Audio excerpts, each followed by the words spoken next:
In a city swallowed by darkness like the apocalypse, everything began 5 years ago, when countless abnormal gates suddenly appeared across Earth. Through those portals, humans can enter nightmare worlds of varying danger levels. Above the sky, monstrous creatures swarm in dense flocks, while the ground lies in ruins with almost no sign of life left. Those who enter these worlds are called awakened. They are chosen by the nightmare realms, gaining extraordinary powers but risking death at any moment. Just as a monster lunges toward a little girl, the young mage Su Dao Dao panics, tears streaming as she stumbles backward and screams in fear. Suddenly, an object tears through the air and blocks the monster's claw strike. Another attack follows straight toward its abdomen, but the creature reacts instantly and narrowly dodges. Swordmaster Luo Shui appears in front of Dao Dao. In her battle gear, she fights off the monster while assuring the girl they will survive this place. Dao Dao is stunned. Elsewhere, warrior Anya frowns while gasping for breath, sweat dripping down her face. She realizes the monsters are increasing in number, while their stamina and damage are rapidly falling. Her companion, veteran fighter Qi Haishan, is also out of breath. In despair, he sighs that his dream of living to 70 is about to disappear. At that moment, a young man wrapped in a glowing sphere appears in the sky. Lu Feng asks them to remove the barrier, shocking Haishan.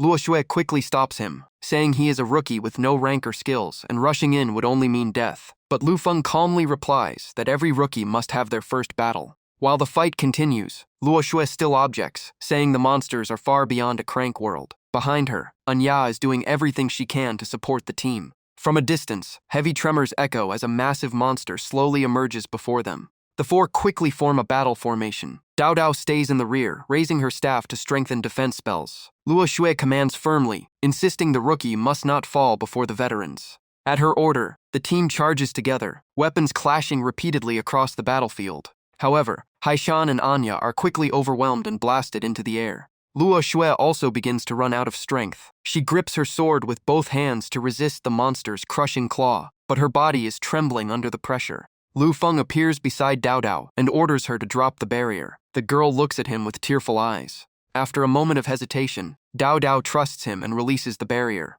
At the same time, the monster knocks Luo Shui's sword out of her hand. It roars and grabs toward her head. In that instant, Luo Shui feels complete despair, thinking it is over. But at the most critical moment, a cold flash of a blade slices across the monster's arm. Lu Feng is the one who strikes. He rushes in with a calm, expressionless face as Luo Shui loses balance and falls. The monster's massive arm is severed, and Lu Feng instantly catches Luo Shui mid-fall. She is shocked beyond belief, saying a rookie just saved her life. Lu Feng does not look at her and tells her to stay silent for now. The giant monster howls in pain as Lu Feng throws his sword toward it. The spinning blade pierces its neck, stopping it instantly before it collapses dead. Witnessing this, Luo Shui is speechless as the enemy is killed in seconds. Haishan praises him, noticing every strike is fast, precise, and aimed at weak points. Even Anya begins to question whether he is truly a level 1 rookie. Without stopping, Lu Feng rushes toward the other incoming monsters. He replies that he is no longer level 1, as his rank above his head has already changed to level 2. While fighting, he warns that a massive monster nest has been detected nearby. Soon, thousands will swarm in, so they must retreat immediately. Just as he finishes speaking, a dense army of monsters appears behind Haishan. Seeing it, he can only sigh that this rookie truly predicts everything like a prophet. Lu Feng quickly points to a red car still intact among the ruins and leads the group forward. Luo Shui hesitates for a moment, then decisively orders everyone to follow the newcomer. The team retreats toward the car, while continuously fending off the monsters chasing behind them. Running behind Lu Feng, Luo Shui cannot help but ask if he is really a rookie. He calmly replies that he has only reached level 2. When she keeps questioning how he seems to know everything, Lu Feng casually says it's natural, because he has been trapped in this world for 3,000 years. Hearing this strange claim, Luo Shui is stunned and does not notice a monster closing in from behind. Lu Feng instantly switches his sword to his other hand and strikes. The blade tears through the air as he continues explaining. More precisely, he was not trapped in this world for 3,000 years, but trapped in the same day for 3,000 years. Every time it reaches 6 a.m. and the sun rises, everything resets to the moment they first entered the nightmare world. Luo Shui refuses to believe it and asks why he still cares about their survival if that were true. Lu Feng calmly replies that the reason is her. Memories surface in his mind. Loop after loop, Luo Shui always protected a weak person like him. There was even a time she used her own body to shield him, letting monster claws pierce through her.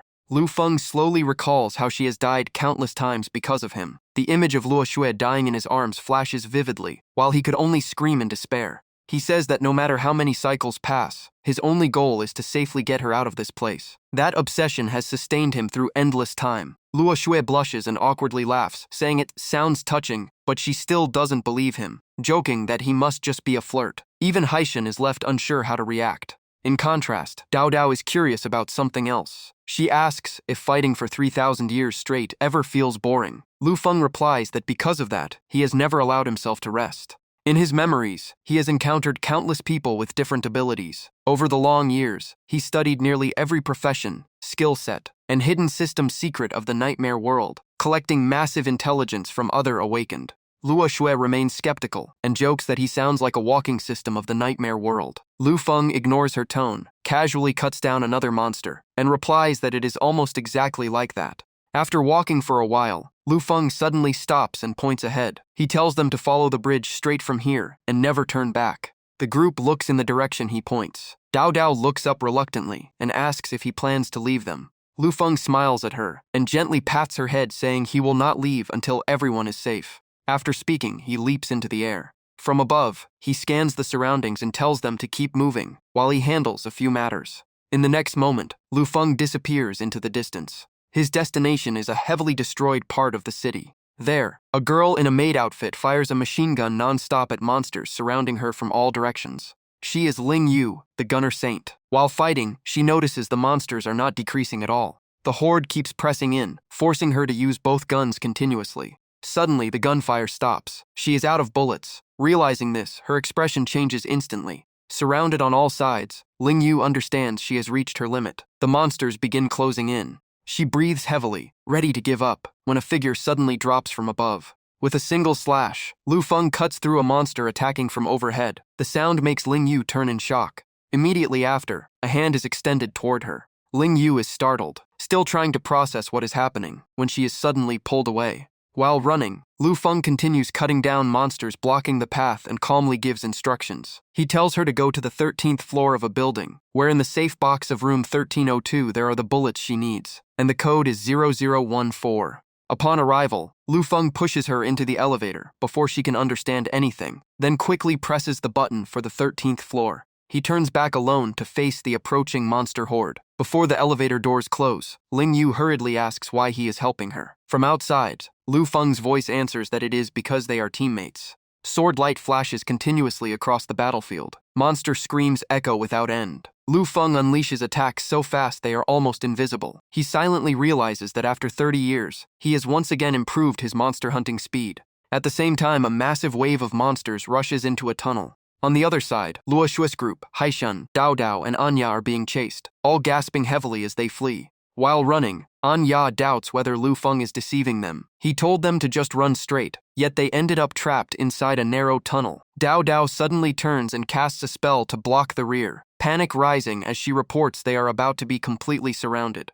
Despite the extreme danger, Luo Xue stays calm and insists they have no choice but to trust Lu Feng. At that moment, she spots a figure at the tunnel exit. Lu Feng has already arrived from another route. He signals them to keep running toward him, and Ya passes by, still confused about what is happening. Meanwhile, Lu Feng stands calmly, holding a control device with an activation button. He tells them to move forward while he handles everything here. In front of him is a dense sea of monsters rushing forward. Compared to them, his figure looks extremely small. Yet he slightly curls his lips and coldly declares that this area will not let them pass. The moment he presses the switch, the entire area ahead turns into a sea of fire. Massive explosions shake the entire space. The shockwaves reach Luo Xue's group, forcing her to turn back in shock. From behind, Lu Feng's voice urges them to keep running and never look back. Even Dao Dao is pushed forward by the violent shockwaves. The group pushes forward with all their strength to escape the explosion zone. Some monsters at the rear are not immediately engulfed, but are soon blasted into the air by the shockwave. Finally, light appears ahead. Everyone escapes the tunnel, leaving only smoke, dust, and collapsing debris behind.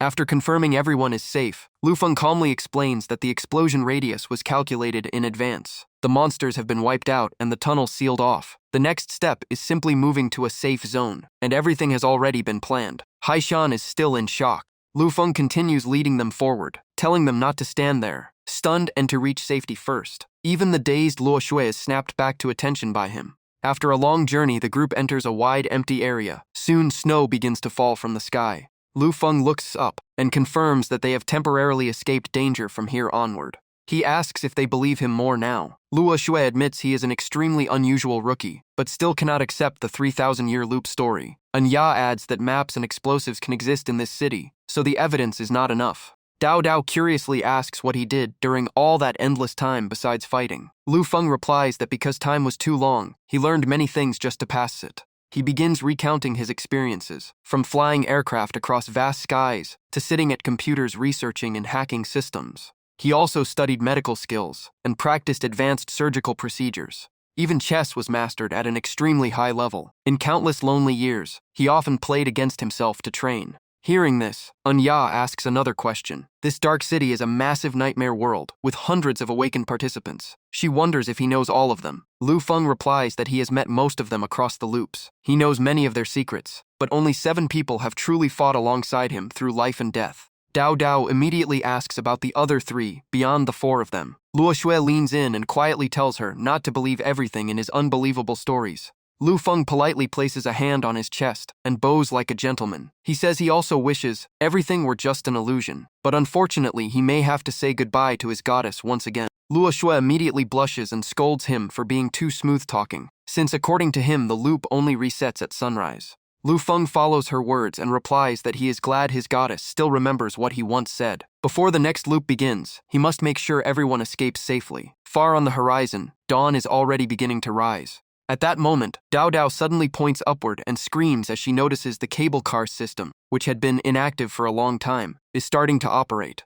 Before anyone can react, Lu Feng leaps into a cabin, startling her. Standing at the cabin door, he smiles confidently and explains that he used to be an experienced programmer. To control the cable car, he only needs to hack into the city's operating system. In another amusement area of the city, a loud explosion echoes, scattering birds into the sky. A mechanical-faced monster immediately turns toward the source of the sound. It is a massive boss monster of the Dark City, the steel-winged giant. In its hand, it is gripping a person tightly. Below it, soldiers in combat uniforms fire continuously but still cannot stop it.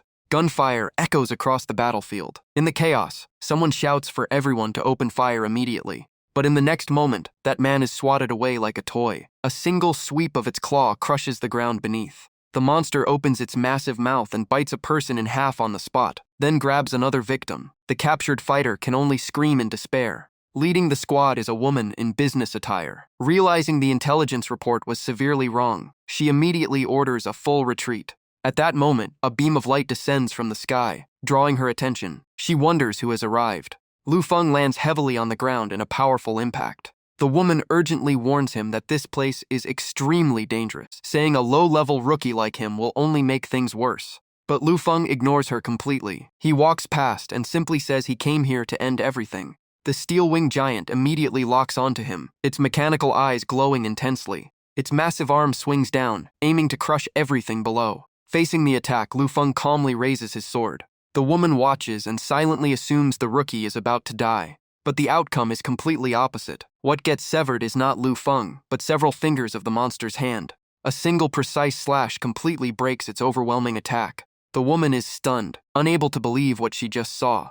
Lu Feng calmly explains that the steel-winged giant's main weakness is on the pinky and ring finger of its right hand. The monster looks down at its injured limb as sparks of electricity crackle uncontrollably. Immediately after, its body begins to grow countless steel spikes. Lu Feng explains that when injured, it enters its second form, the steel normal giant. The spikes extend into sharp metallic tendrils. The monster accelerates and unleashes a sweeping attack with terrifying metal tentacles. The woman becomes even more shocked. Every move Lu Feng makes seems to predict the future, as he accurately anticipates each attack. Jumping onto the monster's shoulder, Lu Feng loudly warns them not to let it evolve into its third form, Steel Wing. Once it reaches that stage, it can unleash countless vacuum blades, making survival nearly impossible. He then drives his sword deep into the monster's shoulder. He moves along its body at extreme speed. A sharp metallic snapping sound echoes. The severed section falls heavily to the ground, causing the soldiers below to cry out in shock. The woman watching drops her glasses, completely frozen in disbelief. Lu Feng locks onto the monster's head and explains that the moment of greatest pain is when its core control system is exposed. Sensing danger, the monster roars violently. Without giving it a chance to react, he thrusts his sword down. The blade tears straight through the giant creature's head. A gap opens, revealing a golden energy core deep inside its body. Lu Feng drives his blade straight into the core. Electricity erupts violently around the sword. In unbearable pain, the steel-winged giant lets out a final roar as Lu Feng leaps back to the ground. A few seconds later, the massive body behind him explodes. Everyone witnessing the battle freezes in place. The woman breaks into a cold sweat, unable to process how a low-level rookie just solo-killed the city's strongest boss. Lu Feng walks into the center of the explosion. A glowing orb appears, and the moment he touches it, his level instantly jumps to level 9. Looking at the dropped item, he mutters that it is a mechanical egg, capable of hatching into the steel-winged giant, with a drop rate of 1 in 100,000.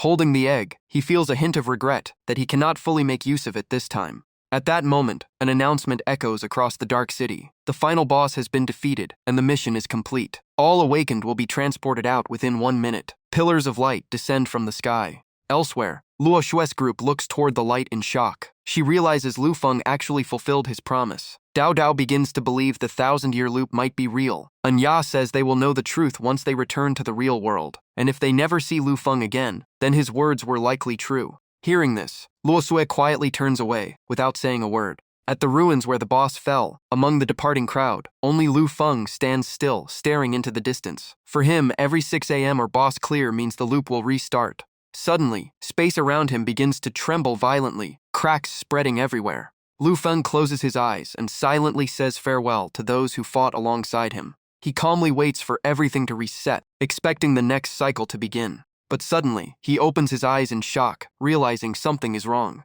A completely unfamiliar scene appears before him. He looks around in confusion, wondering where he is. In a normal bedroom, Lu Feng suddenly sits up as if waking from a long dream. He quickly checks the watch on his wrist, breathing heavily, his chest rising with excitement. Standing by the window, he looks outside and suddenly shouts in emotion. He has finally returned to the real world after an endless amount of time. Memories flood back into his mind. Monster sieges, life and death battles with the steel-winged giant, and countless endless waves of monsters. Sitting on the edge of the bed, he lowers his head in thought. The cycle of reincarnation spanning countless years has finally ended. He opens his status panel and sees all data intact after leaving the Dark City. Lu Feng, level 9, ability 0, title 0, points 0, HP 300, Constitution 200, Strength 30, Agility 20, Mind 15, Stamina 15, Intelligence 30, Charm 21. At that moment, he remembers the item on the desk and immediately turns to check it. In front of him is the steel egg. The system description states it is a rare consumable item with unknown hatching conditions. Lu Feng smirks, realizing he almost forgot the loot from the final boss of the Dark City. Looking at the question marks in the activation conditions, he feels confident. With his experience from countless loops, he knows at least 7 different ways to hatch it into a steel-winged giant. Suddenly, a loud noise comes from outside the door. Lu Feng turns to see his younger sister Lu Yao, sitting in a wheelchair. She asks when he came home, saying she thought a stranger broke in. She immediately starts scolding him, saying she couldn't reach him all day, and nearly reported him missing to the police. Hearing this, Lu Feng says nothing and suddenly pulls her into a tight hug. Lu Yao is completely confused, as in her perception he was only gone for a single day. Despite her telling him to let go, he gently says he missed her very much. Only he knows how long that one day truly was. After a moment, Lu Yao finally pushes him away. She crosses her arms and demands a proper explanation for his disappearance. Lu Feng quickly makes up a story, saying his part-time job had an emergency so he had to stay overnight, and his phone died at the worst possible time. To avoid more questions, Lu Feng quickly changes the topic and promises to buy his sister a multifunctional repair kit once he gets his salary. Hearing her favorite item, Lu Yao's expression softens immediately. She decides to let him off this time and happily goes to cook. Lu Feng takes the chance to order a feast like Sichuan boiled beef, beer-steamed fish, and spicy crayfish, only to be scolded by Lu Yao for pushing his luck. Looking at his sister, Lu Feng recalls the painful past when their parents died in a car accident, and Lu Yao lost the ability to walk, yet she still tried to comfort him. Back then, he held her hand tightly and vowed that no matter what the doctors said, he would find a way to make her stand again. After stepping out, Lu Feng seriously tells Lu Yao he has learned surgical knowledge from part-time work and will cure her legs himself, but she thinks he is joking and kicks him out.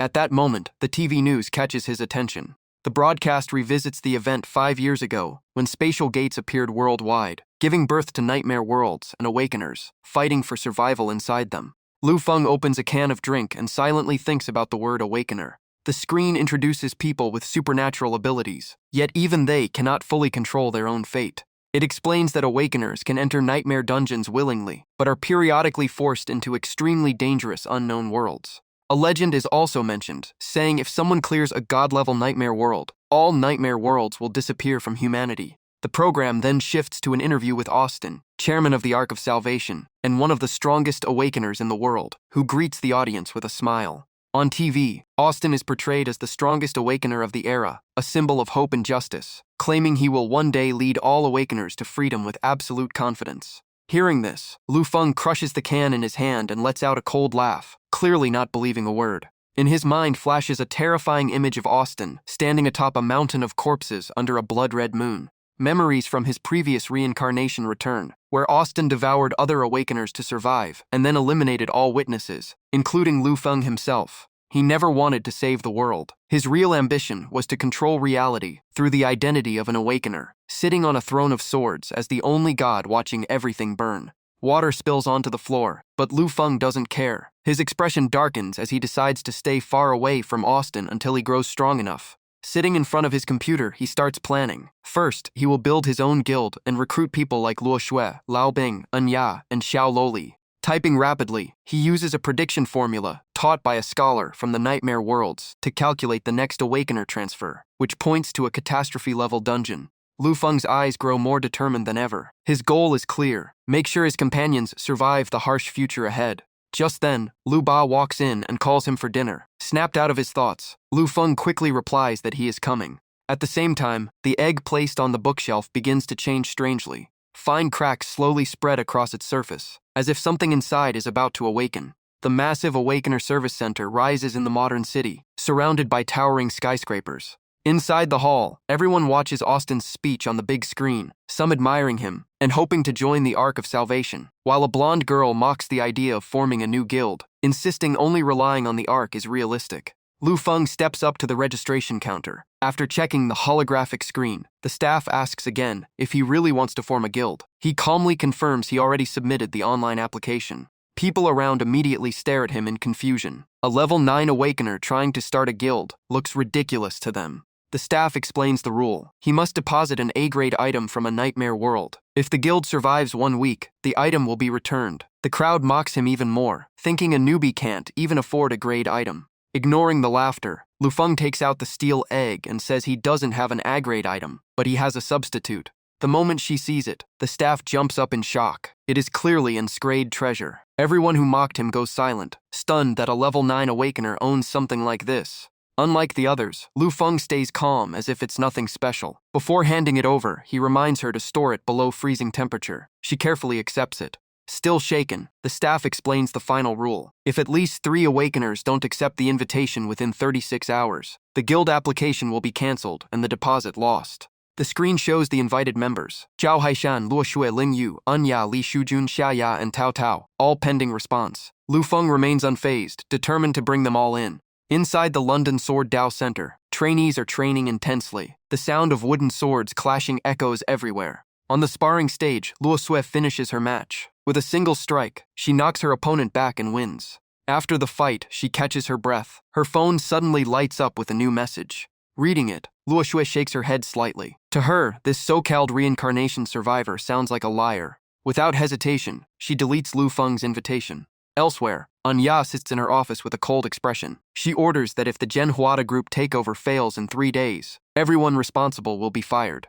The middle-aged man in front of her keeps bowing in fear. At that moment, her phone also lights up with a notification. Seeing the sender's name, she frowns slightly. After a brief thought, she dismisses it as meaningless. On a major highway, a military convoy escorts a massive machine. Multiple layers of protection show its extreme importance. Inside the command vehicle, Zhao Haishan orders maximum vigilance. The stolen Nightmare World technology must reach the safe base at all costs. When his phone vibrates, he sighs, assuming it is another scam message. Without reading carefully, he directly rejects Lu Feng's invitation. Soon after, Dao Dao sends a message, warning him not to lie and call it a child's prank. Sitting in front of his screen, Lu Feng lets out a long sigh, one rejection after another. Still, he continues contacting the remaining people. In a narrow alley, a group of youths cheer loudly, chanting their boss name. On the ground, defeated armed men lie in a pile, completely unable to resist. Standing in the middle is a short-haired girl in stylish clothes. She steps on the last thug's chest while casually holding her phone.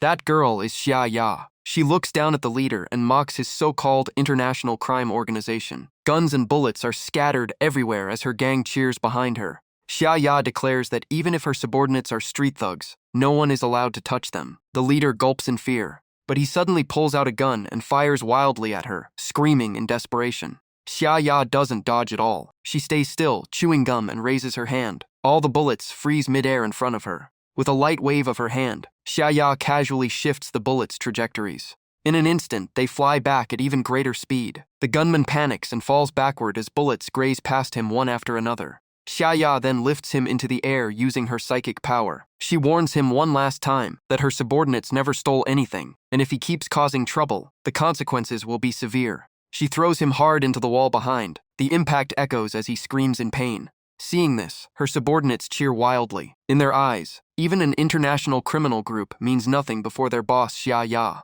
Xia Ya proudly fixes her hair amid the cheers. Just then, Lu Feng suddenly appears behind her subordinates and calls out to her.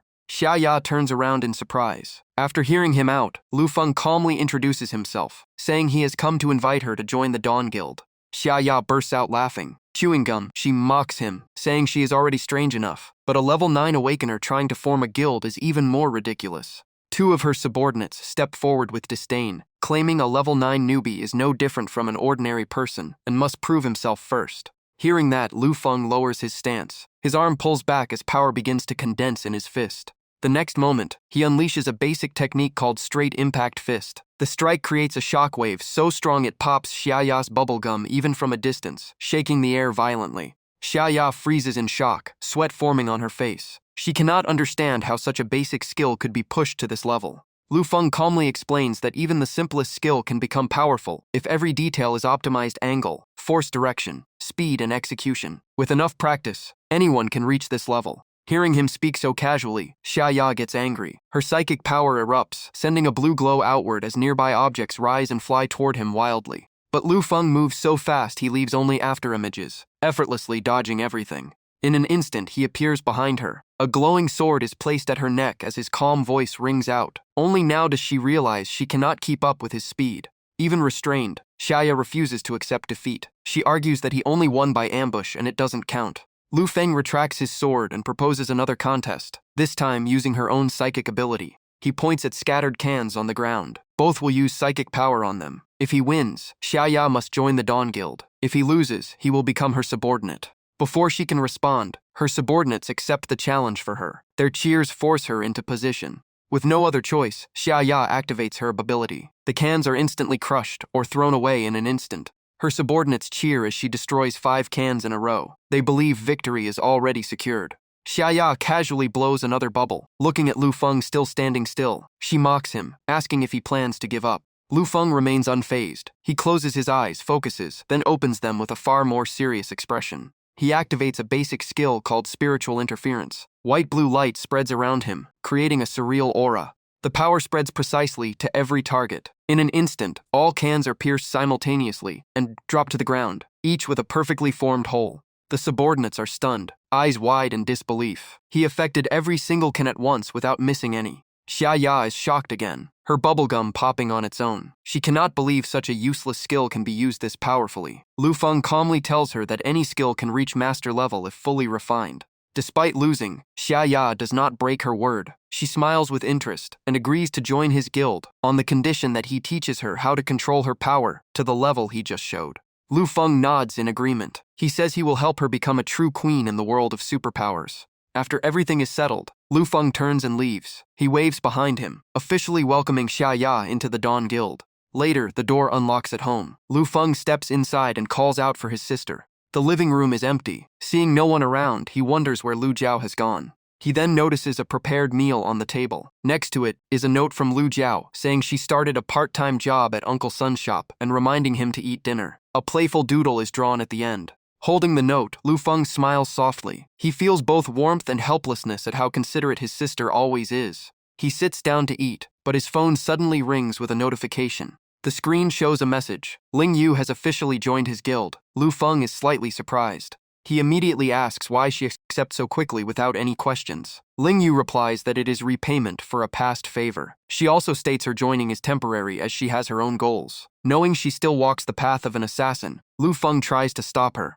In a cafe, Ling Yu is serving tea when her phone vibrates. She pauses briefly at the notification sound. Busy with work, she replies coldly, warning him that knowing too much is not good and telling him not to contact her casually. While eating dinner, Lu Feng reads her reply. He silently decides he will pull her away from the dark path she is walking. Glancing at his phone clock, he frowns. Less than 4 hours remain, but only 2 people have accepted. His next target is Li Shujun. Heavy rain pours over the city. In a deserted alley, 3 thugs surround a teenage boy curled up on the ground. The boy hugs his head as rain drenches him. Punches and kicks fall continuously, but he remains silent. One thug laughs, saying the boy is pathetic for never fighting back no matter how many times he is robbed or bullied.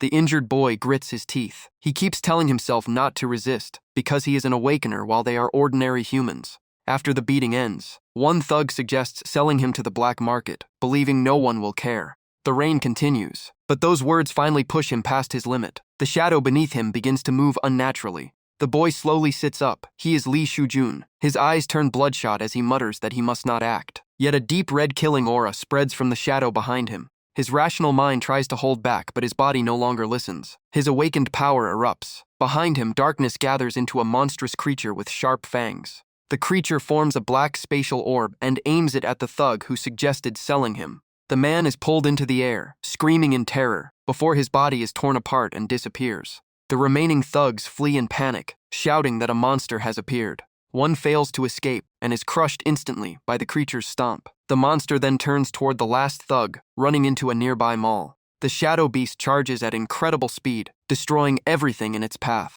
Its massive body crashes through the mall entrance, shaking the entire area. People inside scream and run in chaos. It continues rampaging through the building, smashing walls and scattering debris as dust fills the air. The final thug is eventually caught. The monster's blade-like jaws snap shut, ending his last chance of survival. After killing its final target, a strange crack appears on the monster's forehead. The crack slowly widens, revealing a vertical red eye filled with writhing blood vessels, looking extremely terrifying. Meanwhile, back in the alley, Li Shujun kneels in the rain, holding his head and crying. He cannot understand how everything turned out like this. The monster continues losing control. It begins destroying the entire city. Cars are lifted and crushed, some thrown into buildings, while trees snap and structures collapse. Civilians flee in panic. Someone recognizes it as a catastrophe nightmare that has gone out of control. A girl urges the nearby man to stop it. But the man she calls out to turns pale and shakes his head. He is only level 16 and has no real power yet. Facing that monster would be suicide.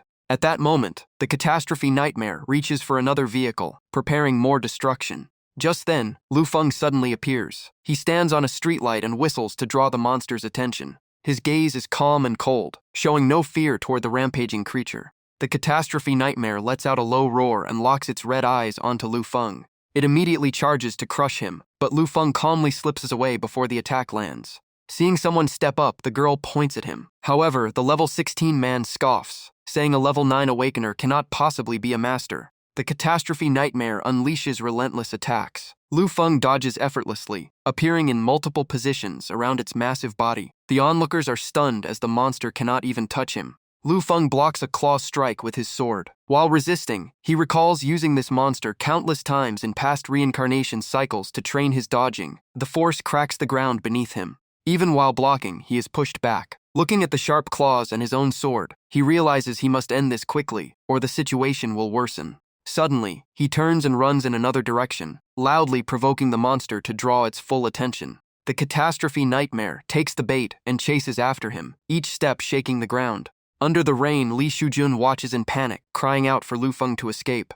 Instead of running away, Lu Feng charges straight toward him. Li Shujun cannot understand what he is doing. To his shock, Lu Feng suddenly grabs him tightly. As the monster swings its claw down, Lu Feng lifts Li Shujun forward. The boy freezes in terror, thinking he is about to be torn apart. But instead, the monster roars and begins disintegrating into black mist, slowly returning into Li Shujun's body. Dark energy flows back into him from every direction. His eyes turn red, his breathing heavy, his face twisted in pain. When the last of the power returns, the rain begins to stop. The dark clouds disperse, revealing the moon above. Only Lu Feng and Li Shujun remain standing in the ruined street.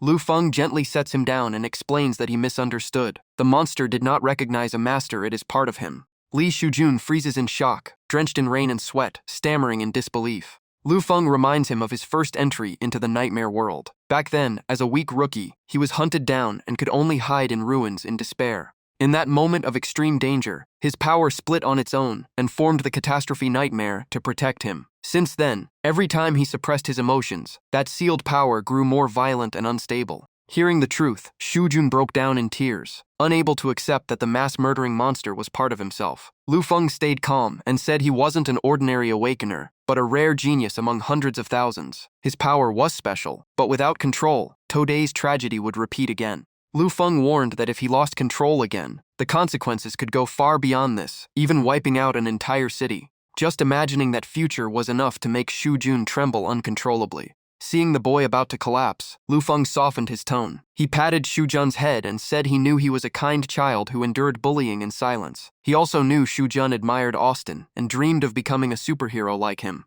Having his secret exposed, Shujun turned bright red. He shyly asked how Lu Feng knew all of that. Lu Feng held out his hand and said they would become trusted teammates. If he joined the Dawn Guild, Lu Feng would help him master his clone ability. Under the soft moonlight, Shujun finally took his hand. Hope appeared in his eyes as he nodded in agreement. Not long after, a massive spatial gate began to open. At the entrance to the Shadow World, many Awakeners gathered and waited. They discussed that a Drank dungeon was about to start, and they were still 2 members short.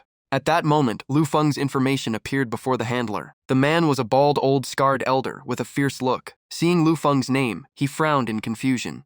In the crowd, Lu Feng and Xia Ya slowly walked forward. Hands in his pockets, Lu Feng casually said they were the missing members. Their arrival surprised many people. The bald elder glanced at their ranks and judged coldly. Xia Ya at level 24 was acceptable, but a level 9 newbie like Lu Feng had no right to join. Hearing Lu Feng being looked down on, Xia Ya immediately got angry. She firmly stated that if her leader was not allowed in, she would leave as well. The crowd burst into discussion. They couldn't understand why a level 24 awakener would follow a level 9 newbie. Some mocked Lu Feng as someone relying on a woman, but Lu Feng and Xia Ya ignored all of it and waited for the decision. After a long pause, the bald elder finally gave in. He allowed the newcomer to join for leveling points, then announced a short break before departure in 5 minutes. 5 minutes later, with everyone assembled, the bald elder asked one final time if they were ready. A loud, unified response confirmed there were no objections. Xia Ya suddenly remembered something and asked about the boy who trained with them. Lu Feng calmly said the boy was busy studying and couldn't come.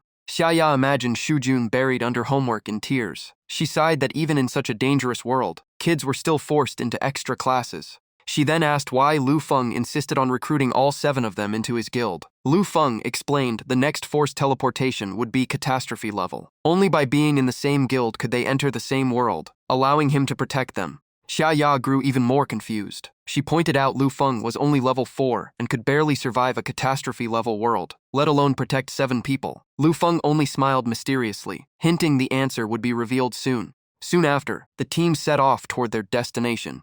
Their target was a shadow world. One by one, they stepped through the gate into the other side. After crossing, the bald elder froze at the scene ahead. He looked around in shock, unable to recognize where they had arrived. The environment was brutally harsh. They appeared on a snow-covered mountain peak. Freezing winds battered them non-stop as they shivered in the cold. Before them lay the Drank shadow world known as the Ice Plains Mirror. Xia Ya had just stepped through in thin clothing and immediately started sneezing non-stop. She complained about the bone-chilling cold and regretted not bringing warmer clothes. Meanwhile, Lu Feng ignored her and quietly observed the surroundings. The group began moving carefully along the mountainside.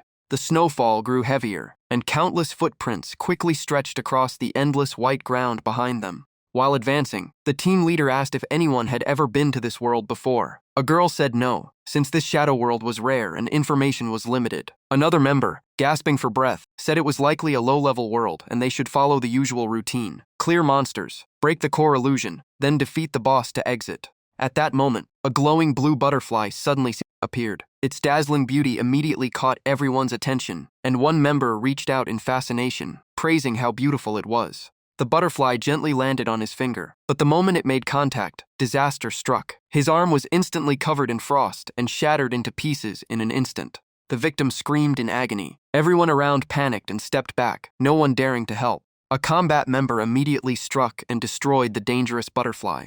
The team leader shouted a warning, telling everyone to stay alert, since the creature was extremely dangerous. Before he could finish, countless ice butterflies filled the sky. They swarmed in from all directions, growing in number at a terrifying speed as the situation turned critical. The swarm dove in to attack. Those without combat ability were frozen and shattered instantly, with screams echoing everywhere. In moments, many had already fallen. Survivors fled in panic across the snowfield as cries for help spread non-stop. Lu Feng then spoke up, warning them they were in the valley of ghost butterflies. These creatures hunted heat sources. If they stayed clustered here, an entire sea of butterflies would soon arrive. Hearing this, the team leader finally understood the severity and ordered everyone to retreat immediately. The crowd broke into a frantic escape. Some noticed Lu Feng and Xia Ya still standing still and mocked them. The leader sneered, saying the level 9 newbie could die if he wanted. But soon their expressions changed when they realized their abilities were being affected, forcing them to run even faster.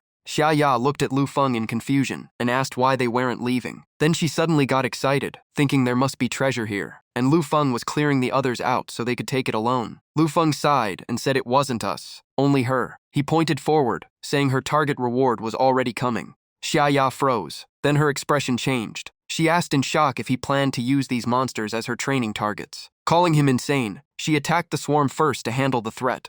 Lu Feng calmly watched the sky full of butterflies and set a condition. In this training, Xia Ya could only use psychic bullets. Each shot must kill exactly one target. Xia Ya immediately objected, saying even her smallest psychic bullet was the size of an egg while the butterflies were swarming in dense clusters. She didn't believe it was possible. Lu Feng simply smirked with a deep meaning. To prove it, he formed 2 condensed psychic bullets in his hands, both carrying intense energy fluctuations. The attack was released, instantly wiping out a large area of the swarm. In a split second, more than half of the butterflies vanished. Xia Ya was stunned speechless. She couldn't believe a basic skill like mental interference could be used at such an advanced level. Without giving her time to recover, Lu Feng continued explaining. First, she had to compress her psychic bullets to the smallest possible size. With her current ability, she could shrink them down to grain level. This would refine her control over mental power. Then he explained the second requirement. She needed precise trajectory calculation, including speed, angle, and force. No factor could be ignored.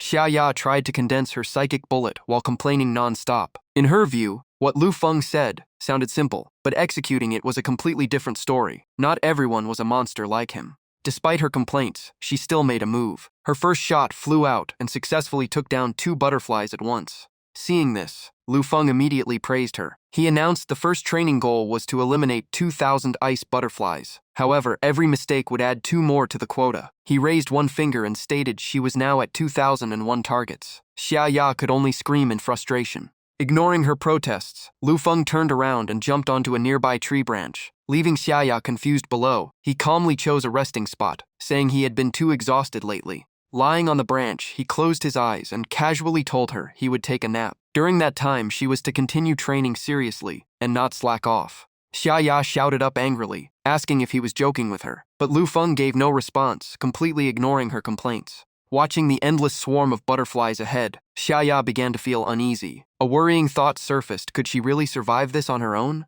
In the vast snowy wilderness, the poor girl was relentlessly chased by the swarm. Running for her life, she screamed in panic, wanting nothing more than to go home. With no other choice, she ran toward where Lu Feng was sleeping. Seeing him still relaxed on the branch, she urgently suggested they find a place to hide.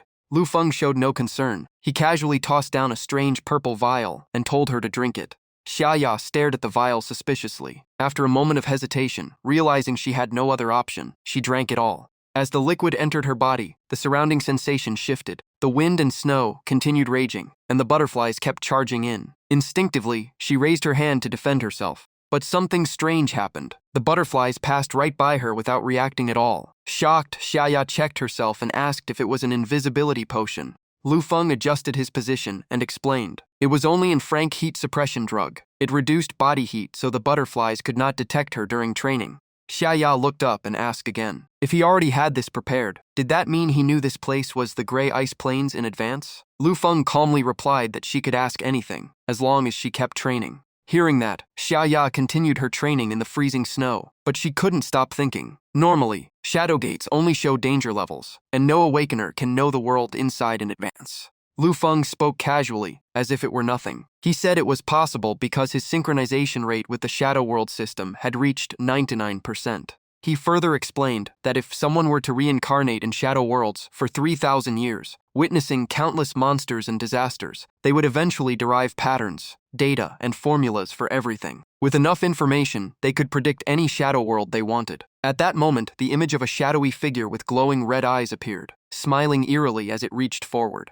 Xiaya kept controlling her power while shaking her head in disbelief. She said she wasn't smart enough for that, even if she reincarnated for 10,000 years. As for Lu Feng living 3,000 years, she refused to believe it at all. Hearing this, Lu Feng coldly added another quota. She still had 6 more targets to handle. Xiaya groaned in exhaustion, struggling as she cursed under her breath. Meanwhile, the blizzard continued to rage, slowly swallowing the distant mountain ranges in a veil of white. Waves of freezing wind swept across the land. On the snowfield, several figures stood completely frozen, like ice statues. The survivors looked around in despair. They couldn't understand why a drank world had such a terrifying death rate. Most creatures here were ice attribute, making survival extremely difficult. At that moment, the ground trembled with heavy footsteps. A swarm of massive blood-red praying mantises appeared, instantly tightening everyone's nerves. The bald elder's face changed drastically, realizing more trouble had arrived.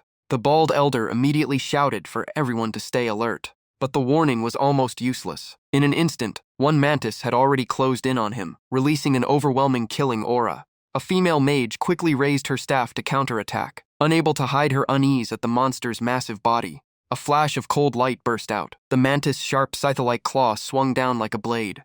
A man rushed in to counterattack, and managed to knock the creature back into the thick snow. But the moment one fell, others immediately surged forward. He could only gasp in despair. Their numbers were simply impossible to wipe out. The mantis swarm rampaged across the battlefield. Screams and desperate cries for help echoed through the blood-soaked chaos. In front of the bald elder stood a massive monster like a small hill. It looked down with brutal eyes but still didn't attack, as if enjoying their fear. At this moment, the elder's last hope completely shattered. The creature was an elite-class existence known as the Void Ripper. Panic consumed him, while elsewhere, the battle with the butterflies had just ended. Xiaya cheered in excitement after completing her target. She proudly showed her results to Lu Feng, thinking she had grasped the trick. But when she looked up, the branch was empty. Lu Feng had disappeared. Xiaya quickly realized what happened. He had left silently. This Shadow World mission clearly had another purpose. On the Mantis battlefield, the massacre was nearing its end. Only a few survivors were left, trapped in the center of the encirclement.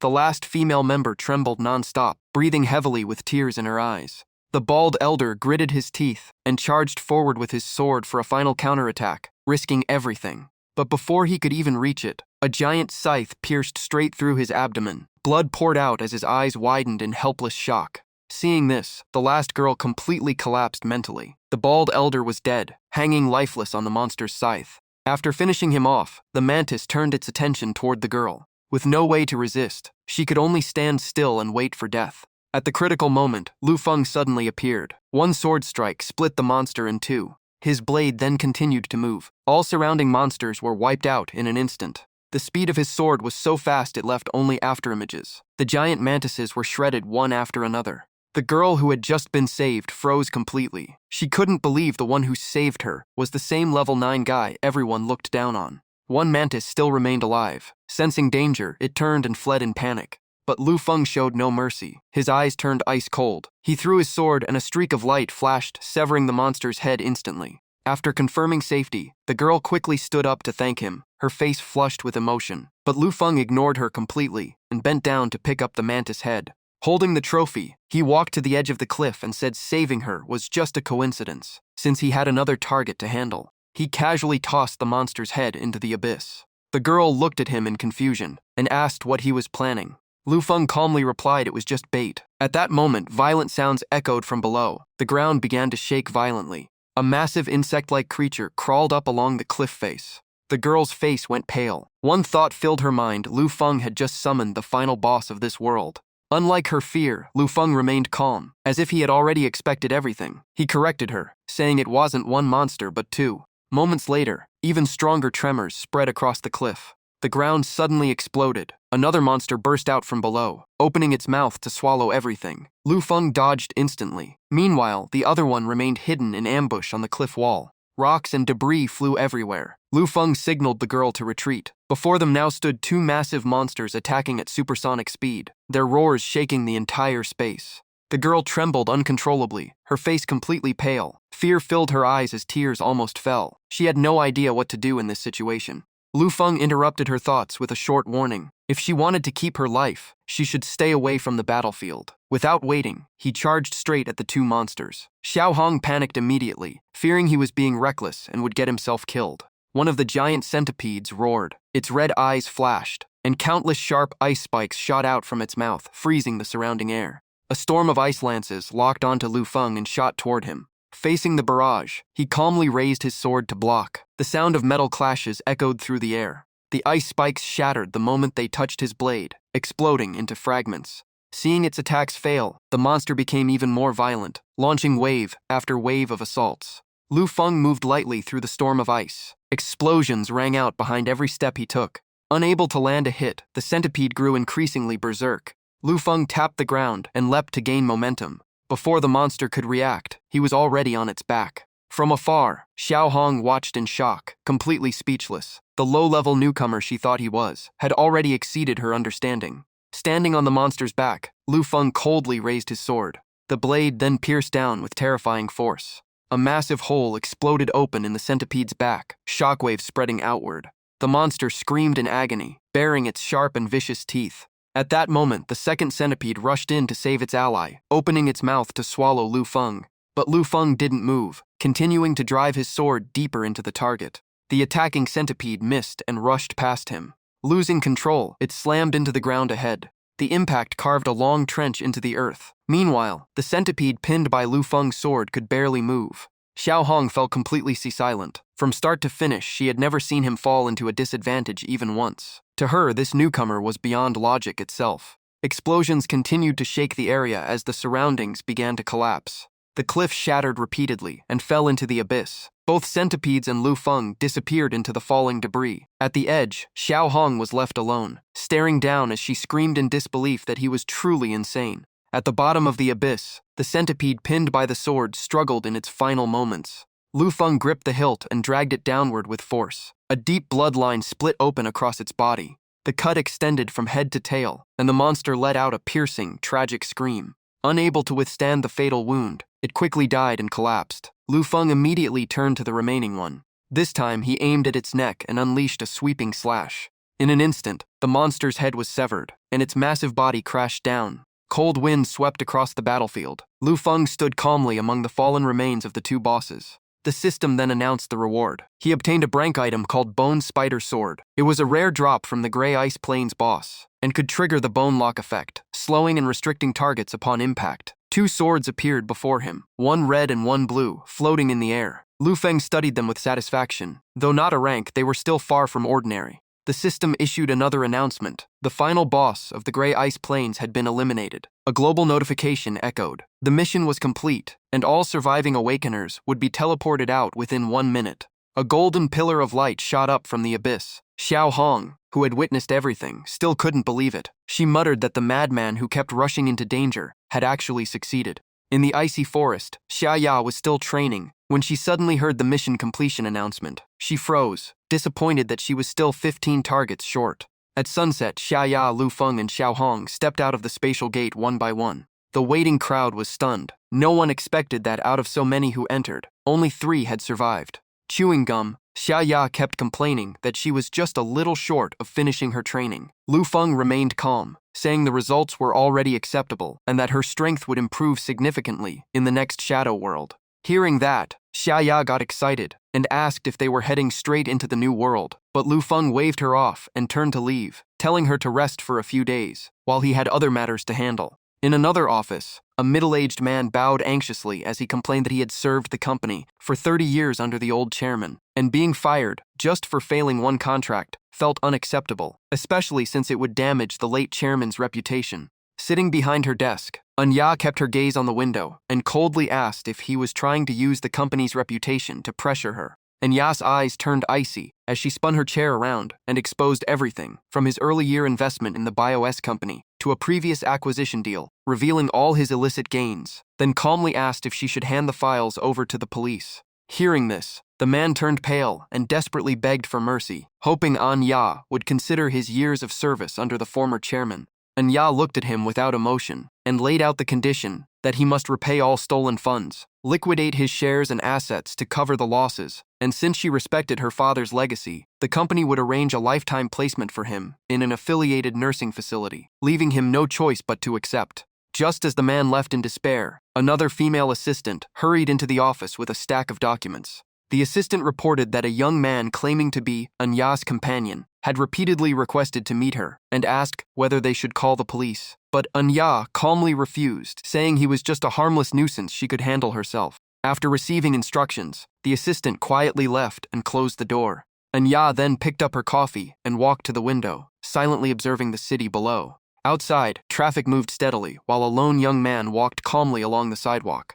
That man was Lu Feng, and as if sensing her gaze, he turned toward the building, smiled, and waved up at her. The gesture immediately drew Anya's attention. At that moment, a virtual interface appeared beside her, with a message from Lu Feng, saying she must be standing by the window watching him right now. Anya quickly replied, saying it was easy to guess since he always bothered her, while Lu Feng then correctly stated it was Tuesday, and her outfit must be black, prompting her to mock him for only knowing basic psychology, rather than being the 3,000-year-old being he claimed to be. Though she kept a calm expression, her cheeks subtly turned red as she silently cursed Lu Feng as a rogue.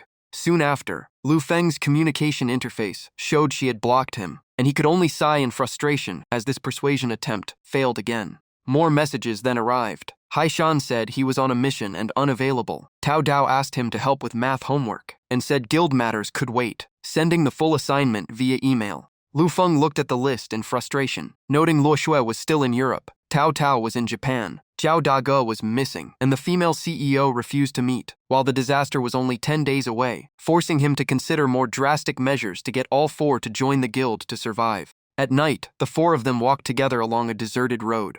Walking behind them, Ling Wu checked her system interface and stated she only held the title of guild member and would not participate in internal activities. Lu Feng turned back and calmly said he had already posted a rank-assigned mission for her on DuckWeb, and under assassin rules she had to appear, prompting Ling Wu to ask what the Lat Night gathering was really for. Lu Feng remained calm and said the purpose was simple, to bring them to a training location, and just as he finished speaking, he announced they had already arrived. By this time, dawn was already breaking. In front of them stood a massive industrial complex, so large that the four of them looked tiny in comparison. Li Shujun widened his eyes and quickly realized it was actually a military base. Standing beside Lu Feng, Xia Ya suddenly remembered something and asked about the 7 companions he once mentioned, questioning why only 3 of them were here. Lu Feng told her not to rush, saying the others would come sooner or later, or at least he hoped so, then motioned them to move inside.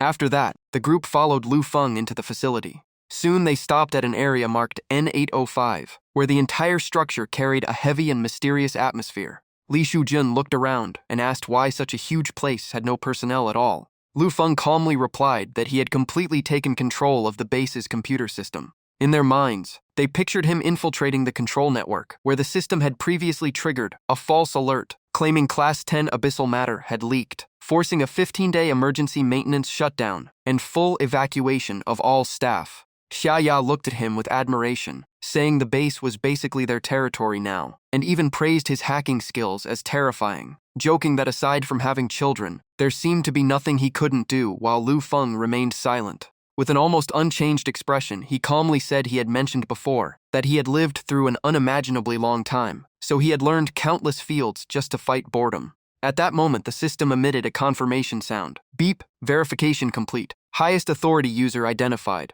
After gaining access rights, they proceeded deeper into military base N805. Dust and smoke lingered in the air as Lu Feng directly assigned tasks and told everyone to familiarize themselves with the special training program. The roar of engines echoed as airborne equipment began to activate. The 4 of them quickly moved deeper inside and arrived at the astronaut simulation zone S65. Li Shujun looked around curiously, and after hearing his question, Lu Feng explained this was astronaut training. Xia Ya immediately imagined them going into space and even joked about fighting on Mars. Sitting at the control panel, Lu Feng calmly dismissed her assumption, saying they were simply using an astronaut training system. At that point, Ling Wu finally spoke up, saying training related to space crews was useless to her, and she didn't want to waste energy. But just as she finished speaking, the countdown timer started and the training capsule slowly opened. In an instant, Ling Wu's expression changed completely. She panicked and demanded to try again, insisting she would survive this time. Still cold and calm, Lu Feng reminded her that her previous spacecraft had already been shot down, then increased the density of debris generated from the meteor explosion. Ling Wu asked in shock whether the simulation could even be modified. Lu Feng explained that while the base scenarios were fixed, deep programming interference was possible, making her even more suspicious of his identity, since ordinary hackers couldn't reach this level. In response, Lu Feng patiently said he had once studied both spacecraft design and extraterrestrial ecosystems, adding that when humans had too much free time, they often developed strange hobbies. Xiaya laughed and described the intense weightlessness and violent shaking during flight, but Lu Feng immediately reminded her this was not a game, explaining he had deliberately enabled mind control mode to train her mental strength. Xiaya reluctantly agreed and shifted her attention to Li Shujun, teasing him for looking completely exhausted after resting so long. Li Shujun, barely able to speak, still insisted he was fine. Looking at the screen above, Lu Feng continued analyzing that survival mode required constant meteor dodging and energy management to strengthen mental endurance, while attack mode focused on destroying targets to improve sniper-level concentration, then ordered the next round to begin. According to his arrangement, Xiaya entered attack mode, Ling Wu entered survival mode, and Li Shujun had to handle both training types. Lu Feng announced that everyone should get ready. Immediately after, he pressed the start button. A warning tone sounded, and the system officially activated. All three of them now showed clear focus on the new challenge. Xiaya kept firing continuously, causing explosions to erupt one after another inside the simulation space. On Ling Wu's side, she was spun around repeatedly, her mind turning dizzy as she screamed non-stop. Li Shujun pushed himself to the limit, breathing more and more heavily but refusing to give up. Lu Feng's image appeared on the control screen, reminding him that combining both modes would train both mental strength and focus, and to remember to follow the breathing technique he had taught. Li Shujun immediately nodded and followed the instructions. Time passed as the countdown timer ticked steadily. Finally, the training session ended. Xiaya complained that she was completely exhausted, while Li Shujun admitted he had thrown up more times than he could count. But Lu Feng calmly told them both to rest and get back up to continue. Even though his body was drained, Li Shujun still agreed, while Xiaya immediately protested loudly, calling him a training demon. Lu Feng smiled faintly and reminded them that compared to the catastrophic abyss world they would soon face, this training was still too mild. 1 week later, in recovery room S17, the three of them were soaking inside specialized healing pods. The treatment fluid kept bubbling, filling the room with constant gurgling sounds. Soon after, one person stepped out of the first pod, barefoot and dripping wet. It was Ling Wu, quickly putting her clothes back on while still soaked. At that moment, Lu Feng walked in and called her over, noting that her recovery ability was among the best, and that he wanted to immediately test her training results. The scene shifted to the mechanical simulation battlefield S35, where Ling Wu stood alone in the vast space. She took a deep breath, adjusted her state, and prepared for the test. From the high control room above, Lu Feng began the countdown. 3, 2, 1. The countdown ended, and Lu Feng immediately activated the test. The massive gate in front of Ling Wu slowly opened with heavy mechanical echoes. Behind the darkness, countless red glowing points appeared like eyes staring at her. In the next second, waves of mechanical beasts with different serial numbers surged out like a tidal wave. Ling Wu quickly adjusted her stance, her eyes turning cold and sharp. The hunt had begun. Without hesitation, she opened fire with both guns, sweeping bullets across the approaching monsters. One creature suddenly leapt from above for a sneak attack, but Ling Wu instantly locked onto it and executed it with a few precise shots before it could even close in. An explosion followed as the mechanical beast shattered into countless parts. But the trial did not stop. As the difficulty increased, Ling Wu immediately noticed the monsters had entered acceleration mode and became far more aggressive. Faced with the incoming wave, she stepped hard on a beast's head to use it as a foothold. Using that force, she launched herself into the air and surveyed the entire battlefield from above. In mid-air, Ling Wu twisted her body repeatedly, firing continuous volleys like rain as muzzle flashes lit up the dense swarm of monsters. When she landed, countless mechanical parts fell like a storm of steel rain. the evaluation results appeared instantly. Accuracy increased by 35, target acquisition speed by 40, and kill efficiency by 42. Lu Feng acknowledged her progress, but still pointed out that her heart rate control after each shot needed improvement. Meanwhile, in Gravity Experiment Zone S26, Xia Ya floated in midair with an excited expression. After training, she had adapted to zero gravity, surrounded by multiple black spheres also floating around her. Just after she finished boasting, those spheres suddenly rushed toward her. Xia Ya did not see them as a threat and confidently activated her ability, easily blocking the first two spheres. But soon after, the number of incoming objects kept increasing. Xia Ya expanded her psychic power range, the affected area now several times larger than before, even excitedly shouting for more. From the control room, Lu Feng silently observed all changes. Seeing her handle it too easily and even taunt the system, he immediately decided to increase the difficulty. In his eyes, 6 spheres were nothing, so he raised it directly to 40. Hearing this, Xia Ya instantly changed her attitude. She panicked and begged him, admitting she had spoken too soon, and that her current limit was only around 10 spheres at best. Ignoring her complaints, Lu Feng calmly adjusted the parameters. The number 40 appeared clearly on the screen. In the next second, dozens of spheres rushed in from all directions, like they were about to drown her. The overwhelming pressure quickly drained Xia Ya's stamina. Her breathing grew ragged, sweat pouring down non-stop as she felt she could no longer hold on. At that moment, Lu Feng's voice came through with instructions. He told her not to keep suppressing her power inside her mind, but to release it outward. Hearing this reminder, Xia Ya's eyes lit up as if she had just found the answer. She shouted and unleashed all her energy in an instant, triggering a massive shockwave that blasted every nearby sphere away. Immediately after, her psychic domain expanded to fill the entire room. Under that crushing pressure, all the spheres were ground into fragments. Having passed the test, Xia Ya cheered in excitement, even calling herself a genius and shouting for Lu Feng to go conquer the world together. Observing everything, Lu Feng silently evaluated her potential very highly. In his eyes, Xia Ya already had the qualifications to become the team's ace. In Training Zone S37, the environment was completely different. Random walls were scattered everywhere, each embedded with explosives. The Nightmare Fox kept weaving through the obstacles, desperately avoiding imminent explosions. From the safe control area, Li Shujun focused all his mental strength to control it. Dark shadows spread beneath his feet like black mist as he gasped and continuously commanded the fox to change direction precisely. But before he could finish his command, disaster struck. Seeing the Nightmare Fox about to hit an explosive, Li Shujun panicked and shouted for it to turn away. Unfortunately, his reaction came too late. The bomb detonated instantly. The Nightmare Fox was hit directly, its body heavily damaged before crashing to the ground.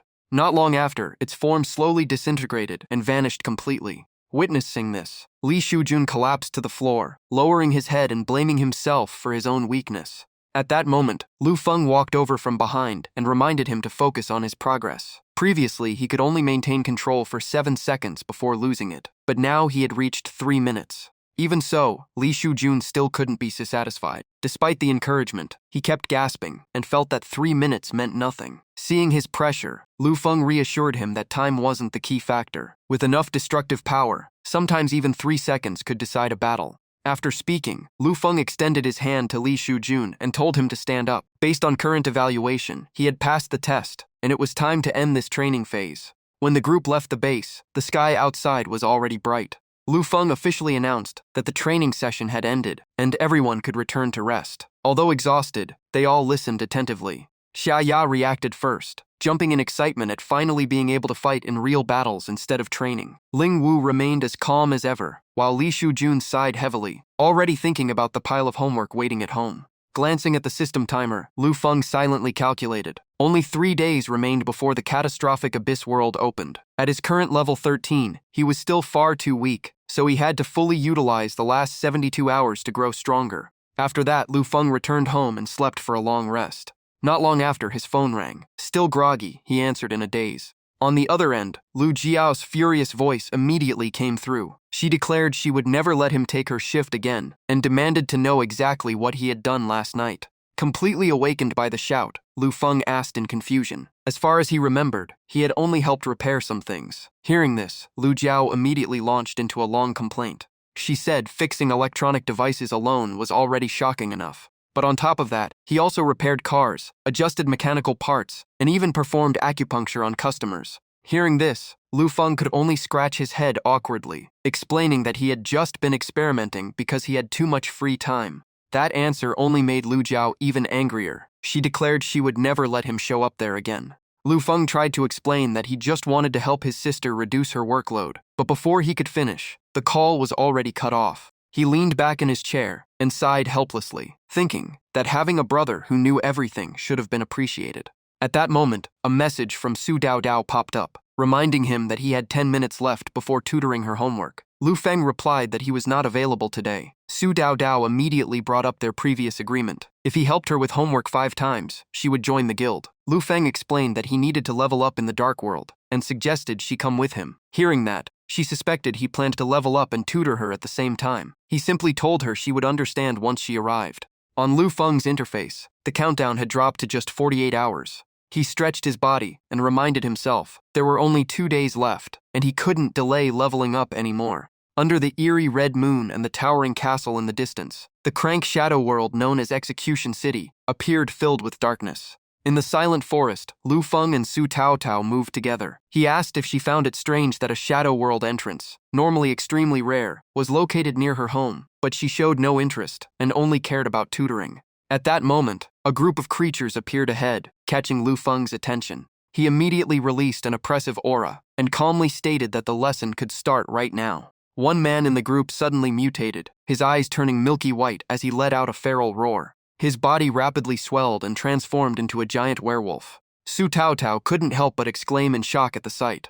The werewolf howled and charged straight at Lu Feng, while he stepped forward to meet it head-on. Without hesitation, Lu Feng activated his ice ability and slashed forward with his sword. The strike was so precise that the werewolf's head was instantly severed. Immediately after, more werewolves rushed in. Before the fight, Lu Feng asked Su Tao Tao to apply 2 buffs, Silver Attribute Damage and Divine Blessing. The werewolves kept roaring as they charged in like mad beasts. While casting support spells, Su Tao Tao asked if he could really handle them all alone, and Lu Feng calmly said this was normal. He then swung his sword again at another target. Another werewolf quickly fell under his blade. Soon after, the entire pack was wiped out, and Lu Feng leveled up to 14 from the massive experience gained. Watching from the side, Su Tao Tao analyzed that with both buffs, Lu Feng's damage and experience gain had skyrocketed, likely increasing rewards from each werewolf by at least 5 times, as if the effects were highly effective against them. Holding her keyboard, she angrily accused him of using her as a support tool for grinding levels, and that tutoring was just an excuse. Lu Feng calmly replied that both were true. He needed her buffs, but was also serious about teaching, and told her to ask anything if she had questions. Su Tao Tao immediately threw a chemistry question at him, describing elements A, B, C, D, and E in a short period cycle relationship with decreasing atomic radius order D, E, B, C, A, and E in the same group, then told him to solve it. While clearing remaining werewolves, Lu Feng said the question was too basic, and she should think for herself, explaining that real progress required independent thinking. Hearing this, Su Tao Tao immediately called him a liar. Lu Feng ignored her and asked for 2 more buffs, while she complained it was pointless since the monsters were already gone. But he insisted they were heading to the next area, making her even more convinced she was just a tool. Shortly after, both of them rushed forward at high speed. Standing on a hilltop, Lu Feng looked down and announced they had arrived. Below the mountain, a group of strange creatures was gathering. Su Tao Tao recognized them as high-level bone mages and warned the area was extremely dangerous for beginners, while Lu Feng only saw massive experience rewards and said hunting them would be faster than the werewolves. She then asked his final target level. Without hesitation, Lu Feng answered level 21, shocking her since that amount usually required at least a week, but he said he only had 24 hours left. Su Tao Tao froze, unable to believe anyone could level up that fast.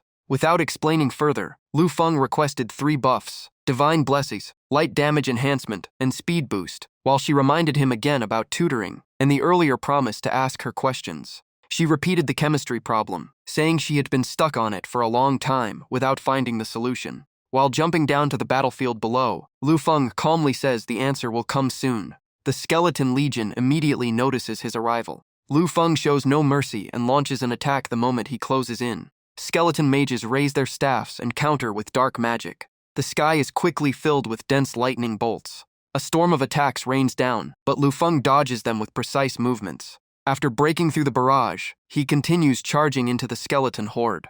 Skeletons are cut down one after another, shaking the morale of those behind them. Amid the chaos, Lu Feng's level rapidly rises to level 16. From afar, Su Daodao becomes convinced she's been tricked and demands the answer. Still fighting, Lu Feng points toward the cliff across the battlefield. Su Daodao looks over with a doubtful expression. She soon notices strange marks appearing on the rock surface. On closer inspection, the marks form a complete set of words. Shocked, she realizes Lu Feng carved the answer into the cliff during battle. Under the cold red moon, Lu Feng stands amid the battlefield of skeletons as his level keeps climbing. After sheathing his sword, he tells Su Daodao to leave, saying leveling here has slowed down and they need a new area.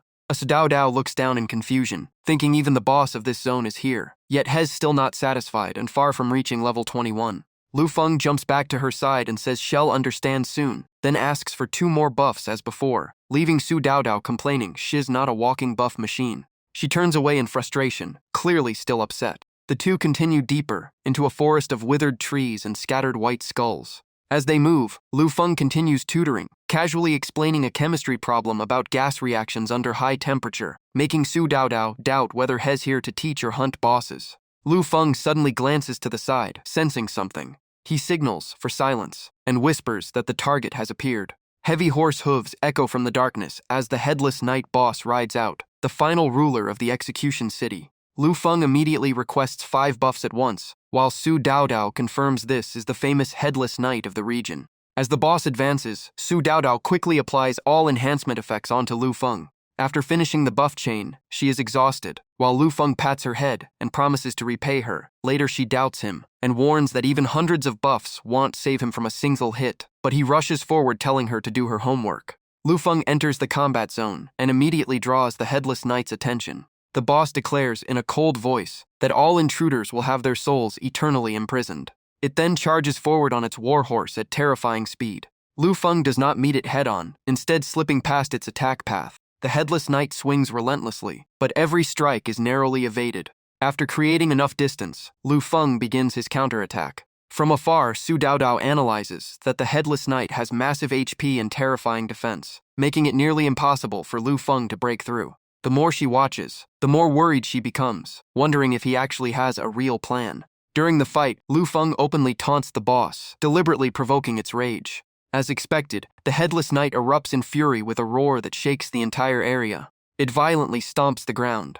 Nearby stone fragments shatter and fly toward Lu Feng like a storm of bullets. While dodging the incoming attacks, Lu Feng casually tells Su Daodao to keep doing her homework, saying the enemy can't even touch him. She thinks Hez being way too confident. In her eyes, he still hasn't found a way to break the boss' defense, and dragging things out only makes it worse. Lu Feng smiles and says that's exactly why he brought her along. Su Daodao immediately accuses him of using her from the start. While she keeps complaining, Lu Feng continues running, with the headless knight chasing right behind him. He keeps taunting the boss, telling it to catch him if it can. Completely enraged, the boss pushes its speed to the limit. Su Daodao quickly realizes his plan. He lures the boss into a narrow rock gap, trapping the warhorse in place. Seizing the moment, Lu Feng marks the ground under the enemy and tells Su Daodao to use fire magic. She immediately casts the spell, while threatening that if the reward isn't good enough, hell be the one getting roasted.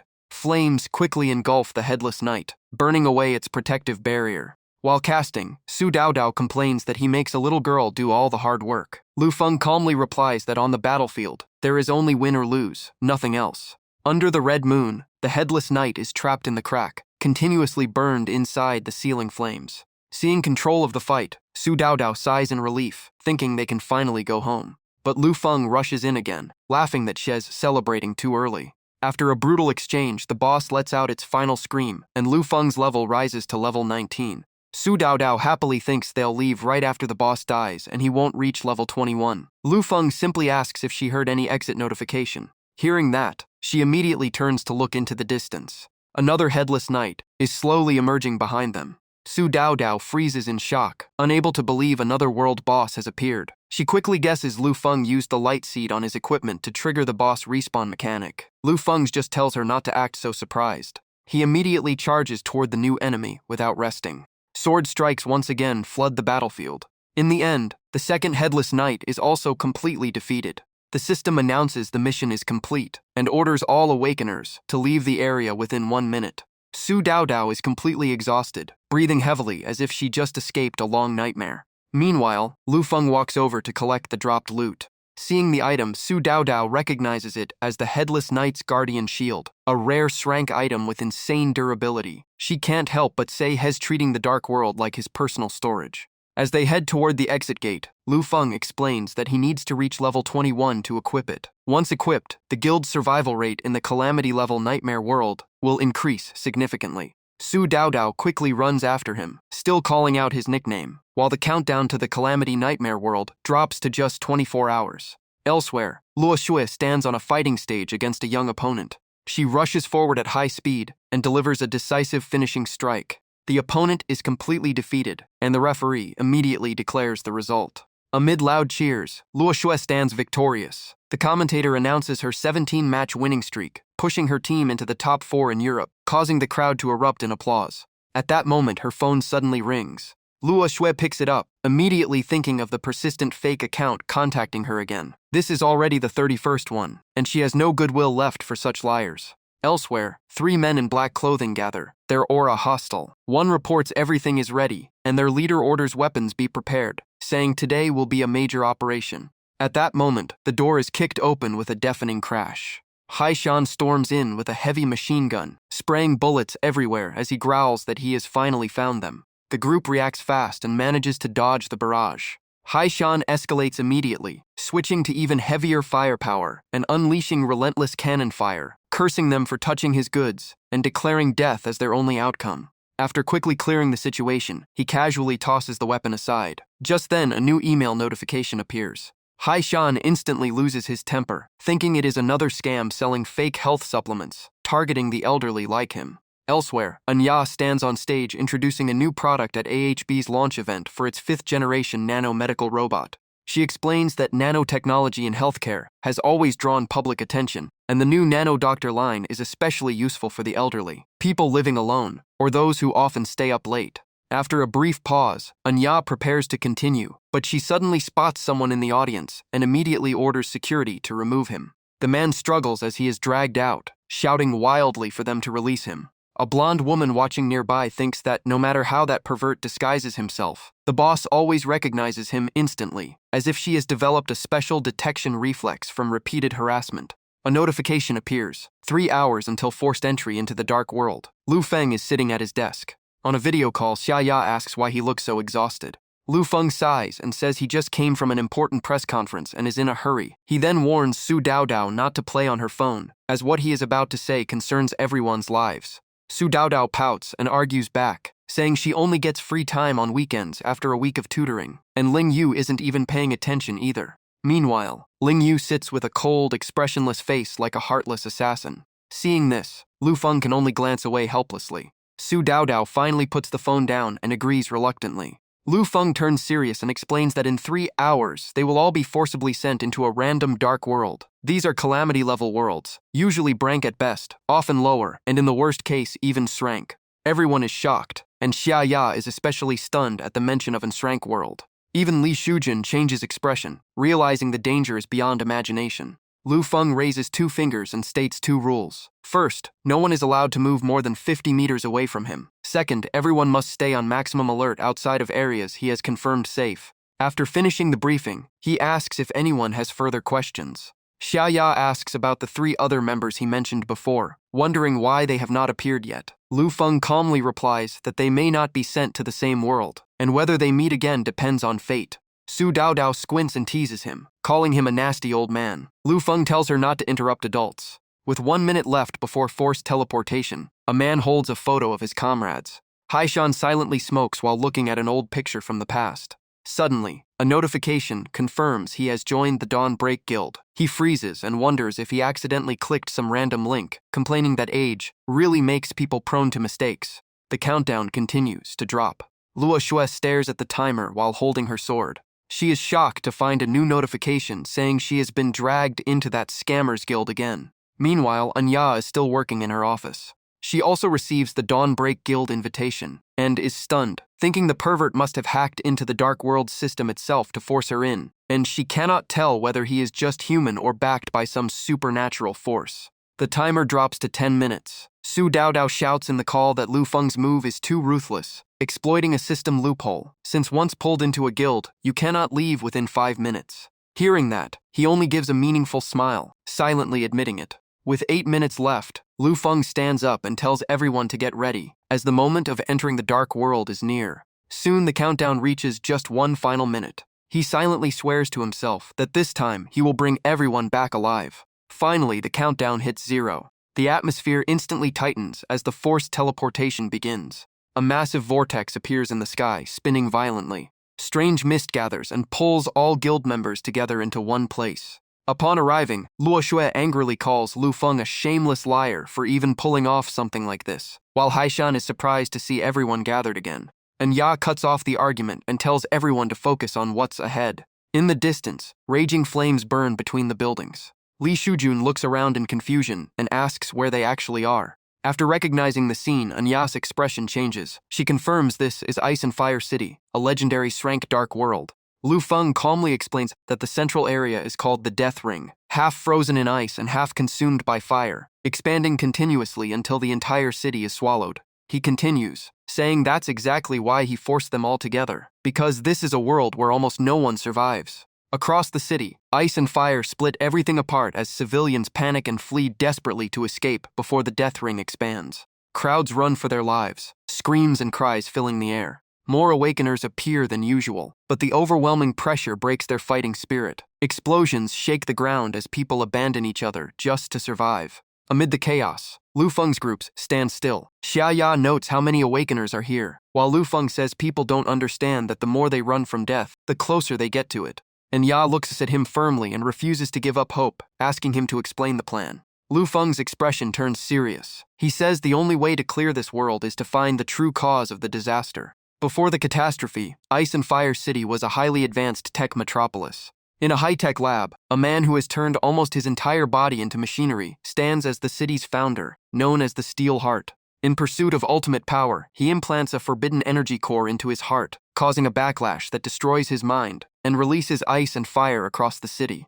Xia Ya quickly realizes the solution. They must eliminate Steel Heart. Lu Feng confirms the target is located inside the death ring at the city's center. Li Shujun turns pale, asking if they really have to go into that forbidden zone, but Lu Feng insists there is no other choice. Luo Xue refuses to believe him and declares she will find another way instead of trusting him. Just as she turns to leave, Lu Feng grabs her shoulder. Calmly but firmly, he apologizes, but makes it clear there is no negotiation. Luo Xue is not allowed to leave the team. Luo Xue immediately shakes his hand off her shoulder and asks what he wants. Lu Feng sternly replies that, in this world, no one is allowed to leave beyond a 50-meter radius from him. When she demands a reason, he simply says it's the condition for their survival. Luo Xue's anger is obvious. She steps back, hand on her sword, ready to fight and clearly refusing to comply. When she threatens to leave no matter what, Lu Feng half-jokingly says, "Hell, knock her out and tie her up if necessary." As the death ring closes in and the storm grows stronger, panic spreads through the crowd while only their group stands still. Luo Xue snaps at him not to underestimate her. Lu Feng calmly replies that he never does. He just doesn't want to lose anyone. Unable to watch them clash any longer, Anya steps in between them and raises her voice to stop the argument. She mediates and explains that survival is the priority. They must head into the Ice and Fire Zone and temporarily follow Lu Feng's lead. If he turns out to be lying, she will be the first to deal with him. Luo Xue reluctantly agrees. Lu Feng turns and notices Su Daodao still glued to her screen, so he immediately calls her out. She startles and looks up. Su Daodao points at Haishan, who is drinking heavily nearby, and complains that since life could end anytime, she just wants to enjoy herself, and that the old man is drinking even more than her. Haishan is slightly drunk now. He wipes his mouth, laughs excitedly, and asks if a fight is about to start, clearly looking forward to it. Lu Feng leads the team straight toward the center of the death ring, saying that no matter how strange this group is, he will try to keep everyone alive. Soon after, they stop in front of a massive sea of raging flames. Anya approaches and asks why he chose the fire zone instead of the ice side. Lu Feng explains that ice would restrict movement too much and make it harder to protect everyone, so he won't take that risk. Xia Ya is scorched by the heat, her face turning red as she fans herself and worries if they can really get through the fire sea. Lu Feng steps forward with his sword, looking confident, and assures them he already has a plan. Inside the flames, groups of mummified undead appear, wielding weapons as they scream and charge at the team. Without hesitation, Lu Feng accelerates and dives straight into the horde. His figure flashes across the battlefield as enemies fall almost instantly. Precise, terrifying sword strikes slice through the air, quickly eliminating every target. When the battle ends, corpses lie scattered everywhere, and Lu Feng, standing in the burning glow, leaves a striking impression on everyone. And Ya quickly identifies the key point. These monsters likely have fire resistance chips that temporarily protect them from heat, proving they are technological constructs. She realizes collecting those chips could allow the team to move deeper into the fire zone. Lu Feng raises his sword, confirming her deduction. He adds that the death ring expands every 30 minutes, and after 4 more waves, this world will be completely swallowed.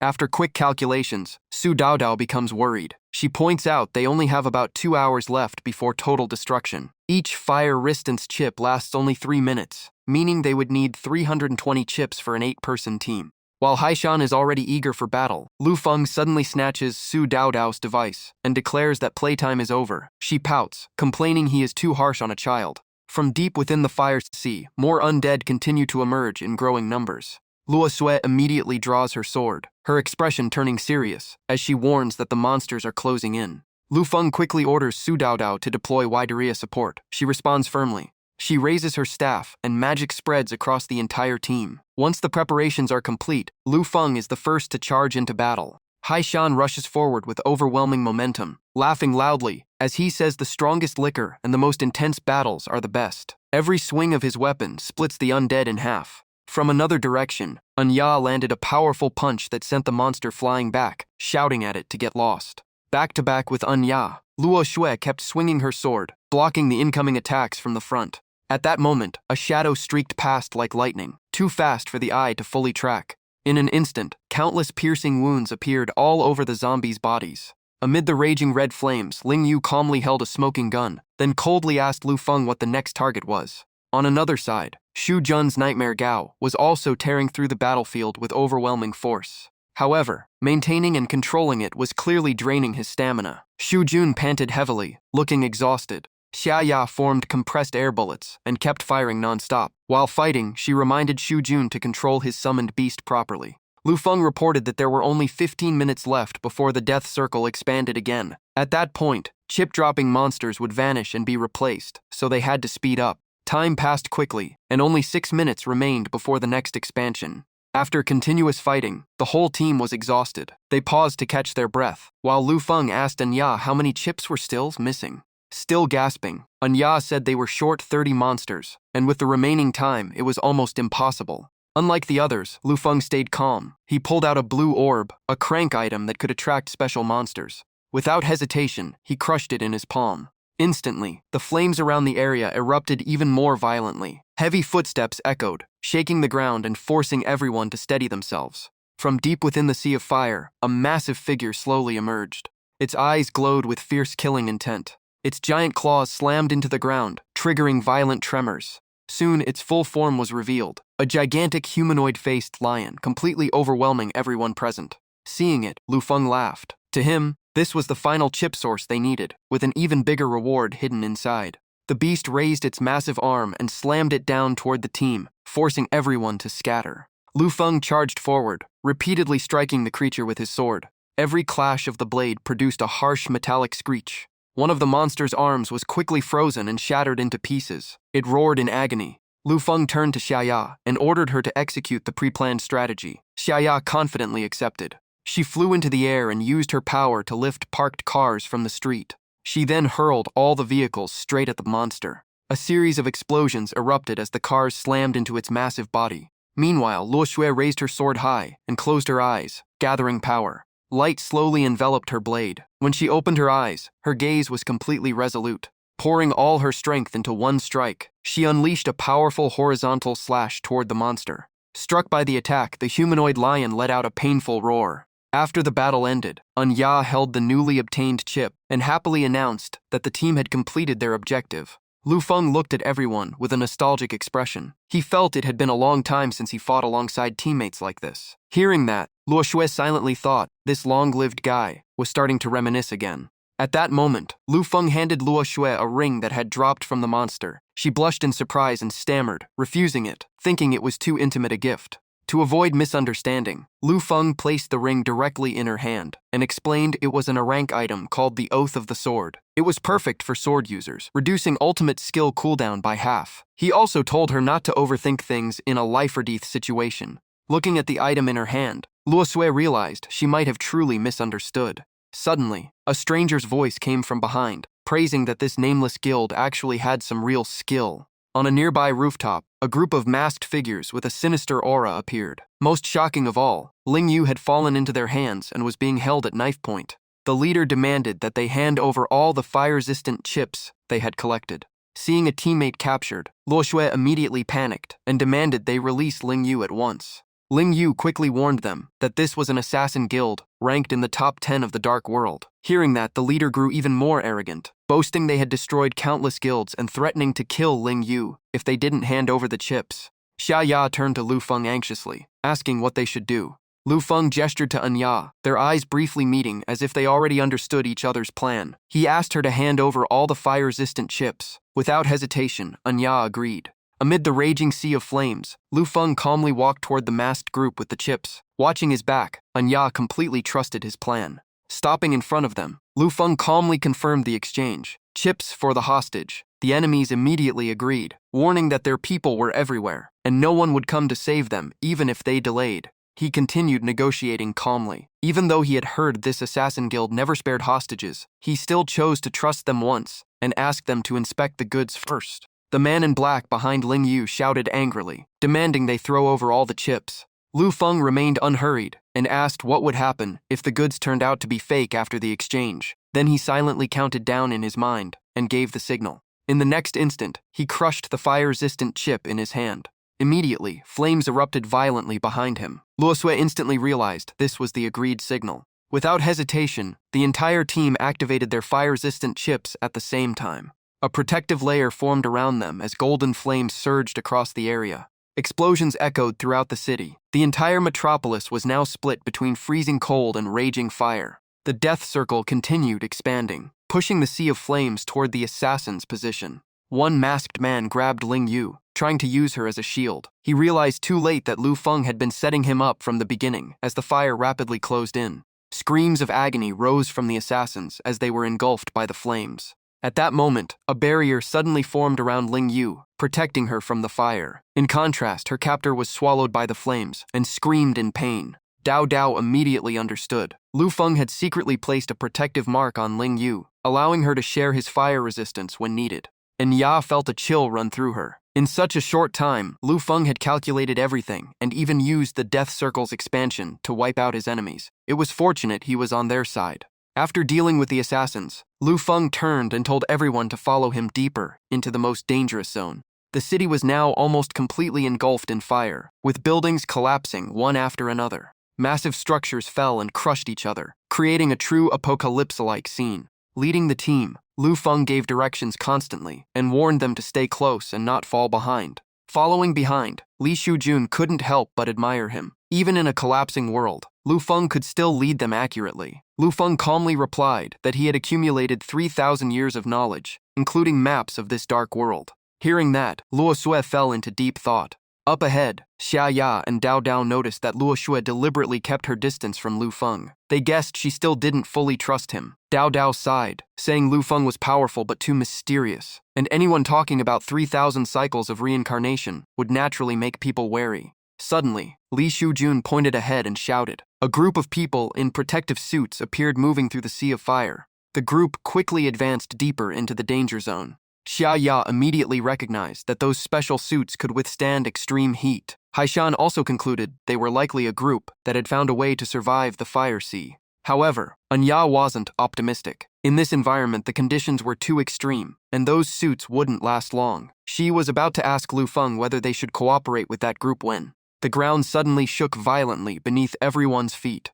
Luo Shui's expression changed as she sensed something extremely abnormal approaching. Lu Feng immediately raised a finger to his lips, signaling everyone to stay completely silent. He lowered his voice and warned that the Apocalypse Patrol had appeared. In the death zone he had mentioned earlier, a massive monster far larger than a human slowly emerged. The protected suit group below panicked instantly. One of them shouted for everyone to open fire. A rain of bullets was unleashed, but they barely caused any damage when they hit the monster's body. Amid the chaotic gunfire, a target lock sound suddenly rang out. Someone had switched to a grenade launcher, quickly adjusted their aim, and fired.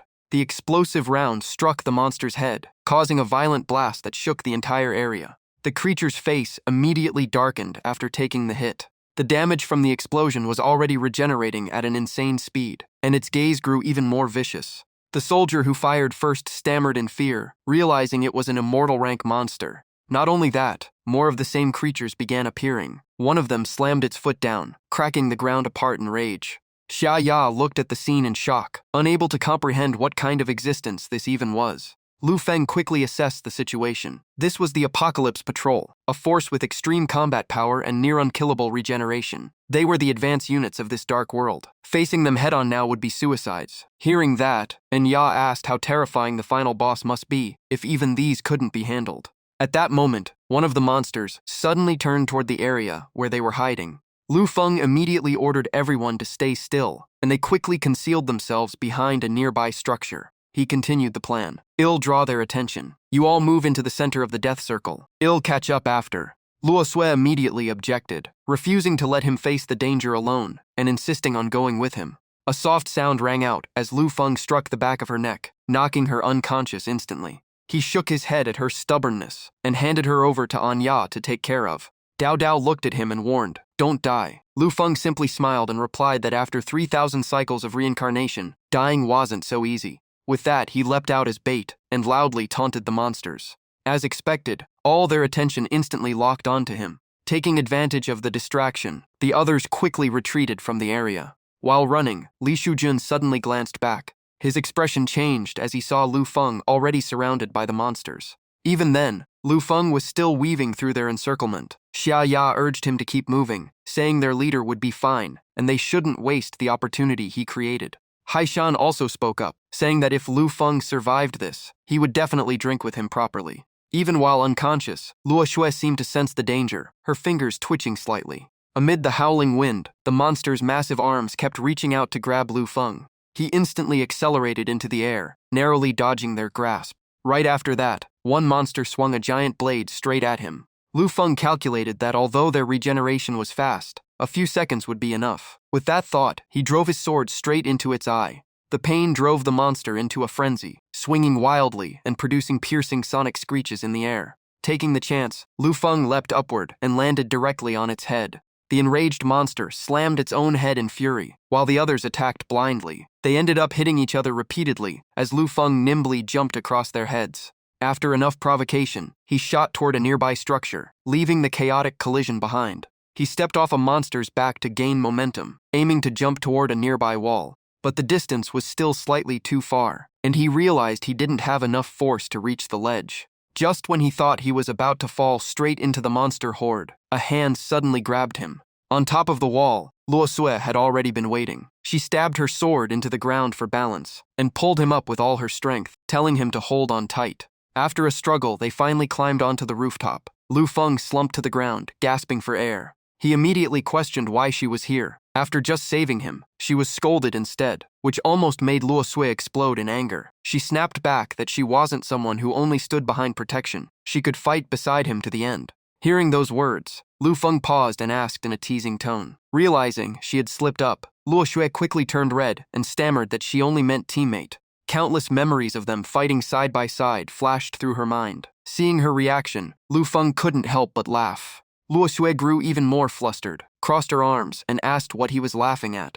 At that moment, a powerful burst of firepower suddenly shot toward them. Lu Feng reacted instantly, shouting for her to be careful and pulling her into his arms to dodge the attack. Everything happened too fast, and they both fell to the ground. Lu Feng accidentally ended up on top of Luo Shui, their faces only inches apart. Her breath and heartbeat overlapped in the moment, leaving her completely red and speechless. The scene looked almost like a romance drama, but reality didn't give them time. The monsters had already tracked them and unleashed bolts of lightning toward their position. While holding Luo Sui, Lu Feng kept dodging the attacks. She tearfully admitted she felt useless to him. Seeing her reddened eyes, Lu Feng gently reassured her. He said she had helped him a lot, always appearing at the most critical moments. In his eyes, had always been special. She just needed to listen to him next time. Hearing that, Luo Sui blushed and protested that she wasn't his goddess, even trying to call him a liar who had lived for thousands of years. But before she could finish, a lightning blast exploded nearby, making her scream in shock. Up ahead, Lu Feng's group was still desperately escaping the dangerous zone. Xiaya accidentally looked back and saw Lu Feng carrying Luo Sui through the sea of fire from behind. She immediately shouted his name. After regrouping, Lu Feng finally sighed in relief that everyone was still intact. At that moment, Luo Sui suddenly grabbed his collar and yelled at him to let go. Lu Feng only then realized he was still carrying her and quickly apologized. Seeing this, Xiaya teased them, saying she thought they had run away together. Haishan also laughed, saying that in such a chaotic world, if there were feelings, they should become a couple sooner. Luo Sui grew even more embarrassed and quickly denied anything between her and that liar. Standing nearby, Anya sighed and commented that a strong, unmarried woman like her could easily be shaken by someone persistent. But the mood didn't last long. Loud collapsing sounds echoed ahead as buildings began blocking their path. Xiaya turned pale, realizing the route ahead was completely sealed. Dao Dao almost cried, saying the collapse would keep spreading, and they had no way forward. Just as everyone was panicking, heavy tremors came from behind, shaking the ground repeatedly. They all turned back and saw the monsters from before advancing, destroying everything in their path. Dao anxiously blurted out whether they were going to die here today. Facing the desperate situation, Lu Feng calmly stated he would not let anyone in the group die. In the distance, giant figures wielding massive weapons continued closing in. Their steps were unstoppable, each one shaking the ground like an explosion, increasing the pressure. Meanwhile, the group could only push forward, climbing higher floors of the building. While running, Li Shujun asked why they had to go upward. Anya panted and replied she didn't fully understand Lu Feng's plan either, but they could only keep trusting him. While running, Dao Dao accidentally slipped on the stairs and screamed in pain. She clutched her ankle as tears immediately welled up from the intense pain. Seeing this, Luo Sui quickly stepped in, picked her up, and urged everyone to keep moving. In Luo Shui's arms, Dao Dao immediately forgot the pain. She secretly leaned into her and felt pure happiness, even imagining how the boys in the group would be jealous if she survived this. After a long full-speed sprint, Lu Feng finally stopped and confirmed they had reached their destination. Looking around, Luo Shui noticed the flames here were much weaker and guessed the area was built with special materials. Lu Feng confirmed it and revealed this was the city's central defense and combat command center. While he operated the control system, Luo Sui stepped closer and worriedly said that even if they hid here, the Apocalypse Patrol would still eventually kill them. Lu Feng remained calm and replied briefly that this was not a dead end, but their only chance of survival. He pressed the control panel, a signal sounded, and the massive gate in front slowly opened. Seeing this, Anya walked up in shock and asked how he activated the system. Before Lu Feng could answer, Xia Ya cut in, proudly saying it was nothing surprising, since their leader carried countless unbelievable secrets and had even freely entered top-secret military bases before. Hearing that, Anya gave him a suspicious look. Lu Feng could only cough awkwardly, trying to hide his embarrassment from the past mention. While they were talking, the group had already entered the command center. Without wasting time explaining, Lu Feng walked straight to the central control desk in the massive room. He immediately began inputting a series of commands into the system. Soon, the giant screen displayed the pursuing giants. Upon closer look, Li Shujun noticed something strange and spoke up. There seemed to be human figures embedded within their bodies. Everyone focused on those figures inside the giants, completely shocked and unable to understand what they were. And Ya quickly identified them. Crystal puppets and shrank consumable item capable of controlling giant organisms. It was these crystals that allowed them to command the Apocalypse Patrol. Xia Ya cursed under her breath, confused about what those people still wanted. Haishan said it was obvious they had just killed many of their allies, so this was revenge. Luo Shui looked at Lu Feng and said they couldn't just sit and wait to die. Lu Feng remained calm and stated the place could be converted into a defensive fortress, so the monsters wouldn't break in easily, but defense alone wasn't his style. He then called Dao Dao over.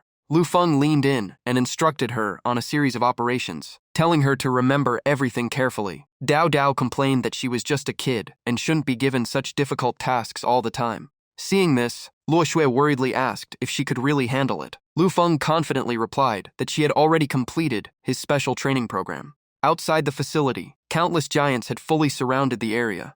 A subordinate reported to his superior that the target was holed up inside the building and the encirclement was complete, with no escape possible. Hearing this, the chairman held up a crystal with a victorious expression, believing those who killed the vice chairman would pay with their lives. At that moment, a series of cylindrical devices with special nozzles suddenly activated. Seeing this, the chairman's expression changed drastically. In an instant, the machines released thick layers of fog, engulfing the entire area of the giants. Through the mist, Lu Feng's figure appeared on high ground, sword in hand. He looked down and realized Dao Dao had successfully activated the war fog system of the defense center. Now it was his turn. Without hesitation, Lu Feng leapt straight into the enemy encirclement. One enemy was instantly torn apart by his sword before even reacting.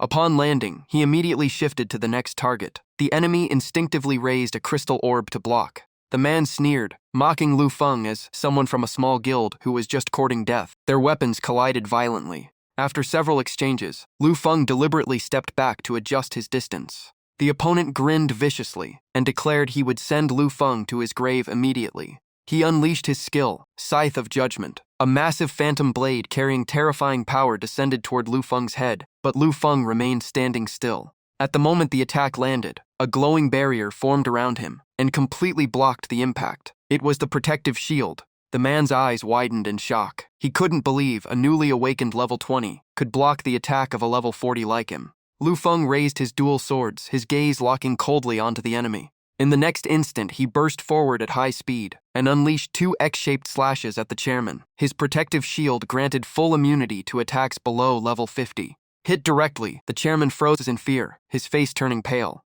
Seeing their leader in danger, the subordinates panicked and opened fire to save him. Lu Feng instantly dragged the helpless chairman in front of him as a human shield. The bullets all pierced into the chairman instead. At the same time, 3 streams of attacks shot in from different angles and took down the gunman.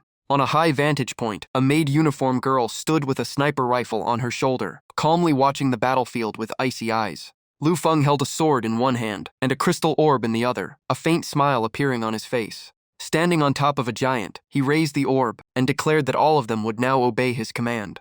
The moment the orb lit up, all the surrounding giants immediately lowered their heads in submission. Xiaya pressed close to the observation glass, her eyes filled with admiration. She even thought that following a man like him for life would be worth it. Tao Dao beside her just looked at her strangely, finding her thoughts odd. After gaining control of the giant army, Lu Feng announced the next plan. He would lead them alone, straight toward the final boss area, while everyone else had to stay behind. Luo Sui immediately objected. She slammed her hand on the glass, insisting it was too dangerous for him to go alone. The others were also shaken by his decision. However, Lu Feng remained calm. He asked Anya to take care of Luo Sui and told everyone to trust him. He promised he would find a way to get them out of this cursed world quickly. With that said, the giant army turned and marched forward behind him, shaking the ground with every step.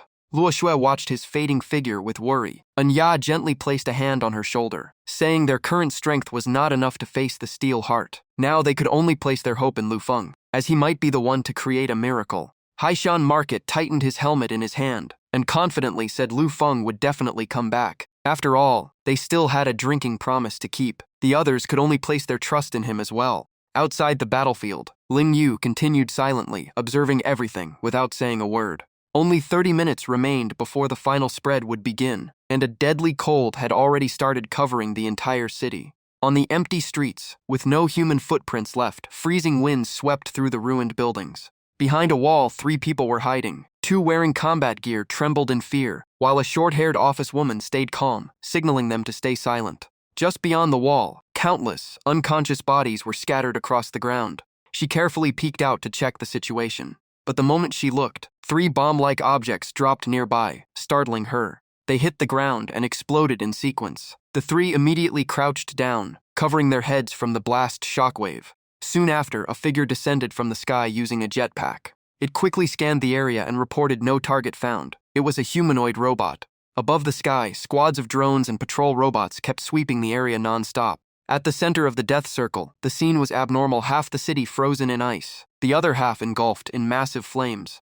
After confirming no targets, the robot flew away. The short-haired girl finally let out a sigh of relief. The young man beside her said in a trembling voice that the rescue ship Union had sent over 100 members into this nightmare world, but only 3 were left alive. Hearing this, Sister Lin showed deep regret. She blamed herself for underestimating the power of Steel Heart. They had not even met the true body of the enemy and were already wiped out by an army of machines. The purple-haired girl quickly comforted her, saying it wasn't her fault. If they hadn't taken the initiative, they would only be waiting for death anyway. The young man clenched his fist and bitterly said that if Leader Austin were here, things would be different. In his opinion, only that man could possibly defeat Steel Heart. Lin Jai shook her head. The guild was too large to enter a single nightmare world at once, but it was already pointless to argue. The final spread was about to begin, and facing the mechanical army outside, she could only admit they had done everything they could and wait for the end of the world. As soon as she finished speaking, her expression suddenly changed. Heavy rumbling echoes came from the distance. A giant army was marching toward them, each step shaking the ground violently. Lin Jai was shocked and couldn't understand what was happening. The young man turned pale and guessed that Steel Heart might be trying to wipe out all remaining Awakeners.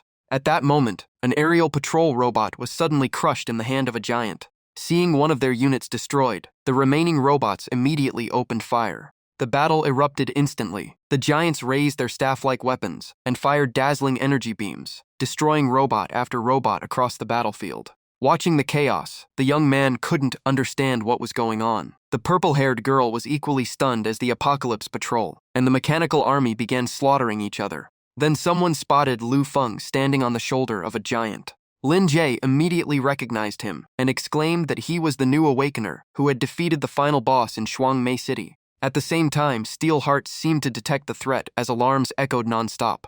Warning sirens rang through the base. Automated defense systems activated, and countless machines poured out of the structure. In an instant, the giant army and the Mechanical Legion launched a full-scale clash. Explosions echoed endlessly across the battlefield. The firepower from both sides was terrifying. The giants kept firing devastating energy beams from their staffs, but the robots struck back just as fiercely, piercing through the giants and bringing many of them down. Shockwaves from the battle reached the observation point. The purple-haired girl couldn't believe her eyes. The young man realized the Apocalypse Patrol had sacrificed nearly 2/3 of its forces just to wipe out the entire mechanical army. Cold sweat ran down Lin Jai's face. She clearly remembered that Lu Feng had been below level 10 before, yet now his power had grown to something unimaginable. The purple-haired girl checked the system interface and spoke up. His current level was only 21. Hearing that, Lin Jai grew even more confused. A level 21 Awakener dared to confront Steel Heart of a Catastrophetier nightmare world. To her, it was no different from challenging a god. At the same time, Luo Shue's group was watching the entire battle through surveillance screens. The final fight was about to begin. Inside the command room, everyone watched tensely. Xia Ya clenched her fists and kept cheering for Lu Feng. The giant army continued to close in, getting closer and closer to the central tower. Standing on a giant's shoulder, Lu Feng immediately ordered all firepower to focus on the middle section of the floating tower, aiming to force Steel Heart down to the ground.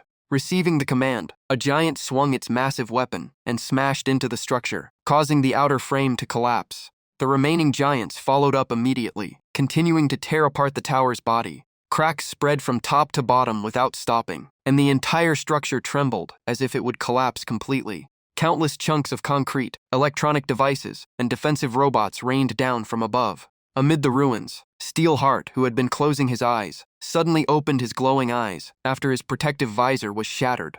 Instantly, his jet boosters activated, and he shot into the sky. Looking down at the battlefield, he roared in rage that lowly humans dared to interfere with his evolution process. His fury pushed him almost out of control. He declared he would kill them all, as electric energy began to surge around his body. At this moment, only 10 minutes remained before the final spread would begin. A giant immediately raised its enormous axe and struck at the floating enemy in the sky. In an instant, the axe blade reached Steel Heart's position, but he simply shifted slightly and appeared right in front of the giant, coldly stating the attack was too slow. He then delivered a brutal punch to the giant's abdomen, causing its massive body to stagger. Both of his arms lit up as the outer metal rapidly transformed into a new combat form. He roared and further increased his power output. The giant was repeatedly blasted back, crashing through multiple structures behind it while Steel Heart remained standing in place. Without giving the enemy any time to recover, another giant stepped in and swung its scythe down. Steel Heart didn't even turn his head. He simply stepped back slightly and fired a bolt of lightning from his hand. The seemingly small lightning strike carried terrifying penetration power, instantly piercing through the giant's chest. But the assault still didn't stop as another giant kept firing magic blasts from its staff. Steel Heart immediately deployed a protective barrier, effortlessly nullifying all attacks, then mocked the enemy's strength with contempt. He declared he would show them what real firepower looked like. In the next moment, countless cannons unfolded from his shoulders and thighs. A barrage of precision missiles launched and detonated across the giants' bodies. One of them was blown apart and collapsed right near Lin Jai's position. Witnessing the scene, everyone watching felt a chill. Lin Jai realized the Apocalypse Patrol's attacks couldn't penetrate Steelheart's defense at all and were being completely suppressed. The giants fell one after another, each collapse shaking the entire battlefield. However, the giant carrying Lu Feng was still standing and slowly raised its massive hammer. It poured all its strength into a full strike against Steelheart's shield. This time, the result was different. The barrier began to crack. Cracks rapidly spread across the defense, and for the first time, Steelheart showed shock. Unable to withstand the pressure, the shield shattered and crashed into the ground, forming a massive crater. In that instant, Lu Feng seized the opportunity and leapt off the giant's shoulder, charging straight at his target. His sword pierced into the collapsing barrier. Under the impact, the entire shield exploded into countless fragments. Without stopping, Lu Feng pushed his blade towards Steelheart's face, forcing him to realize something was wrong. But it was already too late. Lu Feng activated the high-frequency lattice shock slash and instantly severed one of his arms. Xiao Ling watched from a distance in shock. She recognized the sword as high-tech weaponry from this world and couldn't understand how Lu Feng had obtained it. After the sudden strike, Steelheart immediately retreated to create distance. Furious, he roared that humans were despicable for using ambush tactics. At the same time, he quickly reconnected his severed arm using electrical links. Lu Feng calmly replied that if his opponent hated ambushes so much, then he would use them even more. He then took out a small shield-like device. The device instantly expanded into a full-sized shield and was planted in front of him. It activated an ultra-electromagnetic suction mode, multiplying its force by 100 times. A terrifying pull began dragging everything toward its center. The suction was so strong that even Steelheart couldn't fully resist, his body slowly being pulled forward despite his struggles. Holding the shield firmly, Lu Feng explained that this electromagnetic shield was taken from the Military Mining Corporation and specially modified to counter Steelheart's frequency. In moments, his opponent was dragged directly in front of him amid howling winds. Roaring in rage, Steelheart poured all his strength into resisting the pull, using both hands to push against the terrifying force. Electric blue and crimson currents erupted across the mechanical parts of his body. They quickly formed a massive circular lightning network, known as the orbital storm. Cracking sounds echoed as the formation broke apart, and Lu Feng was violently blasted backward, covered in electric discharge. Steelheart smirked in contempt, believing this was all Lu Feng had, and not worth worrying about. After the impact, Lu Feng landed smoothly and regained his stance. Even though the attack had failed, he calmly pointed a finger toward the sky, as if he still had a final trump card. Steelheart frowned and instinctively looked up in confusion. Above him in the sky, two massive points of light suddenly appeared and overlapped. In the next instant, the object descended at a speed beyond missiles. In a blink, the falling star pierced straight through his body. A terrifying explosion erupted high in the sky, shaking space itself, yet the city below remained strangely unaffected. As the smoke cleared, Steelheart appeared in a miserable state at the bottom of a deep crater, his limbs heavily damaged, his body system sparking and burning, and part of his face destroyed. He immediately activated recovery mode as internal systems continuously signaled and began recharging energy. Mang was stunned beyond belief, unable to understand how he had used the final star orbit cannon by sacrificing the UF satellite. Lin Jie was equally puzzled after hearing this. Before anyone could find an answer, violent tremors kept coming from afar, making Lu Feng turn his head. A wave originating from the city center was continuously expanding in all directions. Standing on a rooftop, Xiaya and Ling Yu immediately realized the situation was critical. The final spread had begun. Tao Tao anxiously blamed Lu Feng, saying the final cannon had already been used up, while as long as Steelheart still had energy, he could regenerate endlessly. The countdown had reached exactly 1 minute remaining. Fully restored, Steelheart rose into the air and declared victory. In just 1 minute, the death zone would cover the entire world, and all life except him would be wiped out. In contrast to his arrogance, Lu Feng remained calm. He took out the steel egg and said it was time for what had been nurtured in the world of flames to appear. As soon as he finished speaking, the egg in his hand erupted in blinding light. A sky-shaking roar echoed as the steel-winged giant appeared. Seeing it, Lin Ji immediately recognized it as the final boss that once attacked her in the Dark City, realizing this was Lu Feng's true trump card.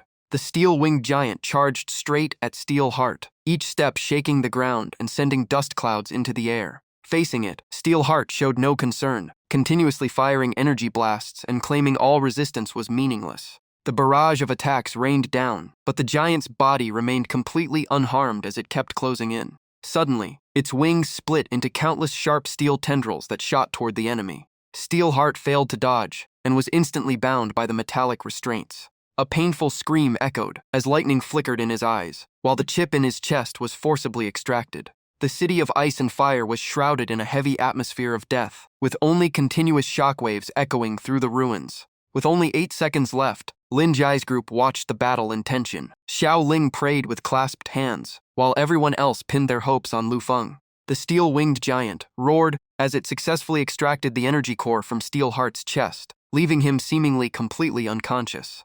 It raised the energy core before its mouth. With a single motion, it swallowed the core. With 3 seconds left, the steel egg inside the giant's abdomen began glowing violently, releasing arcs of electricity as it started moving. At 2 seconds remaining, time seemed to freeze. The giant dropped Steelheart, who had lost all value, down below. His heavy body crashed hard into the ground. A pillar of light connecting heaven and earth appeared once again, and the world's voice announced that the final boss of the Ice and Fire City had been eliminated, and all awakeners would be extracted in 1 minute. Seeing everything finally end, Lin Jai put on her sunglasses and analyzed that the steel-winged giant had evolved again by absorbing the energy core that once even backfired on Steelheart. Xiao Ling added that after fully digesting it, it might become even more terrifying than the previous boss. Amang excitedly shouted that regardless, they had all survived in the end. Witnessing the outcome, Luosue fell into silence. She began to wonder whether the rumors of the 1,000-year reincarnating being were real. Anya felt relieved, finally letting out a breath after escaping death.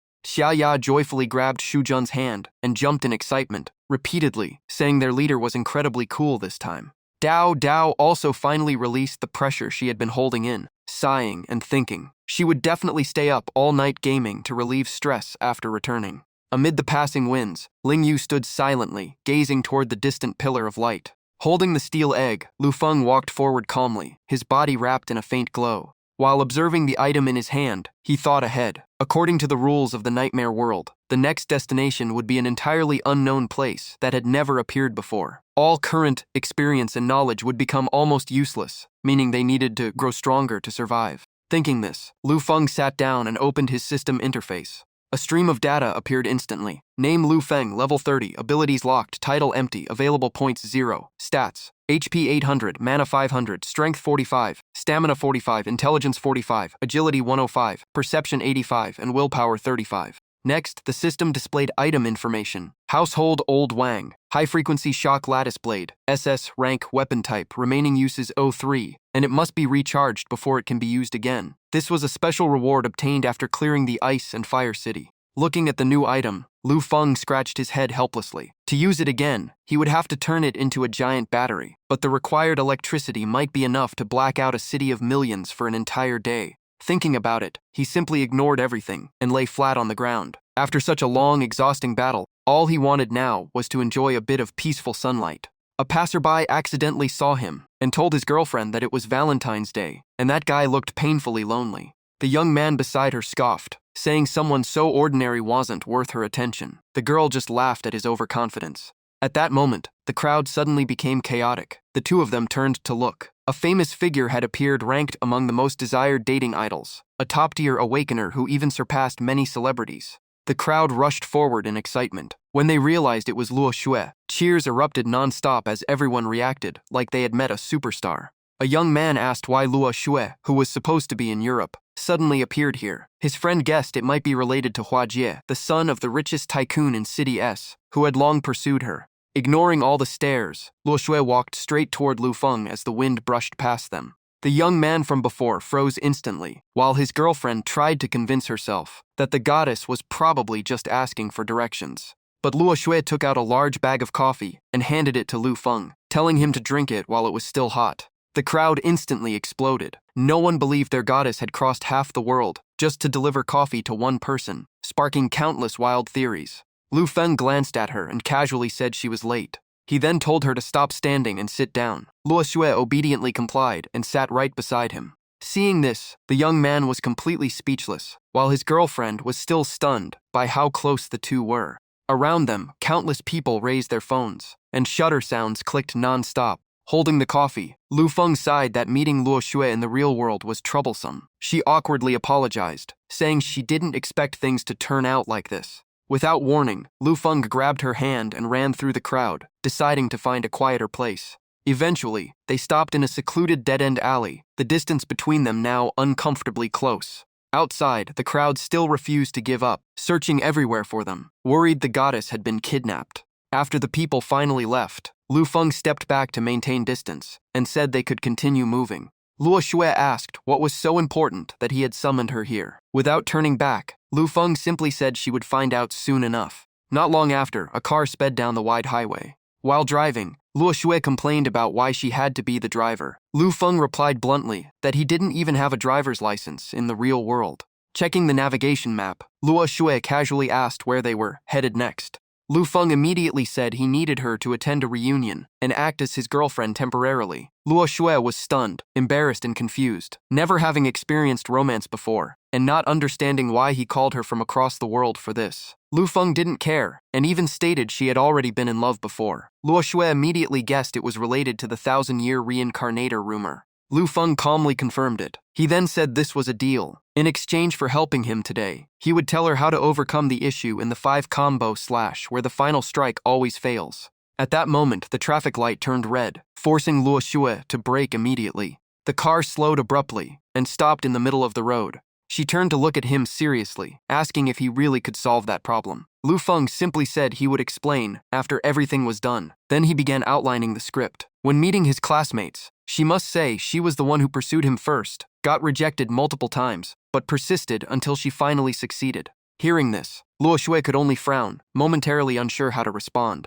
Seeing Luo Xue looking unsatisfied, Lu Feng laughs and says it's just acting and not to take it seriously, even suggesting they rehearse first. So after a moment of hesitation, she reluctantly agrees. She then plays along and softly says she was the one who kept pursuing him, refused to give up even after rejection, and only finally got together with him, begging him not to leave her. Everyone who accidentally overhears instantly freezes in shock. The group is mentally shattered, realizing the goddess Luo Xue not only chased someone first, but is also driving the relationship. One person is so stunned he drops his phone to the ground. After witnessing everything, the crowd quickly leaves, while Luo Xue blushes and scolds Lu Feng, who just laughs it off casually. Soon, the two arrive at their destination. Luo Xue asks if this is the class reunion, but Lu Feng reveals it was just an excuse, and this is actually the largest Awakener trade center in Asia, where Shadow Realm items circulate and major auctions are held.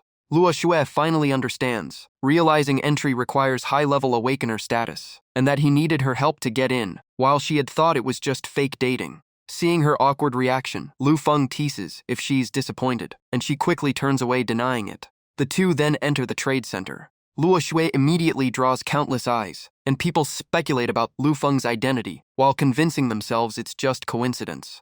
Lu Feng casually says he has no money and asks her to pay for everything, leaving Luo Xue helpless but agreeing to play the role of the sponsor. The surrounding crowd grows even more jealous, dreaming of being treated like this by their goddess. Inside the Awakener Trade Center, a merchant loudly promotes rare items brought back from the Shadow Realm. Lu Feng stops at a stall and notices a Rubik's Cube, placing his hand on it. He casually asks the price. The seller excitedly introduces it as an A-rank mechanical Rubik Cube, worth 800,000 Awakening coins normally, but offering it for 100,000. Lu Feng dismisses it as an overpriced decoration, and the seller quickly drops the price to 90,000.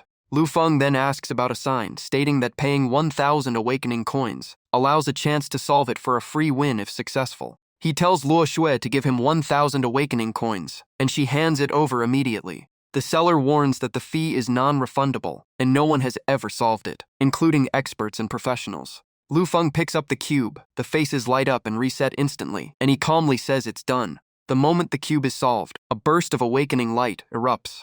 The seller stares in disbelief, muttering that it's impossible. A hidden space begins to open from inside the Rubik's Cube. Those who recognize it exclaim that it's a Shadow Realm treasure key, far beyond a rank value.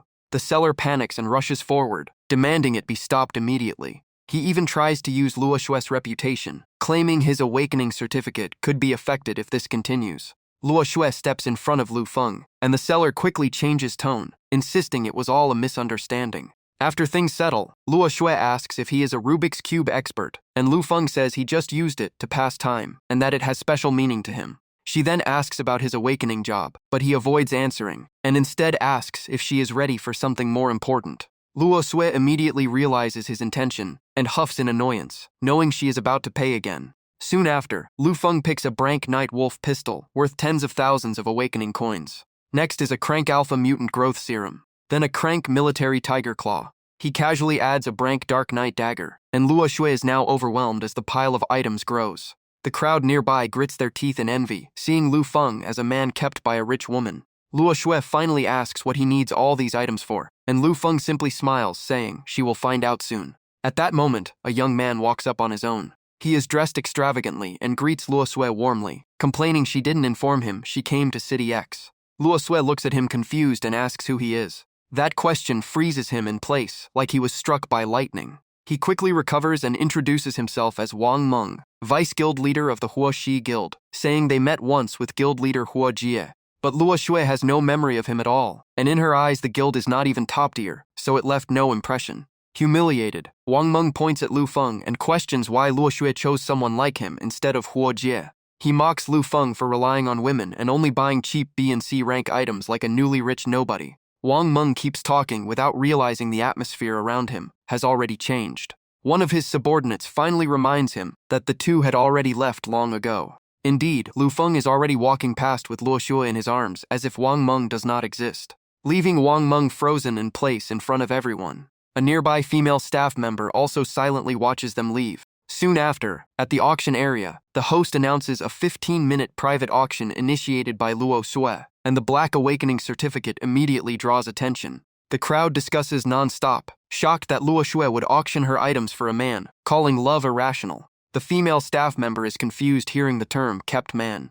On stage, spotlight hits Lu Feng, making him the center of the entire hall. The screens display the guests. One is the guild leader of Hua Xin Guild, ranked 105 globally. The other is the vice leader of a guild ranked 94. Lu Feng takes the microphone and thanks everyone for attending Luo Shui's auction.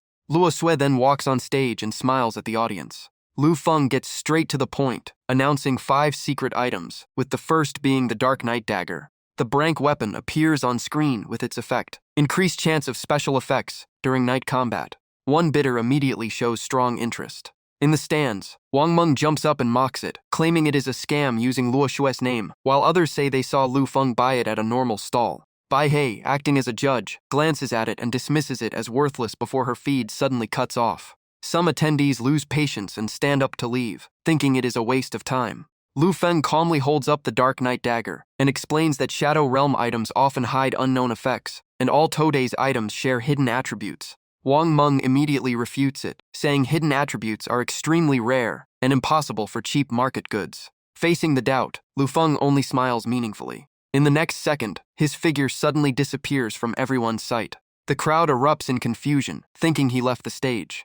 But suddenly a figure appears right behind Wang Meng. Seeing the blade pressed near his face, Wang Meng jolts in fear, his voice trembling. Lu Feng leans close to Wang Meng's ear and reveals the true effect of the Dark Knight Dagger. The user can activate invisibility for 1.5 seconds, 6 times in total. For an assassin, even that brief moment can change the outcome of a fight. The moment it's announced, many people immediately shout out bids. For assassination-type classes, it is practically a life-saving treasure. Lu Feng returns to the stage and starts the auction. As the first item, the starting price is only 100,000 awakening coins. In an instant, the price skyrockets. Voices from all directions keep rising, pushing the value higher and higher at insane speed. The female staff member in a suit silently realizes the so-called kept man is actually this kind of figure, and the more she watches, the more he feels like a glitch in the world rather than a normal person. Wang Meng also stiffens. He knows this weapon suits his class perfectly, but after mocking Lu Feng earlier, he doesn't know what to do. He swears in his heart that even if he starves, he will never buy anything from that man. On stage, Lu Feng closes the bidding. After the final hammer strike, the Dark Knight Dagger finds its new owner. Seeing the result, Wang Meng can only curse himself. In the end, he still joins the bidding, because pride is worth less than a true treasure. Watching from the side, Luo Sui grows increasingly curious about Lu Feng's true identity. In his hands, seemingly worthless items are sold for astronomical prices. After the first success, Lu Feng smiles and introduces the next item, the Windstorm Cloak. A blue cloak is brought onto the stage. On paper, it is only a crank item with a slight attack speed boost. That surprises many people. It drops from brank to crank, and the visible stats look ordinary. But after what happened earlier, no one dares to underestimate it. Holding the cloak, Lu Feng skips the buildup and reveals its hidden effect. Once every 3 hours, it activates for 10 seconds, allowing the wearer to see souls. In a shadow realm full of horrors, its value is self-evident. He adds an important restriction. The item is only usable by swordsmen. The starting price is set at 1,000,000 awakening coins. The entire hall erupts. Every guild relies on swordsmen as core fighters, and the competition becomes extremely intense as prices climb rapidly. Just as everyone is locked in a bidding war, Madame Lin suddenly raises her sign with a bid of 15 million. The massive number shocks the entire hall. With a single move, the price jumps tenfold, proving the terrifying financial power of the Hua Xin Guild. Even Lin herself is slightly surprised. A crank item is now priced like multiple Shrank treasures. Lu Feng remains calm and begins the closing process. After 3 confirmations with no higher bid, the final hammer falls, sealing the deal. Lu Feng announces Madame Lin as the winner. Her image appears on the big screen, clearly showing her satisfaction. Sitting beside Wang Meng, Jin silently admires the scene, thinking Bai He is not only favored by Luo Xue but also turning ordinary items into massive profits. Wang Meng stays calm on the surface, but feels increasingly irritated inside, deciding he won't let Lu Feng keep profiting from their guild. At that moment, Bai He's communication screen lights up again. He appears excited, relieved that the auction is still ongoing. Lu Feng continues explaining that at level 20 Awakeners choose a profession, and at level 50 they can advance to an intermediate class, with illustrations displayed on screen. While speaking, he brings out a glowing box and announces the 3rd auction item is directly related to class advancement. When the box opens, a green crystal skull is revealed. Lu Feng introduces it as the Crank Crystal Skull Remnant, an extremely rare substitute for rank materials used in level 50 class advancement for warriors. Starting price is 5 million. As soon as the introduction ends, the hall erupts again. Guilds aggressively raise bids, from 5.5 million to 6 million, then 7 million, with no one willing to back down. Madame Lin silently weighs the decision. If she obtains this item, the guild will have a chance to cultivate a highly potential intermediate warrior. After some consideration, she raises her sign and calls out 10 million. Seeing the price keep rising, Wang Meng gets anxious and shouts 15 million. Their eyes meet across the hall, and the atmosphere instantly turns tense like a stretched wire. Madame Lin adjusts her glasses and calmly raises the bid to 18 million. Wang Meng immediately responds with 20 million. Without hesitation, she pushes it to 23 million. He grows even more irritated and jumps to 25 million. While the two clash fiercely, Bai He casually eats ice cream and suddenly joins in with a bid that shocks everyone, 35 million. Both bidders freeze in surprise. The crowd is stunned as well. 35 million is an enormous number. Many wonder why Bai He, who had left earlier, returned. Seeing no further bids, Lu Feng confirms and closes at 35 million. Xiao Ling nervously asks Madame Lin whether they should continue. After some regret, she decides to stop, since anything above 30 million is no longer worth it, and it is better to wait for future items. The hammer falls decisively. Lu Feng announces Bai He of the Frostbreaker Guild has successfully obtained the Crystal Skull Remnant. Lu Feng then smiles meaningfully and announces the highlight is about to appear, with the 4th and 5th items sold as a combined set. Wang Meng grits his teeth and swears this is the last time he bids, even if a divine weapon appears, while Jin Zi mocks Lu Feng for exaggerating junk items and says Bai He is just relying on others. On stage appears an rank magic ring that increases 3 mana points and has a hidden effect allowing instant casting of a mid-level spell once every 30 days. Next is a crank blazing pain potion. After consumption, it splits the body into cold and heat sensations, and its hidden effect is fully restoring mana when mixed with a single drop of recovery fluid. Luo Xue studies both items carefully, realizing the ring is ideal for all mages below level 80, and instant casting is extremely dangerous in combat, while the potion is a dream recovery item for any mage. Lu Feng spreads his hands and announces the starting price is 10 million, calling it the most valuable opportunity left in the auction. Wang Meng forgets his earlier vow and raises his hand, shouting 20 million. Jin Zi falls silent while Madame Lin calmly raises it to 30 million without hesitation. Bai He casually eats ice cream and adds 40 million. The crowd sweats as bids jump by tens of millions, realizing this is a battle between major guilds beyond their reach.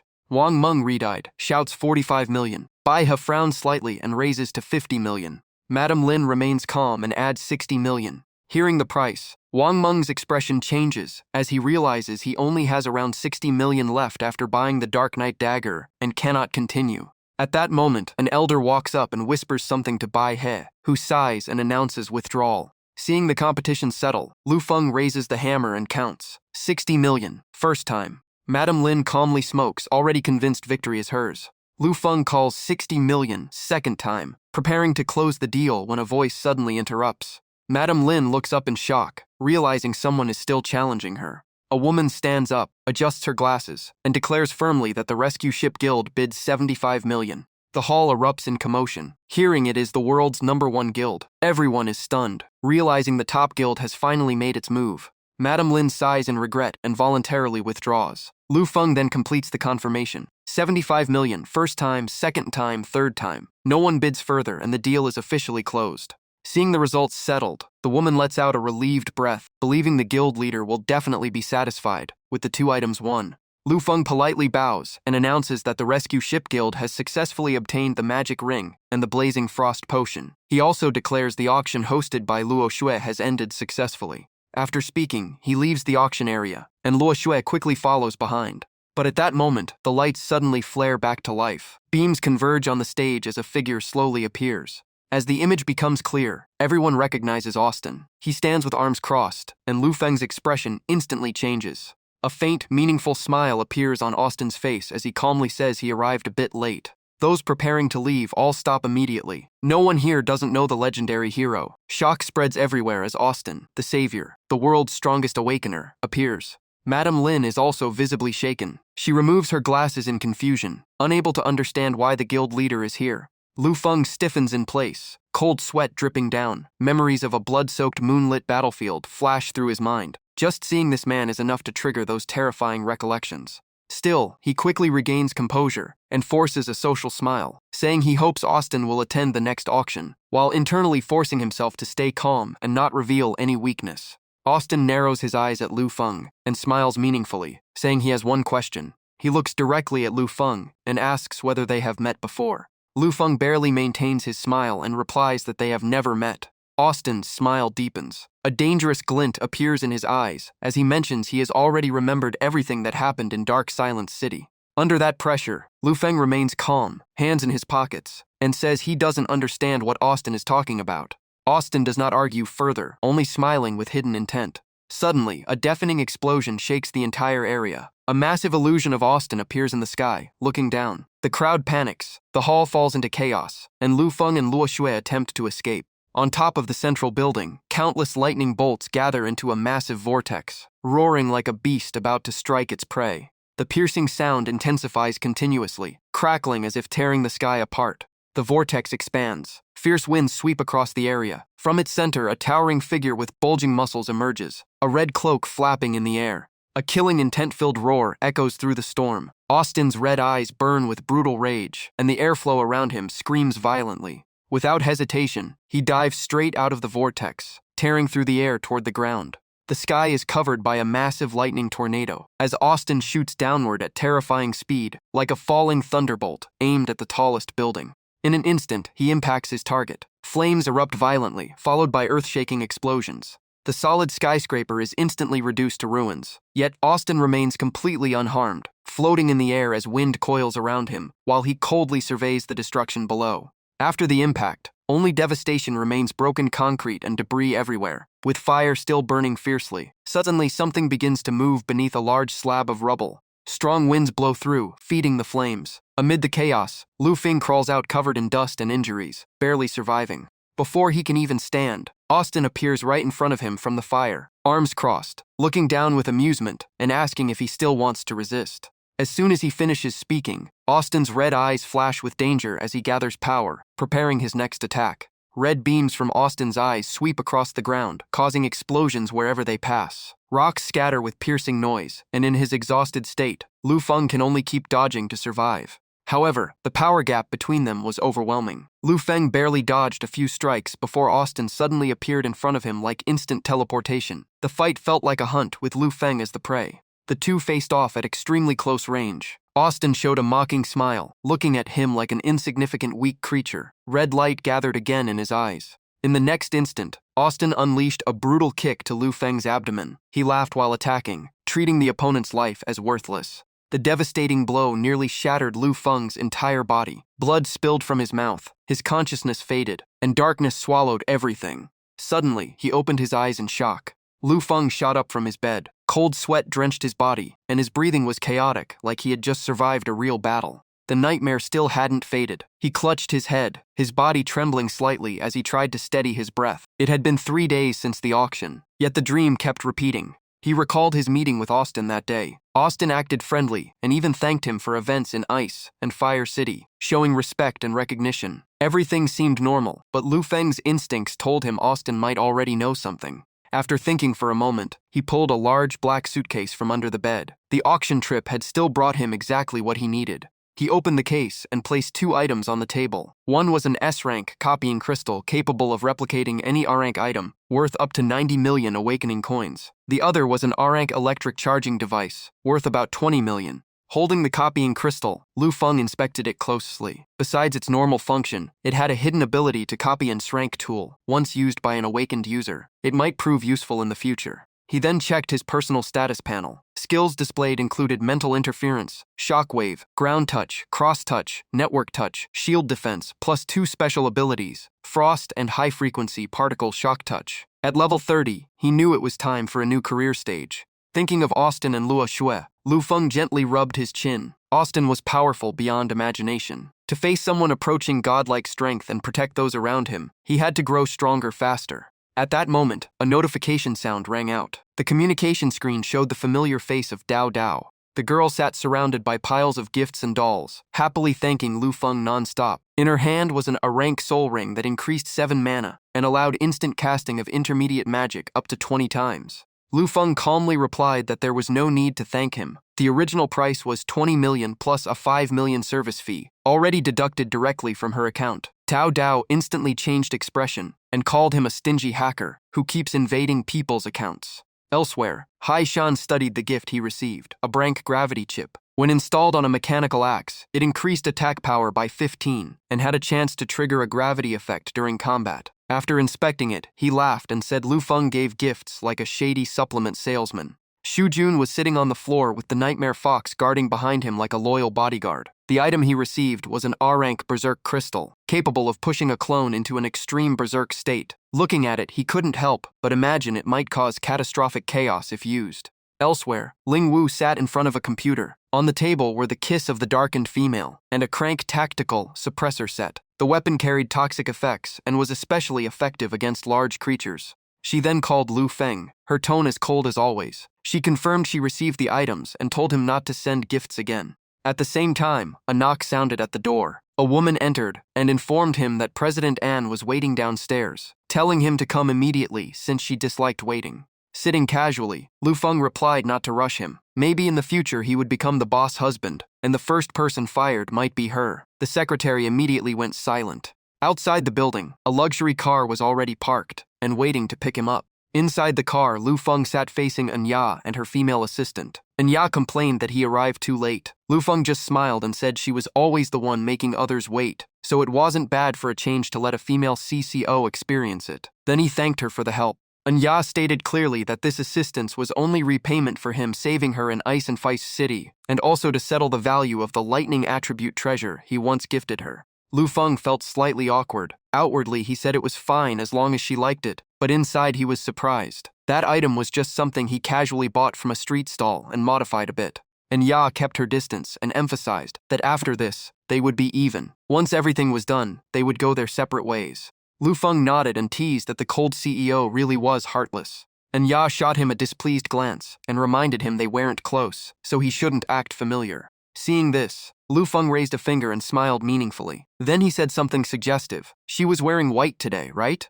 And Ya froze. Her face instantly turned red, shocked that he actually guessed correctly. Embarrassed and angry, she immediately called him shameless. Soon after, the helicopter carried them to a snow-covered mountain region. The world was silent and desolate, except for the roaring blades. Anya couldn't help thinking he might be one of the few people she could still trust in this chaotic world. The female assistant kept observing Lu Feng curiously. She couldn't understand why her boss went through so much trouble just to bring him here, nor why Anya treated him so differently. Noticing her gaze, Lu Feng laughed and pointed ahead, saying her curiosity was practically written on her face. Then he hinted this trip was extremely important. Caught off guard, the assistant froze. Hearing this, Anya also looked in the direction he pointed. In front of them lay a ruined, abandoned zone. As the helicopter descended, Lu Feng calmly announced they had arrived. The helicopter landed in an open area. The three stepped out while workers were still active nearby. Lu Feng led the group straight towards the steps of an ancient temple. The site supervisor quickly reported to Anya that the survey team had been working non-stop and had reached this point. She simply nodded. The assistant still looked doubtful and asked if this was really the place Lu Feng was searching for, especially since Anya had invested heavily in it. At that moment, Lu Feng took out a blue cube. The cube suddenly lit up and slowly floated into the air. In an instant, it split into dozens of smaller fragments and spread outward. The fragments emitted beams of light that linked with nearby ruins, reassembling scattered debris piece by piece. Soon after, a spatial gate appeared right before everyone's eyes. The assistant widened her eyes in disbelief and exclaimed that an obsidian shadow gate was hidden beneath this place. Lu Feng explained that high-level shadow gates only appear in special locations. He told them to stay outside before stepping in alone. By the time Anya and the assistant reacted, he had already vanished. Though she kept a calm expression, worry flashed in Anya's eyes as she silently hoped he would return safely. On the other side of the gate was a completely different world. Dark clouds covered the sky, and lightning struck the ground continuously. This was an A-rank shadow realm called the Sage Tower. A massive ancient tower pierced through the sky, its peak disappearing into the clouds. Standing before the Sage Tower, Lu Feng felt the wind converge into a single point. From within it came an ancient and authoritative voice, asking why he had come. A whiter-bed elder soon appeared, holding a blue crystal staff, surrounded by a faint mystical mist. He greeted the new visitor with a calm and gentle smile. Before anything else could happen, a stream of black smoke suddenly rushed in from the distance. In stark contrast to the whiter-bed elder, the newcomer was dressed entirely in black, with a blazing red gemstone embedded in his hat. His expression was hostile, clearly unwelcoming from the moment he arrived. Landing beside Bai Lao, he slammed his red staff into the ground and demanded Lu Feng state his purpose. Lu Feng calmly replied that he came because the Sage Tower was the only place that could grant him a hidden profession. He Lao stepped closer, looking down at him coldly and warning him that according to statistics, 85% of those who entered this world had died. Bai Lao raised his staff and activated an information screen, telling the young visitor to review the list of special professions himself. Light from the staff shot into the air, forming a floating list of profession data. Without hesitation, Lu Feng made his choice, the no-class one. Upon hearing it, both sages froze. Even He Lao showed clear surprise. The entire list vanished instantly, leaving only one entry, no class 1. No details were displayed at all. Bai Lao's smile faded as he warned seriously that this was the hardest trial in the entire Sage Tower. Failure meant instant death. Lu Feng didn't hesitate at all. He simply smiled, thanked them, and confirmed his decision. Seeing his determination, Bai Lao did not try to stop him further. He pointed at the gate ahead and said stepping through would begin the trial. Without hesitation, Lu Feng walked forward. Behind him, Bai Lao felt an indescribable emotion. Over the years, thousands had attempted the no-class profession, but only one survived by fleeing with an rank item. Still, he hoped this young man would be different. He Lao, however, didn't believe it at all, and even bet that if Lu Feng cleared the first stage, he would become a servant.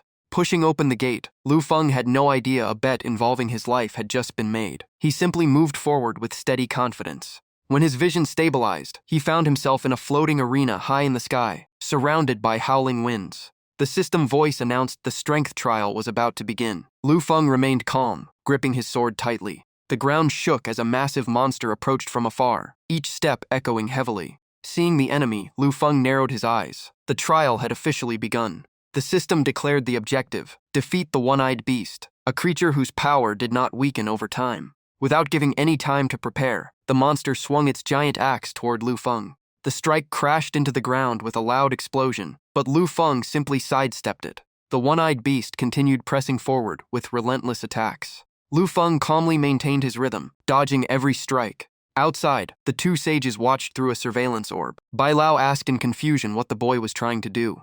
He Lao stroked his beard and guessed the plan. He believed Lu Feng intended to lure the beast off the arena, but many had tried and failed before.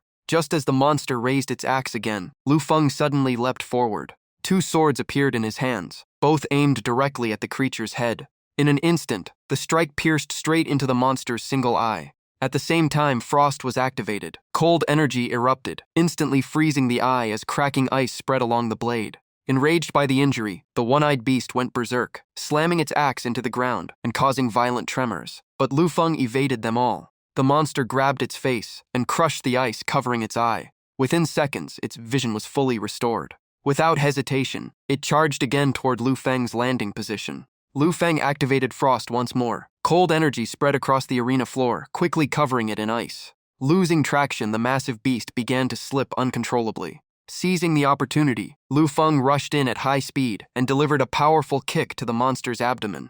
The impact combined with the sliding force sent the one-eyed beast speeding toward the edge of the arena. Its massive body finally slammed into the protective barrier. The terrifying collision shattered the barrier into pieces, and the monster was flung straight out of the combat zone. Lu Feng calmly watched the enemy fall below. The system immediately confirmed the strength trial was cleared, and a passage to the next stage was activated. From start to finish, both sages had witnessed everything. The white-robed elder praised the young man for cleverly dealing with the giant one-eyed beast. The black-robed elder immediately brought up the bet, saying he would serve Lu Feng for 1 hour if he passed the first round. Then he went further, declaring that if Lu Feng cleared the second round as well, he would become his lifelong servant. In his view, the first stage could still be cheated, but later trials would require real strength. A new gate appeared before Lu Feng, while the black-robed elder's voice echoed like a warning that true hell had only just begun. Stepping through the spatial gate, Lu Feng arrived on a winding path stretching endlessly. There were no obstacles, but darkness surrounded everything, and cold gusts made the place feel even more eerie. The system announced the speed trial and told him to prepare. Lu Feng immediately focused. The task was to defeat the wind spirit Sinf in a race. The system explained that every time Sinf accelerated, she would unleash violent windstorms. Anyone blown off the track would fall into a bottomless abyss. At that moment, Sinf appeared beside him as a giant, beautiful woman, her body glowing blue and towering 5 times his height. Outside the observation orb, both sages grew tense. They noted Sinf could reach the speed of sound in just 5 seconds, then increase by another 5% every 10 seconds. For a newly awakened like Lu Feng, even an elite assassin would struggle to keep up. The black-robed elder was almost certain he would be eliminated. Lu Feng lowered his stance, taking a starting position. The countdown echoed 3, 2, 1, while cold winds howled across the track. Before the start, Sinf turned to him with a contemptuous gaze. She mocked him for daring to challenge her in speed, calling it an insult. Still, she said this would likely be the most glorious moment of his life. The moment the signal sounded, Lu Feng dashed forward, but instead of racing normally, he immediately slashed the air. The sight made both sages widen their eyes in shock. His target was never the race itself. It was an attack using high-frequency shock energy aimed directly at Sinf. Completely caught off guard, she had no time to react. In the next instant, Sinf's body disintegrated, only letting out a brief sound before vanishing completely. The black-robed elder nearly went mad, his face pale as he shouted that this was cheating, since Lu Feng had killed the opponent. In contrast, the white-robed elder sighed and explained that his weapon likely came from the modern world, and since the rules did not forbid eliminating competitors, it could not be considered cheating. At this point, only Lu Feng remained on the track. He casually put his hands in his pockets and walked along the winding road. No matter what his actual speed was, the outcome was already decided. There was no one left to compete with him. Then he suddenly accelerated forward. The moment he crossed the finish line, the system confirmed the speed trial was cleared and opened the path to the next round. The black-robed elder still refused to accept defeat, angrily declaring that Lu Feng would never pass the third round. He even swore that if Lu Feng won again, he would serve him for 3 lifetimes. The white-robed elder could only shake his head helplessly, saying there was no need for such extreme bets. The system announced the intelligence trial. In the air floated a massive cube, while below was a sea of boiling lava. Heat waves surged upward, threatening to burn everything. Lu Feng appeared at the center of the cube. The rules required him to unlock 8 artifacts from different civilizations, from ancient to modern, east to west, and escape before the cube was submerged by lava. The time limit was 15 minutes. In front of him were 8 identical white doors. Each door had a pillar beside it, displaying completely different suspended items. In the distance, an hourglass waited to be activated. Bai Lao understood the true difficulty of this trial better than anyone. On average, Each artifact had to be solved in under 2 minutes. An advanced Rubik's Cube alone required thousands of moves in several minutes. The 7-link chain lock was even more dangerous, demanding absolute focus. One mistake could trigger an explosion, powerful enough to flatten a city of over 1 million people. Hai Lao firmly stated this was beyond human limits. In his view, only high-level decoder masters could attempt it. Anyone else entering this round would end in failure. Bai Lao didn't fully agree. He was about to say Lu Feng might create a surprise when Hai Lao cut him off. In his eyes, tricks meant nothing against a test of pure capability. Inside the cube, the hourglass slowly rose and spun in mid-air. When it stabilized, the sand began to fall steadily, making the atmosphere even more suffocating. The system announced the start at the same time. The massive cube began descending toward the boiling lava below. Without hesitation, Lu Feng walked to the first pillar, where a chain-hook artifact was suspended. Seeing this choice, Hai Lao laughed loudly, believing Lu Feng had walked straight into the most dangerous trap. Bai Lao, on the other hand, was sweating nervously. Lu Feng remained calm and picked up both the Rubik's Cube and the chain lock device at the same time.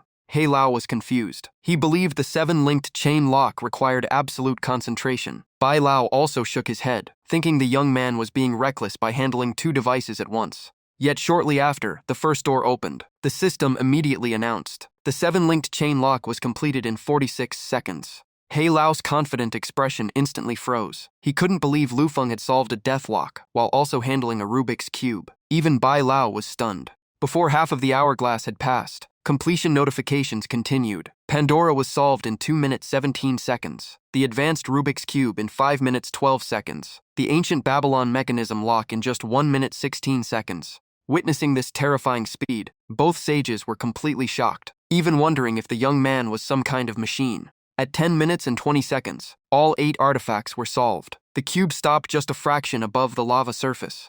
Hai Lao felt a heavy blow to his pride. He couldn't believe someone could clear this trial purely through intellect and skill without any special abilities. Bai Lao also found it unbelievable. Yet the results were undeniable. This was unprecedented in history. After the system confirmed the intelligence trial, Lu Feng moved on to the next gate. He remained completely calm, as if he had trained for this countless times before. Bai Lao teased Hai Lao, asking if he still wanted to bet. Hai Lao immediately got angry and declared that if Lu Feng cleared the next round, he would turn into a dog. Soon after, the system announced the strength trial had been completed. Lu Feng now stood in a dark, frozen land with twin swords in hand. The world resembled a ruined graveyard, with dead trees, crows filling the sky, and a blood-red moon hanging in the distance. Meanwhile, Hai Lao had already fulfilled his promise and turned into a black dog. Barking furiously, he complained that the 7-day survival trial in a monster-eating world had ended in less than a day. Bai Lao could only watch helplessly. After observing through the screen, Bai Lao calmly explained that Lu Feng had seen through the nature of that world. What appeared to be the ground was actually the sky itself. Once destroyed, sunlight flooded in and purified everything. Looking at the black dog, Bai Lao advised Hai Lao to return to his original form, but he stubbornly kept barking, insisting this was the final round, and he would not revert unless Lu Feng failed. Seeing no point in persuading him, Bai Lao simply let him be. Thunder roared continuously across the sky, lightning tearing through the darkness and reflecting on the violent waves below. The system announced the perception trial was about to begin. Amid the chaotic storm, Lu Feng stood alone as the center of it all, while wind swirled around him, gradually forming a small vortex. In the darkness, glowing red eyes suddenly appeared. Moments later, countless similar eyes emerged everywhere, signaling an extremely dangerous threat quietly approaching. The mission of this stage is to eliminate all professions from the shadow world. With every lightning strike over the city, flashes of light reveal endless figures swarming in from all directions. A massive army of demon soldiers chased from behind, while Lu Feng sprinted ahead. Compared to the endless sea of monsters, his figure was just a tiny black dot in the night. Seeing this, Bai Xianzhe judged that fleeing was the correct choice. But He Xianzhe immediately objected, saying running would only lead to a faster death. Lu Feng exploded into terrifying speed, his body turning into afterimages as he shot straight into the forest ahead. A squad of demon soldiers locked onto his trail. With glowing red eyes and battered bodies, they kept charging, but Lu Feng was far too fast, leaving only fading traces behind.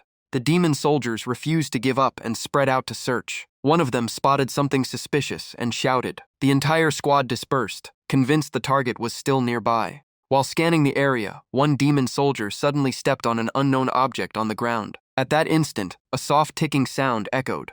Immediately after, a series of warning sounds rang out. Beneath their feet were disc-shaped devices blinking with red lights like automated machines. In an instant, the hidden bombs all triggered at once. A massive explosion swept across the battlefield, blasting demon soldiers into the air and turning the area into a sea of flames. The survivors had no idea what just happened and kept warning each other to stay alert. At that moment, another object slowly rose from the ground. It looked like a microphone, sparking continuously and confusing the demon soldiers.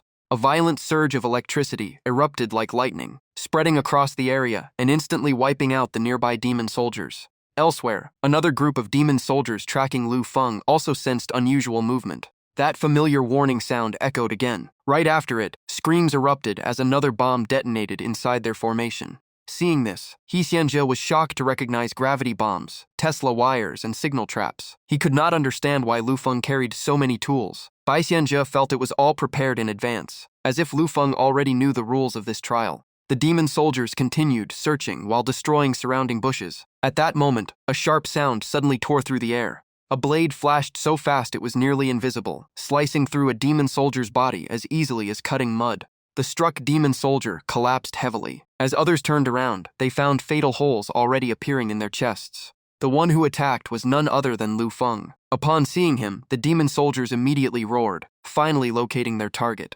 He Xianzhe smiled in satisfaction. In his view, Lu Feng had already used nearly all his tricks and was now a trapped prey. Lu Feng kept moving like the wind, but behind him, the familiar ticking sounds echoed again, signaling something was about to happen. He glanced back at the pursuing demon army and suddenly showed a calculating smile. That expression made it feel like he was the real hunter. This entire chase was part of his plan. He Xianzhe turned to Bai Xianzhe and declared it was over. In his opinion, once Lu Feng reached the mountain peak, he would be completely surrounded and killed.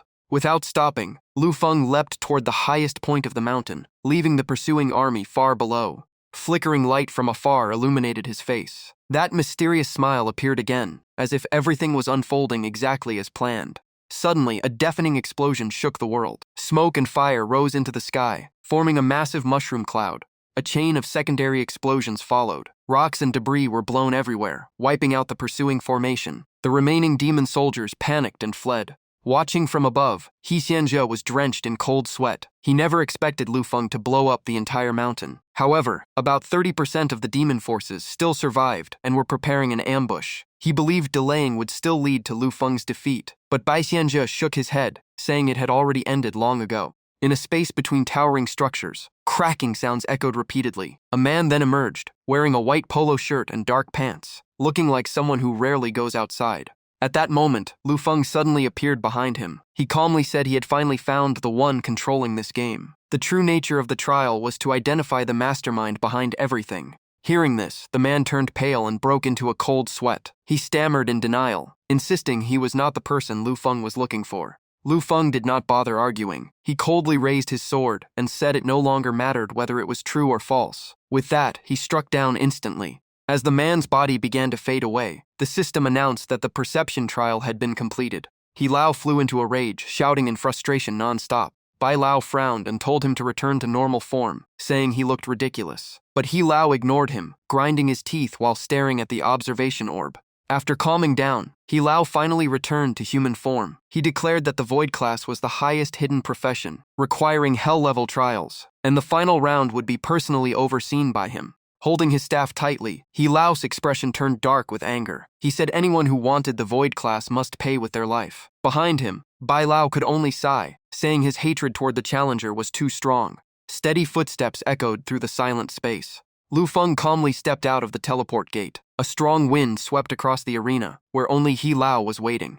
Seeing this, Lu Feng asked if clearing the Void class trial would end the game. He Lao maintained a stern expression and announced a welcome to the final secret trial. Even though he did not know what was coming, Lu Feng casually waved, as if greeting an old acquaintance. Black scales began spreading around He Lao's eyes and quickly covered his face. He admitted Lu Feng's performance exceeded expectations, but declared this was where it ended. The final trial was a one-and-one fight with him. A low roar echoed out. He Lao's body began transforming into a massive black dragon with glowing red eyes and terrifying fangs. Dragon scales covered his limbs, claws elongated, and massive black wings spread behind his back. In moments, He Lao fully transformed into a complete black dragon. A red gem on his chest blazed, and his overwhelming pressure cracked the ground beneath him. The dragon exhaled heavy hot breath and looked down with contempt, demanding the human kneel in fear. Without waiting, it opened its mouth and unleashed a dragon breath directly at Lu Feng. The massive flame stream was blocked by ice walls summoned by Lu Feng. However, the black dragon's power was overwhelming, melting the ice layer by layer. After the first strike, the black dragon flapped its wings and soared into the sky to gain dominance. In the air, it summoned countless crystals and rained them down, declaring it a punishment for its opponent. Every crystal that hit the ground exploded violently, shaking the entire battlefield. Despite the dense bombardment, Lu Feng moved through every gap and dodged all attacks with ease. When the attack ended, strong winds cleared the smoke, revealing a devastated battlefield.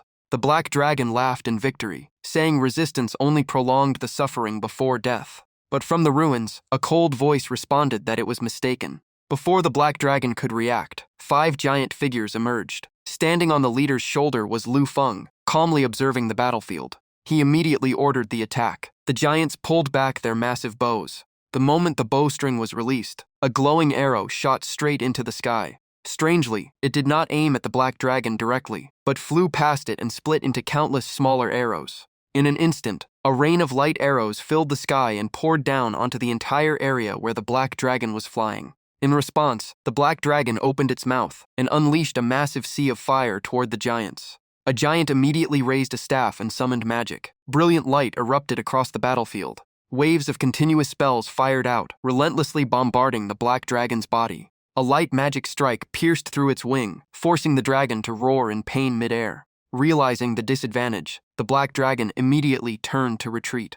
While escaping, it still looked back and cursed humanity for being arrogant enough to dream of controlling the world while preparing another attack. The black dragon roared and activated Dragon Flame, intending to burn everything to ashes. Its target was still the giants below. A massive pillar of fire pressed down from the sky with terrifying force, forcing the giants to scatter and flee. One who reacted too slowly was swallowed by the sea of flames instantly. In the end, only one giant remained, desperately charging forward despite explosions erupting around him. Seeing this, the black dragon grew smug, believing the last one would surely die under its attack. But unexpectedly, the giant gathered all his strength and hurled a metal rod forward. Seeing it break through the firestorm, the black dragon was startled. The metal rod sliced past its body and flew away. Realizing it wasn't hit, the black dragon paused in confusion, unable to understand the intent. It then laughed mockingly, thinking all the attacks had missed. At that moment, Lu Feng suddenly appeared behind it, shocking the black dragon. He coldly asked who said the strike had missed.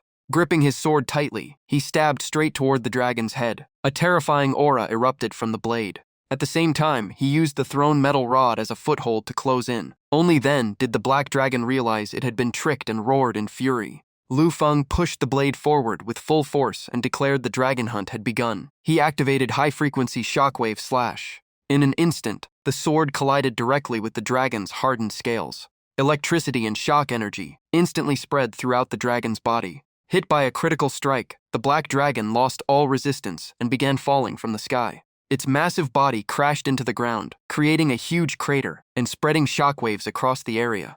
After the decisive blow, the black dragon completely lost its power. Its eyes rolled and its tongue hung out, no longer showing any dominance of a ruler. The system then announced that all trials had ended. Lu Feng successfully obtained the heightier hidden class Nameless. The black dragon shrank back into He Lao, appearing alongside Bai Lao. A status window appeared before Lu Feng. It stated that Nameless was a special class capable of learning and using all types of skills. He Lao was still unable to recover from his defeat, repeatedly shaking his head in disbelief. Bai Lao calmly said that no record lasts forever. Eventually someone will surpass it. He then congratulated Lu Feng for breaking a record that stood for years and becoming the only one among hundreds of thousands to clear all trials. But what Lu Feng cared about most was not the praise, but the final reward. Bai Lao smiled and raised his staff, signaling him to check it himself. Lu Feng immediately examined the reward. When his hand touched the glowing orb, the system announced he had obtained Enshrank summoning medal. It allowed him to summon beings from previous trials as combat allies, but only once. Hearing this, Lu Feng was satisfied and decided to choose a 100-man unit composed of all previously encountered professions.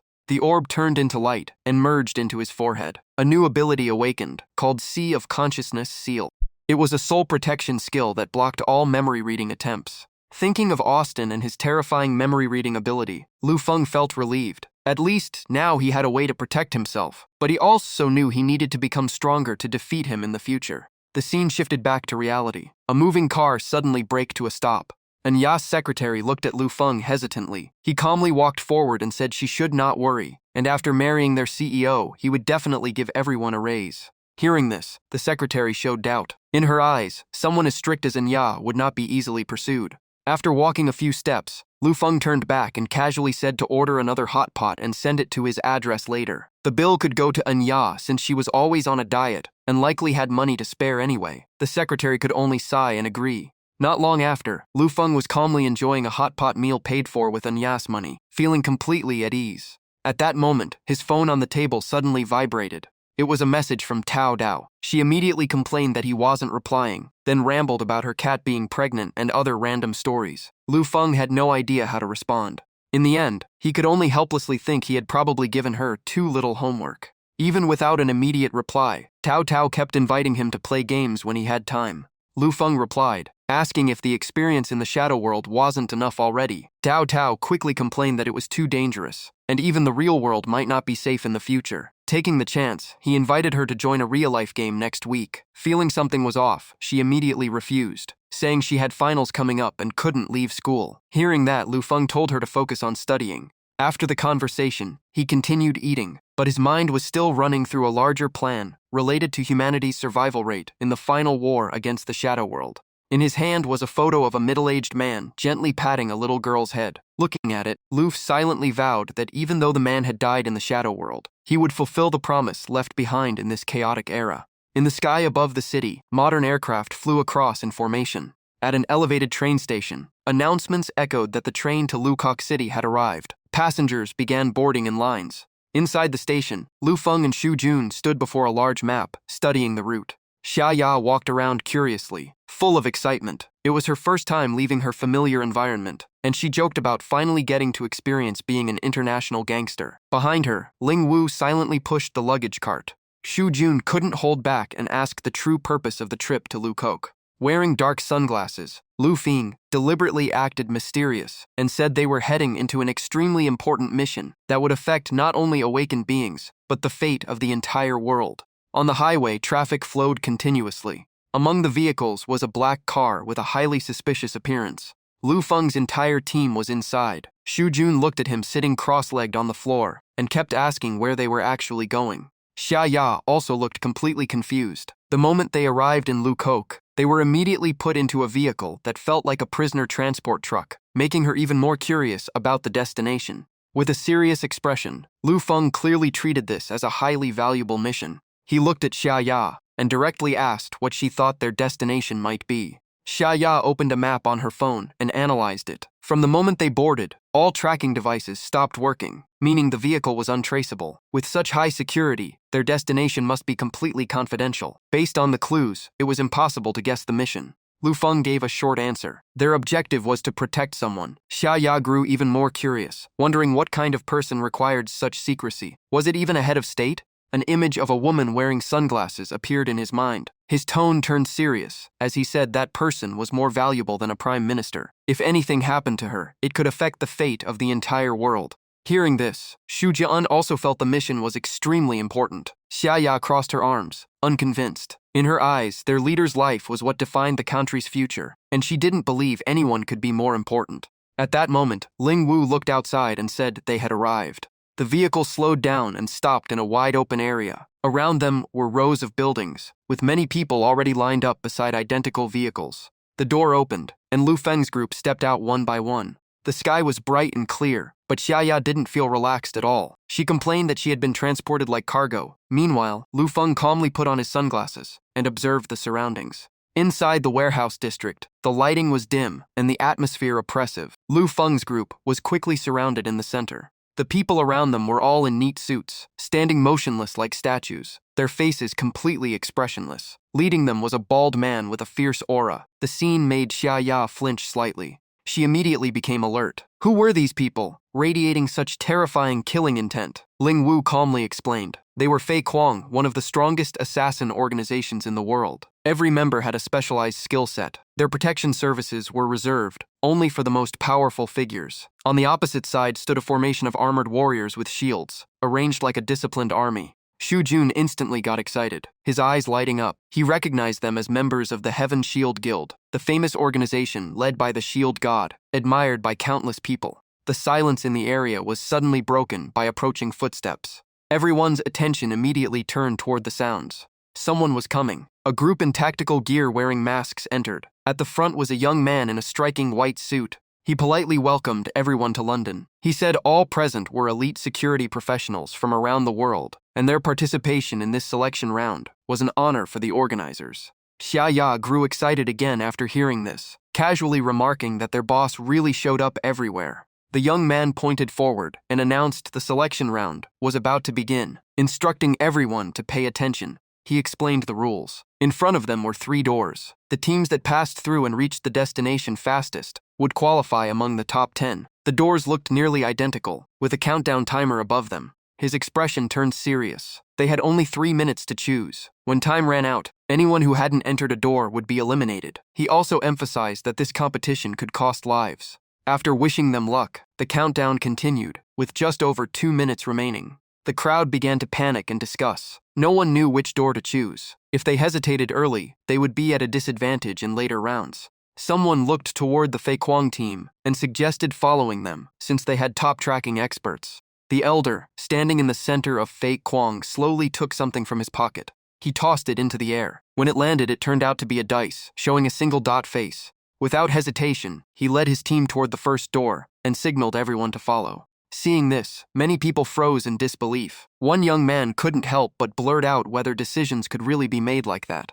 The Heaven Shield Guild quickly moved as well. Their commander ordered a backup plan, splitting forces to gather information before regrouping. The entire team acknowledged the order. They immediately split into 3 evenly sized groups and entered all 3 doors simultaneously. At this point, the timer showed about 1 minute 40 seconds remaining.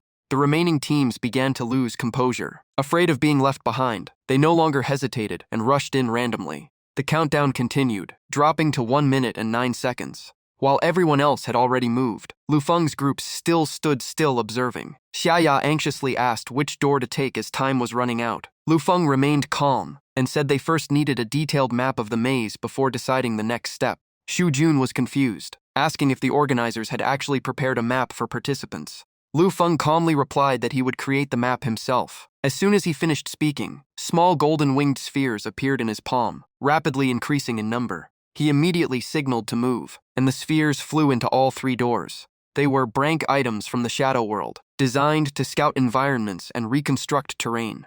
They silently flew above the participants' heads without anyone noticing their presence. Before everyone's eyes, a massive layout gradually took shape. Xia Ya urgently asked if there was still time. Lu Feng simply smiled and said the job was already done. Right after that, a complete maze map unfolded in front of the entire group. Everyone immediately focused on studying the details. Shu Jun was shocked by the speed, while Xia Ya was stunned by the scale of the map. Ling Wu quickly noticed something unusual. From what she saw, the maze was composed of multiple spaces that could shift and rearrange, meaning its internal structure was constantly changing. Lu Feng led the group forward and confidently reassured them. He had solved hundreds of thousands of such mazes. As long as he understood the basic structure, he could always find the path to the destination, no matter how it changed. Hearing this, Xia Ya happily cheered that being with the boss meant she didn't need to think at all. In the observation area, a girl asks the supervisor whether their group's methods count as breaking the rules. The manager shakes his head and says the rules never forbid creative approaches. Maybe these outsiders will make the competition more interesting.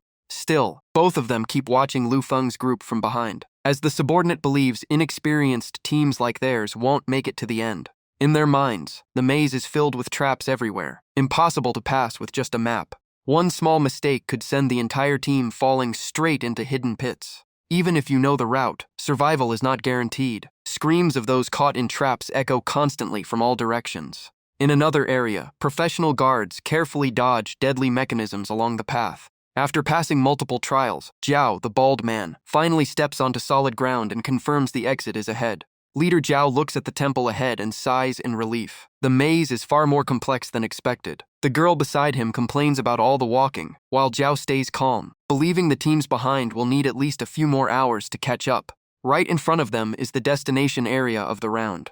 But at this moment, Lu Feng's group is already sitting there playing cards. Cards are being called out non-stop, and Xu Jun suspects the leader might be cheating in secret. The old man's group freezes in shock. They have no idea when these people arrived. Even the old man is stunned that someone reached here before them. The girl beside him immediately gets angry. Didn't their route expert claim only divine blessing could be faster than them? Caught off guard, the old man stammers without a proper answer. Lu Feng turns around with a smug expression and introduces himself as the one they mentioned. Soon after, many teams gather in a large hall where howling wind echoes through the space. A masked man steps out with his assistant and announces congratulations to the teams that passed the first round and advanced to the next stage.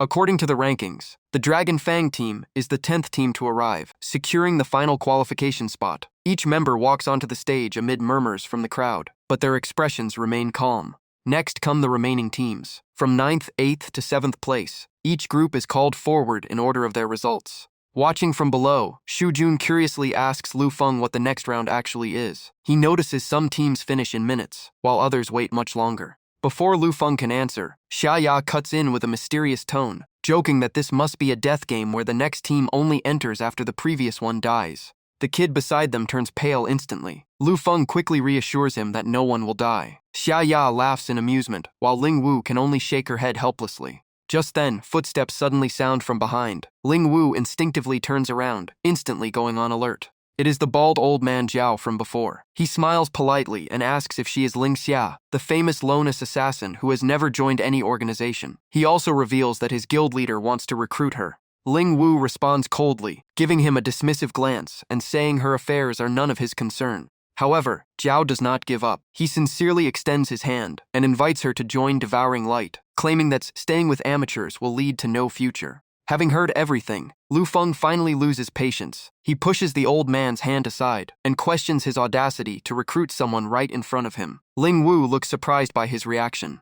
The old man sighs softly. His pushed hand turns slightly red as he looks at Lu Feng coldly. He believes that no matter how they pass the previous round, Ling Wu will eventually be eliminated if she stays with them. Lu Feng remains calm and simply replies that they will see who ends up being eliminated.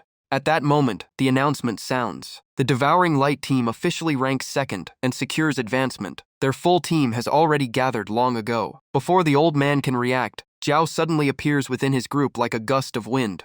He looks toward Lu Feng's team arrogantly, claiming that an inexperienced group like theirs challenging Devouring Light is no different from seeking death. The only female member of Devouring Light glances over the group and smiles in a mysterious way. She says that after this mission, they may never meet again. Before leaving, she adds that all debts between both sides will be settled clearly once the mission ends. Ling Wu feels a bit guilty after hearing that. Her expression darkens as she thinks she has dragged her teammates into trouble. Lu Feng laughs casually and tells her not to worry. Anyone who dares target his people will be the unlucky ones instead. Soon after, another announcement echoes. The Dawn team is confirmed as the first to reach the finish and advances directly to the next round.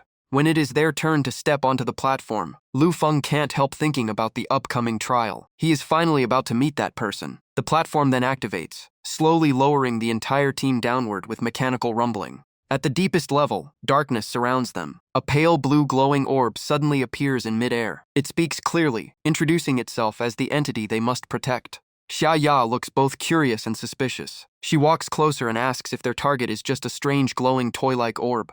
The orb explains it is only a simulated consciousness created from the real target's brain data. It is in charge of the selection process, and only those who pass this round will be qualified to protect the real entity. Xu Jun asks if the real owner is a scientist. The orb refuses to answer and starts the next phase instead, asking what they understand about it. Without hesitation, Lu Feng answers. He says her name is Ms. Lin, a specialist in artificial skills and a scholar of the invisible world. By combining artificial skill data with the laws of the invisible world, she can predict future changes and their impact on reality. In academic circles, the blonde woman always wearing dark glasses has long become a legend. Lu Feng adds that in simple terms, she can calculate future shifts of the invisible world. Her research is only possible because a massive financial empire founded by her grandfather continuously supports her. A huge amount of funding has been poured into her projects, with almost no limit on resources. The orb immediately responds. Many of the things Lu Feng mentioned were never publicly disclosed. It then asks if he entered this selection because of his grandfather's antique watch, and what final words his grandfather left him before dying.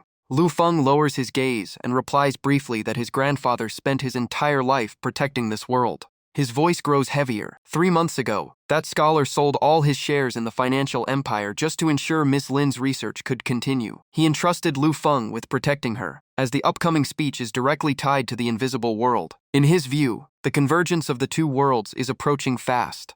That means humanity has very little time left. Scholars like Ms. Lin are the key to the future. Lu Feng recalls the image of the white-haired old man, who always smiled kindly but possessed overwhelming intelligence. The orb falls silent for a moment before speaking again. It says, the grandfather must have placed great trust in Lu Feng. Lu Feng extends his hand, eyes firm. He relays the old man's final message. She is not a research tool, but the most precious existence in his life, a companion on the path to saving the world. A voice from inside the orb becomes emotional, thanking Lu Feng for delivering the message. But just as his hand is about to touch it, the orb suddenly turns bright red, signaling failure. Sensing the change, he quickly pulls back.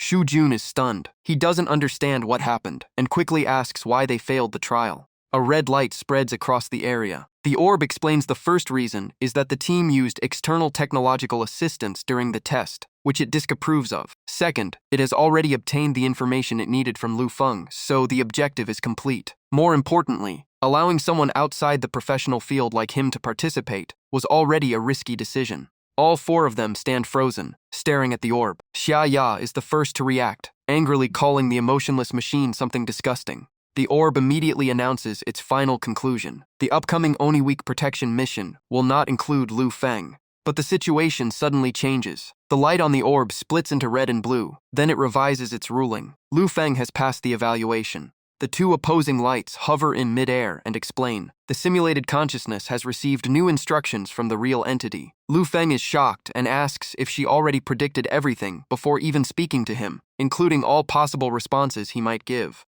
Lu Feng looks up and says he has studied this field for years. Even without her level of talent, he understands her way of thinking. He believes all calculations ultimately aim for a specific outcome. Through their conversation, he successfully convinced the real person behind the system. The orb confirms that is correct. It admits Lu Feng is the type of variable its predictive models cannot fully calculate. Xia Ya immediately jumps in proudly, saying that's normal because their boss is basically a godlike existence. Even after passing, Lu Feng shows no arrogance or excitement. He calmly tells everyone to move on, since the outside teams must have already waited long enough. A door slowly opens, light spilling through the darkness ahead. Lu Feng steps forward first, and the other 3 follow closely behind. Their shadows stretch across the ground, carrying the energy of youthful determination. Inside a large chamber, multiple teams are already seated and waiting. At that moment, the Dawn team enters. Their appearance shocks many people. Some immediately question how outsiders could possibly qualify for such a mission. Even the bald man and the woman from Devouring Light look visibly surprised. In their minds, only experienced professional guards should qualify for this evaluation. Lu Feng keeps a friendly smile and politely greets everyone. Xia Ya walks beside him full of energy, while Shu Jun remains as serious as ever. The person in charge beside 2 guards explains that the Dawn team was personally selected by the protected target, so no one can object. However, they will not be assigned any critical responsibilities during the mission. The 4 of them casually take seats at the table. Lu Feng smiles and says, simply being included is enough. He doesn't care about rank or responsibility. Under the hostile gaze of the bald man, he sits down calmly. After crossing his hands, Lu Feng looks toward the host and requests to begin the mission briefing. The masked supervisor activates the projector and starts the presentation. This is a 7-day escort mission. During this time, they must ensure the target's absolute safety. The operation zone will be a massive spacecraft traveling from Earth to the Asia-Pacific Space Station.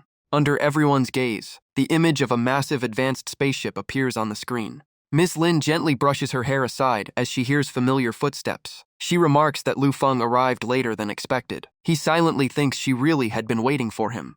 Seeing her in person, Shu Jun becomes extremely excited. He exclaims that he has finally met the god of AI, a living legend in artificial intelligence. Xia Ya immediately knocks him on the head after hearing him praise Ms. Lin nonstop. In her view, only their boss deserves the title of God. Ms. Lin is just someone who does far more insane research than normal people. Xu Jun is left speechless. Ms. Lin sighs in frustration from the argument. She adjusts her glasses and loudly tells everyone to be quiet.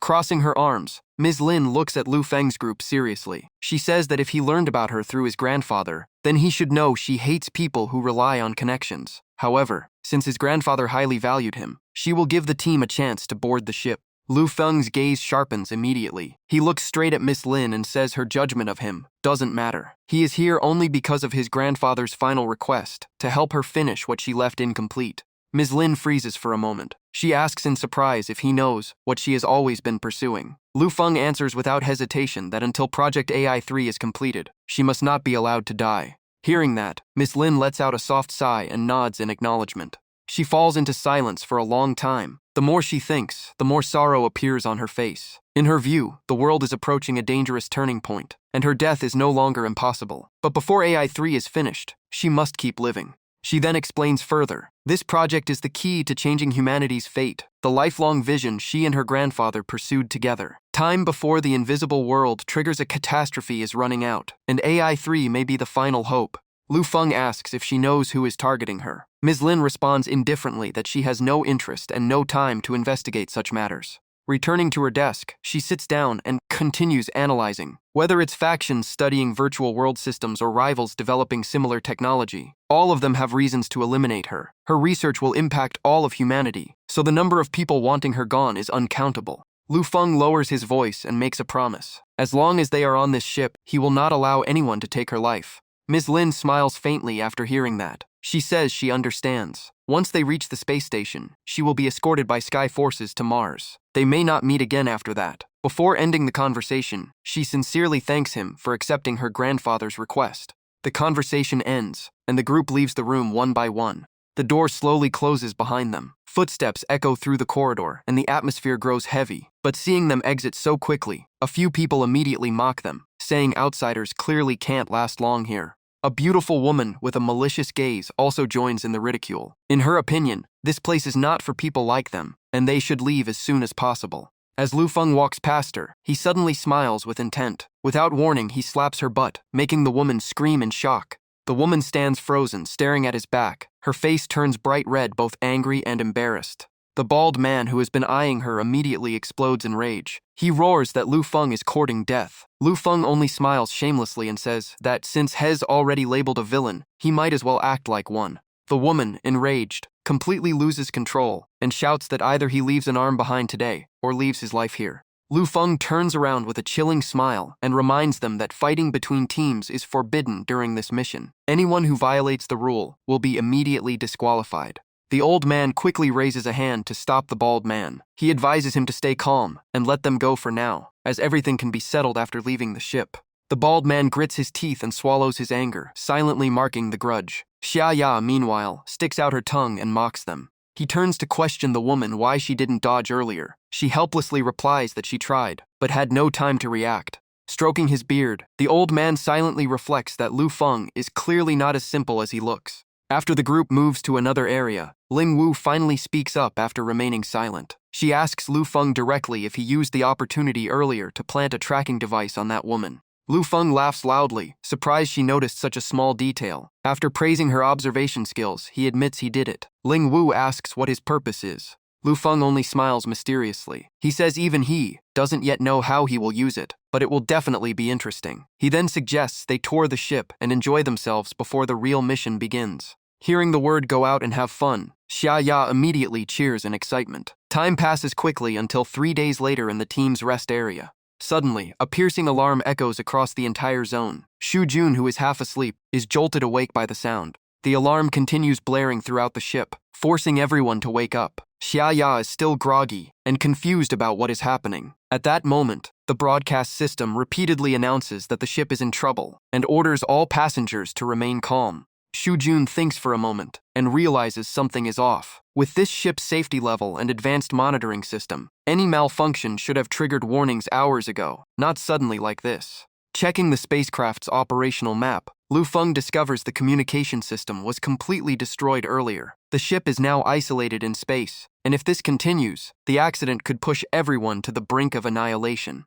Xu Jun looks at him in disbelief and asks if all of this is really just because of that girl in the program. To go this far just to eliminate one person is insane. Lu Feng calmly puts on his coat and tells everyone this is only the opening act. There will be much more coming, so they should all prepare themselves. In the ship's compartments, repair teams are doing everything they can to fix damage caused by meteor impacts. Wearing spacesuits, they rush to seal every breach. Just as they focus on repairs, a massive creature suddenly appears outside the hull. Before anyone can react, it lunges in for an attack. The workers outside are thrown into chaos. They have never seen anything like it and freeze in terror. The monster slowly opens its grotesque mouth, revealing dense rows of sharp teeth, looking like a giant leech that sends chills down the spine. In an instant, it bites down on a repair worker. The man cannot react at all, his face frozen in despair before letting out a scream. The entire ship erupts into alarm. Systems report repeated warnings of a dangerous alien invasion and order immediate evacuation. At the same time, countless smaller creatures flood the compartments, attacking anyone in sight. Screams and bloodshed spread everywhere as alarms continue blaring non-stop. Elite guards quickly deploy firepower, aiming their cannons at the monsters and roaring as they attempt to wipe them out. Amid the chaos, the group that previously clashed with Lu Feng is also rushing toward this area. Seeing them approach the battlefield, the guards immediately warn them to stay away, shouting that the area is extremely dangerous. However, the bald old man leading them suddenly shows a calculating smile, his beard trembling slightly. A low, chilling laugh escapes him, and a vicious glint flashes in his eyes. Without hesitation, he orders fire to be opened, targeting all defensive forces in the area. He then continues advancing with his subordinates, reminding them of the plan. Once the ship is destroyed, there will be no evidence of their involvement. His loyal guards quickly escort him through the monster-infested area, ensuring he faces no danger. Arriving in front of Miss Lin's office, the old man calmly declares the time has come. Once the target is eliminated, they will fake an escape from the ship to mislead everyone. The office door slowly opens, but the moment a gap appears, a bullet suddenly shoots through the opening. The bullet pierces the chest of the bald man standing in front. He screams in pain and looks around in panic, unable to understand who attacked him. As the door opens wider, Lu Feng's figure becomes clearer. He smiles at them and says it's quite a timely reunion. When the door fully opens, Lu Feng's entire group is revealed. He greets them calmly, as if meeting old acquaintances. Seeing them, Jiao's expression changes drastically as he shouts in shock, asking why they are here. Lu Feng seems amused by their reaction. He slowly explains that he had already investigated all their financial records and suspicious activities. Finding multiple anomalies, he began monitoring them from early on. One of Jiao's men immediately demands to know his true identity. Lu Feng replies indifferently that who he is doesn't matter. He continues, saying that even before the incident with that girl, he had already marked their target in secret. While no one was paying attention, he planted a hypnotic seed on the girl. With it, he could not only observe everything, but also influence the perception of those involved. Using that ability, Lu Feng made them believe they were heading toward the laboratory, when in reality they had been led in the opposite direction, straight into his prepared trap. His expression turns cold. Lu Feng raises his hand, snaps his fingers lightly, and declares it is time for everyone to wake up. A snap echoes out, and Li Shujun's nightmare fox instantly appears, a terrifying beast that lunges in with razor teeth and quickly suppresses everyone in front.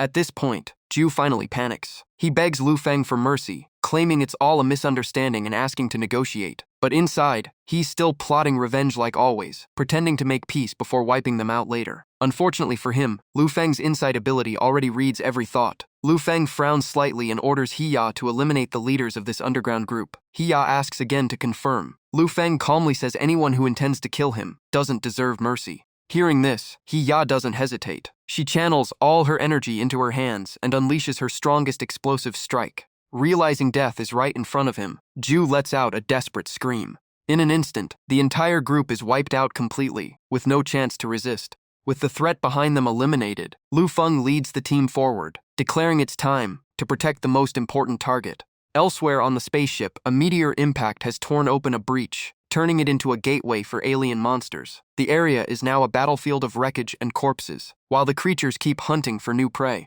Meanwhile, Lady Lan is being escorted by a space rescue team during evacuation. The leader signals her to stay completely silent. The group moves carefully since the monsters have extremely sharp hearing and smell. Even a small sound could trigger disaster. While distracted, Lady Lan accidentally steps on a can, the noise echoing through the silent corridor. The sound immediately draws the monsters' attention. They all turn around, baring sharp teeth and letting out terrifying roars. Without hesitation, the pack charges. The rescue team forms a protective ring around Lady Lan, while the captain orders her to run. They sprint forward desperately while the monsters close in from behind. Lady Lan's face turns pale with fear. Suddenly, one monster leaps from the ground, lunging straight at her from behind. Just as its claws are about to strike, a massive explosion echoes through the hallway. A surge of power pierces through the monster's body, dropping it instantly. Through the fading smoke, Lady Lan turns back and recognizes the person who just arrived, relief flooding her face. The prolonged tension overwhelms her, and she collapses to her knees.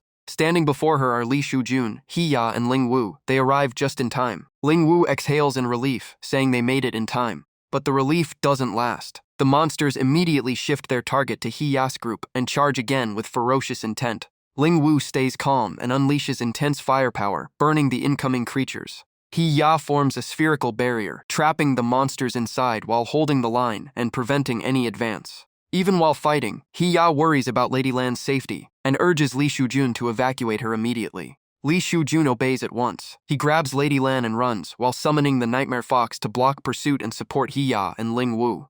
Under his guidance, Lady Lan quickly reaches the exit area where Lu Feng's ship is docked. Not seeing Lu Feng, she asks where he is. While running and gasping, Li Shujun explains that Lu Feng returned to the main ship because members of Tuk Kwang killed many operators and damaged critical systems, so he went back to handle it himself. Lady Lan is surprised, not expecting Lu Feng to know ship repair. Li Shujun replies that Lu Feng said it's not complicated, just restoring the energy system and reactivating defense mechanisms. Just then, heavy tremors suddenly rumble from above, shaking the entire area.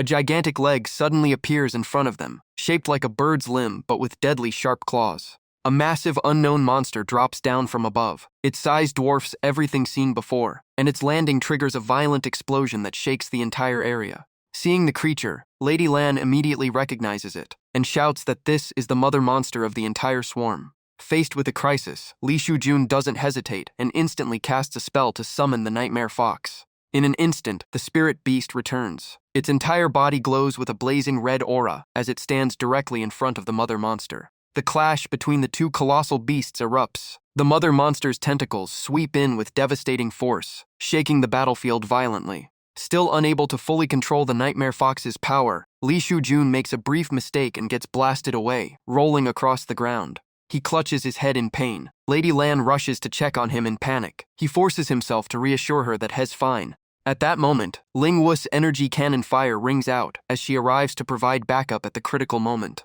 A barrage of high-powered energy shots slam into the target, but the monster's skin is so hard it barely takes damage, only producing piercing metallic impacts. After analyzing the situation, Hiya realizes the creature's defense is terrifying. External firepower won't work, so they need another approach. Without delay, she begins channeling energy and unleashes her low nap bok technique. The strike lands, and the mother monster lets out a roar that shakes the entire area. The terrifying sound forces Ling Wu, Li Shujun, and Lady Lan to cover their ears. Hiya, being closest, suffers the worst impact. She clutches her head in agony as blood starts flowing from her nose and mouth. Pushed to the limit, the mother monster goes berserk. Massive tentacles lash out and wrap tightly around Ling Wu, Li Shujun, and Hiya. At the same time, it raises its sharp claws and locks onto Lady Lan below. At the most dangerous moment, Lu Feng appears. He grabs Lady Lan and leaps away just in time, dodging the attack that triggers a massive explosion. He then moves across the battlefield at high speed, slicing through all the tentacles, restraining his teammates. After rescuing everyone, Lu Feng lands with Lady Lan and calmly asks if she is injured. Wiping blood from his face, Li Shujun forces a smile and says this giant monster should be left to the boss. Lu Feng remains calm. He pats Lady Lan's head to reassure her and says there's nothing to worry about. Then he steps forward to face the mother monster directly. Standing before the overwhelming creature, Lu Feng does not flinch and tells everyone to leave the rest to him. He quietly chants and summons the fully evolved steel giant to fight. Instantly, the massive figure of the steel giant appears behind Lu Feng. The mother monster roars furiously at the new opponent. Hearing the familiar sonic roar, Hiya quickly warns everyone to cover their ears again. Standing on the steel giant's shoulder, Lu Feng calmly orders it to eliminate the target. Responding instantly, the steel giant charges forward and lands a devastating punch that twists the monster's head aside. It then gathers energy and fires a continuous barrage of destructive blasts. Every attack lands perfectly. Explosions echo non-stop as the mother monster is slammed to the ground, nearly unable to fight back. Seeing this, Hiya cheers excitedly and keeps encouraging Lu Feng. Despite severe injuries, the mother monster refuses to give up and charges again at the steel giant. The steel giant immediately grabs the attack and stops it cold. It then lifts the massive body of the monster into the air. The tentacles wrapped around its arms become the perfect conduit for ice power. In seconds, frost spreads rapidly as the monster screams in pain. Without giving it time to struggle, the steel giant closes in again. The freezing power erupts once more, fully engulfing its body as ice crystallization echoes across the battlefield. Soon, the mother monster is turned into a giant block of ice, towering above the steel giant. Lu Feng lowers his head slightly and coldly orders a finishing blow. The steel giant unleashes its full power, hurling the massive ice block into the sky with a devastating explosion. A second later, the monster's body is blasted out into space. Seeing the threat resolved, Lu Feng immediately connects to the Avalon system and orders nano-repair deployment to fix the damaged sections of the ship. The system confirms the command instantly. Meanwhile, the mother monster is slowly dragged farther away, pulled into the endless void of space by gravitational force. After finishing everything, Lu Feng jumps down from the steel giant back to the ground. Hiya looks up and lets out a relieved breath. The battle just now was truly extremely dangerous. Lady Lan is secretly stunned. She never expected Lu Feng could even take control of the Avalon defense system. Landing on the ground, Lu Feng turns to everyone and explains that although the ship can be repaired, it currently cannot contact the outside world and has lost propulsion. From here, he will take responsibility for safely bringing all passengers to the Mars space station. Hearing this, Lady Lan asks in surprise if he can actually pilot a spaceship too. Lu Feng calmly replies that he was trained in this field long ago. As he walks away, he casually mentions that he once tried to fly a spaceship into space and return on his own, but that attempt failed. Seeing Lady Lan still confused behind him, he tells her not to overthink it, just rest and wait for disembarkation instructions. Watching Lu Feng's departing back, Lady Lan can't help but wonder. Aside from those strange habits, there seems to be nothing he can't do. Her curiosity about his true identity grows, especially since he was personally chosen by her grandfather. Outside the ship, the mother monster is drifting through outer space. At that moment, Austin suddenly appears, emerging from a blaze of flames as if stepping out of nowhere. In a calm tone, he tells the system that his task of assisting in redirecting the ship is complete, and the rest no longer concerns him. The system confirms that their agreement has ended. In return for his assistance, Austin will receive 1 million bottles of artificial awakening potions, as previously promised, to support his personal force-building plan. Hearing the reward, Austin shows satisfaction. His eyes light up as he warns the other side not to even think about breaking the deal. Immediately after, his figure disappears, leaving only a cold warning behind for those who remain. The place Austin heads toward is filled with an overwhelming, suffocating aura. Even from a distance, it feels like crushing pressure. Meanwhile, after traveling through the space wormhole, 3 days later, the spaceship arrives at the Mars space station. Upon arrival, a tall man immediately steps forward to greet them, stating he was sent to receive Lady Lan. Lu Feng then speaks up, saying she has arrived safely. Hearing this, Lady Lan sincerely thanks him for taking on this protection mission. Lu Feng calmly replies that it is his duty, and that the future of the shadow world depends on her. Ling Wu silently looks into the distant sky, thinking of her sister. She hopes her sister can see that she has finally found teammates worthy of trust. The group stands together watching the endless void outside the window, while only Hiya remains lively as she sticks closely beside Lu Feng. After a moment of thought, Lady Lan formally declares that she will give her all to complete the final phase of the Shadow World plan, alongside everyone. After speaking, she and Lu Feng clasp hands as a vow. That moment is witnessed by everyone present. Hiya immediately breaks the formal atmosphere with excitement, saying she is about to witness the greatest milestone in human history. After that, Lady Lan's group turns and walks into the station, while Hiya stays behind waving them off enthusiastically. She lets out a relieved breath and happily says the mission has finally ended successfully. Li Shujun looks at Lu Feng and asks what the next step for the group is. After clearing his throat, Lu Feng begins explaining. Thanks to their achievements in the recent incident, the Space Transport Company has sent them a reward. He then announces that on the return trip to Earth, all members will be upgraded to VIP class, and all entertainment services on board will be free. As soon as he finishes, Lu Feng and Hiya both raise their hands in excitement, cheering loudly for the full service package they just received.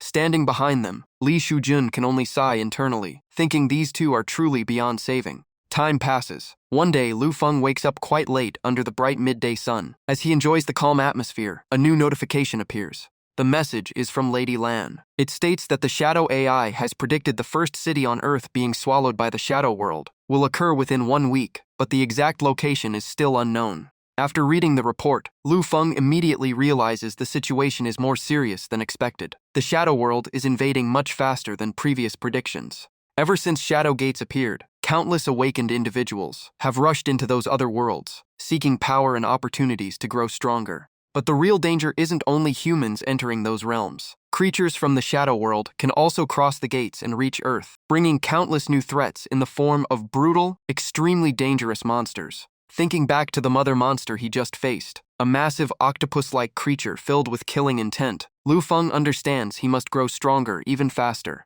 He opens his system interface to check his current status. His level has reached 36, and his attributes have improved significantly. After reviewing the data, he realizes that survival is the only thing that truly matters going forward. After some thought, Lu Feng strokes his chin. To improve his survival rate, he needs defensive-type treasures. His gaze shifts to the countless worlds displayed on the system interface as he begins considering his next destination. He falls into deep thought for a long moment before making a decision. In the end, Lu Feng confirms his new target and directly selects a world to enter through the system. At the Shadowgate area, a large crowd has already gathered early. All of them are awakened warriors preparing to enter new journeys just like Lu Feng's group. While everyone waits, a car suddenly rushes in at high speed and brakes sharply near the gate, instantly drawing everyone's attention.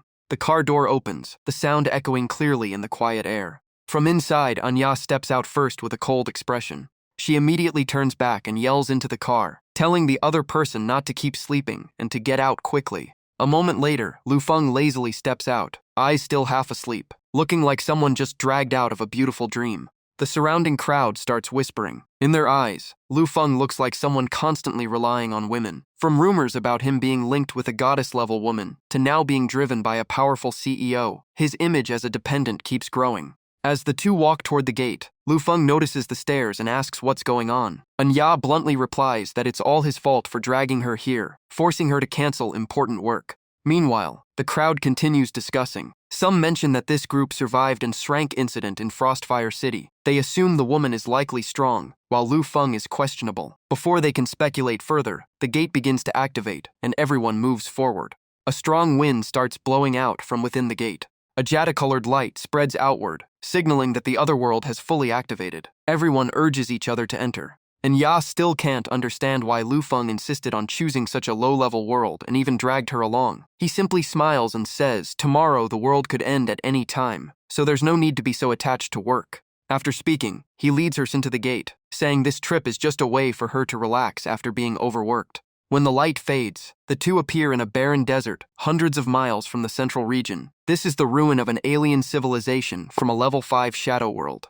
As soon as they land, several people begin looking around, confused about where they are. A girl quickly recognizes the location. According to her knowledge, this world isn't too dangerous. The biggest threat is an incoming sandstorm. She continues explaining that as long as they reach the massive ship to the south and hold out until noon the next day, the final boss will be burned by sunlight. The priority now is to escape before the sandstorm buries everything. Hearing this, many immediately set off. No one wants to stay in the desert and become victims of a natural disaster. Seeing everyone leave one by one, Anya asks Lu Feng if he plans to follow them. He shakes his head and says there is something buried under the sand that he is looking for. Lu Feng then takes out a shovel and hands it to Anya. Seeing it, she instantly understands and angrily asks if she was brought here just to dig sand. Lu Feng calmly points at his head and explains that finding the target requires intelligence, while manual labor naturally belongs to her. He then adds that if she helps, he will reward her with a rare rank warrior king heart when they return. Hearing the reward, Anya goes silent instantly. It's exactly what she has been searching for, so even though she knows she's being tricked, she can't refuse. While Anya prepares to dig, Lu Feng finds a spot to sit down and begins calculating coordinates. He continuously guides her to exact locations through the comms. While working, Anya keeps complaining that Lu Feng has no sense of care for women. Even though she keeps grumbling, her hands never stop digging. Lu Feng ignores all complaints. He only states that he handles the thinking while she provides the labor, so it is fair. This only makes Anya grind her teeth harder, since all her years of training were not meant for digging sand. At that moment, groups of monsters begin appearing in the distance, accompanied by piercing roars across the desert. Anya takes a closer look and realizes the creatures look extremely strange. Lu Feng immediately explains they are mechanical zombies. This place was once a highly advanced civilization, but nuclear war destroyed everything. The beings here are mutated remnants of the survivors. Seeing the increasing numbers, Anya considers relocating. However, Lu Feng keeps his decision unchanged. He orders her to continue digging and says he will handle all protection. Moments later, multiple fighter jets appear in the sky and open fire on the mechanical zombies. Watching the monsters being suppressed by overwhelming firepower, Anya is shocked by Lu Feng's preparation. In her eyes, he becomes even more unpredictable. At this point, even if he claimed to be from the future or lived for 3,000 years, she might believe it. Unfortunately, Lu Feng ignores her and simply tells her to focus on digging and move 500 meters according to his coordinates. The desert wind lashes constantly, and Anya quickly grows exhausted, coughing as she keeps digging. Sweat appears on her forehead as she complains angrily that he only knows how to order people around, and she wonders how long she still has to dig, even though she herself looks more like the boss. With no response, Anya gets anxious and shouts, calling out asking where Lu Feng disappeared to. At that moment, Ling Ying suddenly appears right in front of her and smiles, asking if she missed him. Anya jumps in shock and gets angry, saying she didn't miss him at all. She only thought something happened when he suddenly vanished. Lu Feng calmly replies that he just went to handle some matters. She turns away slightly, feeling embarrassed, and softly calls out to him. Lu Feng looks at his system interface and says she has worked hard enough and can proceed to the next step. Anya immediately asks what she should do. He raises his head and looks at the sky, saying the target has arrived. Following his gaze, Anya sees fighter jets appearing along with waves of mechanical zombies rushing in. Her face turns pale as she cannot understand why Lu Feng deliberately led the monsters here and what he is planning. From afar, the fighter jets unleash waves of intense firepower, and flames quickly engulf the mechanical zombies. The extreme temperature exceeds their limits. In moments, the entire horde is swallowed by a sea of fire and detonates violently, leaving nothing behind. After the explosion, a massive object buried deep underground is revealed. Seeing the spaceship appear, Anya is stunned to realize Lu Feng had already known what lay beneath the sand. He explains that making her dig was only to pinpoint its exact location. At that moment, a huge explosion sounds beneath their feet, and the ground begins to tremble violently. A piercing roar echoes across the area as the endless desert in front of them begins to mutate. Streams of sand spiral into massive whirlpools, forming distorted human-like faces accompanied by terrifying howling winds. Seeing this, Anya panics and asks what it is. Lu Feng calmly replies that it is the boss of this shadow world, and tells her to quickly get onto the ship since it is too dangerous outside. Anya rushes to find the entrance, but cannot locate any hatch on the ship. Lu Feng immediately activates his ability, forming a floating blue sphere in front of them. The two follow the sphere, and he reminds her to watch her step, while Anya still cannot understand what is happening. Suddenly, the ground beneath her collapses into a deep pit, and Ya loses her balance and falls straight down. She closes her eyes waiting for impact, but instead hears Lu Feng complaining that she has been sitting on him for too long. Hearing his familiar voice, Anya slowly regains her composure. Opening her eyes, she realizes she is lying on top of Lu Feng. To hide her embarrassment, she quickly changes the topic and asks what exactly he was looking for. Lu Feng stood up and dusted off his clothes, saying his target was an ultimate level 10 battle armor. Hearing that, Anya was stunned and repeated the rank of this divine artifact. As they moved forward, he explained that abyss worlds are divided into 3 types: infinite worlds, hidden worlds, and limited worlds with restricted appearances. He looked ahead and used this place as an example, saying the alien ruins could only appear 3 times. War scenes gradually emerged before their eyes. The first 2 appearances had already passed, and this was the final one. This place was once a brutal battlefield between humanity and a machine civilization. The ancient war replayed vividly with gunfire echoing everywhere. Warships were shot down one after another. According to Lu Feng, when humanity fell into desperation, they built a super battle armor to turn the tide, but it was shot down midway. Massive nuclear explosions then erupted into mushroom clouds. Unable to resist the machine civilization, humanity chose mutual destruction through nuclear weapons, sealing the fate of this world. The battle armor was buried deep under the sea of sand. Before them lay the desolate remains of the apocalypse. After a long journey, Lu Feng calmly announced that they had arrived. He walked into a room where a single Rubik's Cube floated in midair and confirmed this was the item they were looking for.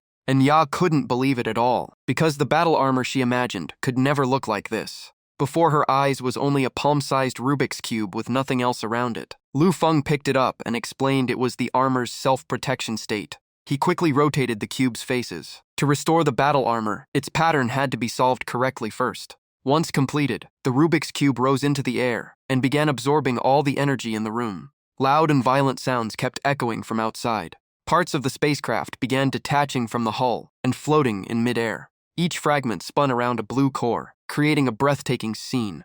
Amid the howling wind, a perfect humanoid machine gradually formed and hovered in the air. And Ya realized in shock that the massive spaceship they saw earlier was actually the armor's true form. The system continuously displayed SSS-grade item obtained, transforming battle armor with full user compatibility. It was technology from an alien civilization, possessing terrifying defensive power. It also had multiple transformation modes including armor form, motorcycle, spaceship, and mecha warrior, but none were fully activated yet. Faced with the awakened battle armor, both of them were momentarily speechless. Still overwhelmed, Anya asked if anyone had ever obtained it before. Lu Feng said someone once succeeded, but only took part of it. To fully restore its power, they still needed a nuclear energy crystal inside the desert boss. As soon as he finished speaking, the giant creature in the sea of sand reappeared. Lu Feng looked ahead and said their enemy had arrived. Standing before the massive desert boss, Anya felt extremely insignificant. The raging sandstorm swallowed everything in sight, and she urgently suggested retreating while there was still time. In contrast, Lu Feng calmly opened the system interface and said there was no need to run. After a series of operations, a golden glowing object slowly appeared. Each burst of light triggered earth-shaking explosions. Sand across the desert was swept into the sky, spiraling around the golden sphere like a massive vortex. Seeing this, Lu Feng explained it was a solar energy reactor he took from Manhwa Long's spaceship. It could simulate real solar power, but needed time to fully activate. Only then did Anya understand why he had disappeared earlier. The reactor's light grew brighter, like a second sun appearing in the desert.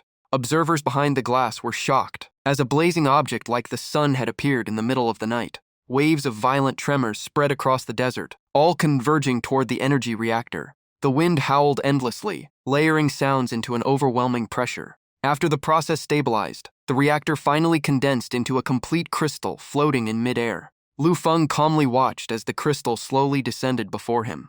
He installed it into the battle armor, instantly activating the energy system as it fully fused with the armor. As the battle armor covered his entire body, Lu Feng felt like an unshakable armored warrior, his aura sharply rising. From behind, Anya couldn't help but blurt out that he looked incredibly cool right now. Lu Feng quickly told her to leave since the energy reactor was about to explode. He still had surgeries waiting in the real world. Then the armor detached from his body and transformed into a motorcycle. Seconds later, the energy reactor detonated violently, shaking the entire space with a deafening blast.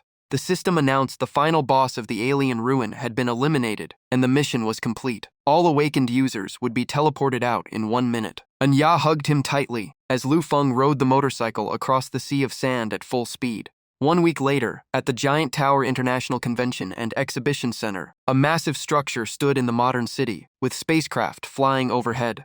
Inside the annual International Medical Exchange Conference, nearly every seat was filled with world-famous experts. Tian Tian, dressed neatly, told Lu Yao not to be too nervous. Even though tickets were extremely hard to get, they were still here in the end. It was Lu Yao's first time at such a high-level conference, and she couldn't hide her excitement. For medical students, this place was like a holy land.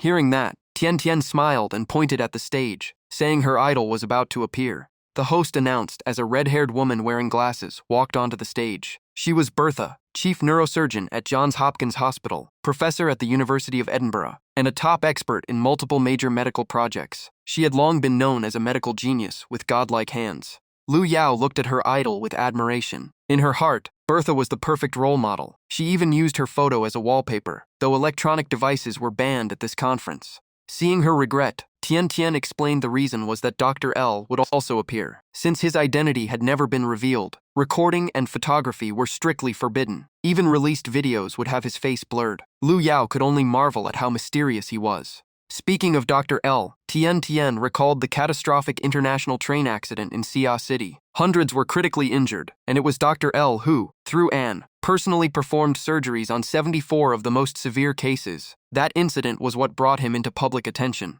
She imagined the emergency room filled with injured patients, all waiting for a fragile chance of survival. The more she thought about it, the more Tian Tian admired him. In her view, Dr. L was a rising star in medicine, taking only the hardest cases with almost no failures. Even more mysterious, he once said medicine was not even his main job. Hearing this, Lu Yao became even more determined. People like Dr. L strengthened her resolve to pursue medicine. Tian Tian sighed and mentioned how expensive medical studies were. She then talked about Lu Feng, saying Lu Yao's brother still had no stable job and might struggle with tuition. Lu Yao defended him, saying he worked hard, but Tian Tian still suggested he could work as a security guard at her family's hospital for stable pay. Lu Yao hesitated and said she would need to ask her brother first.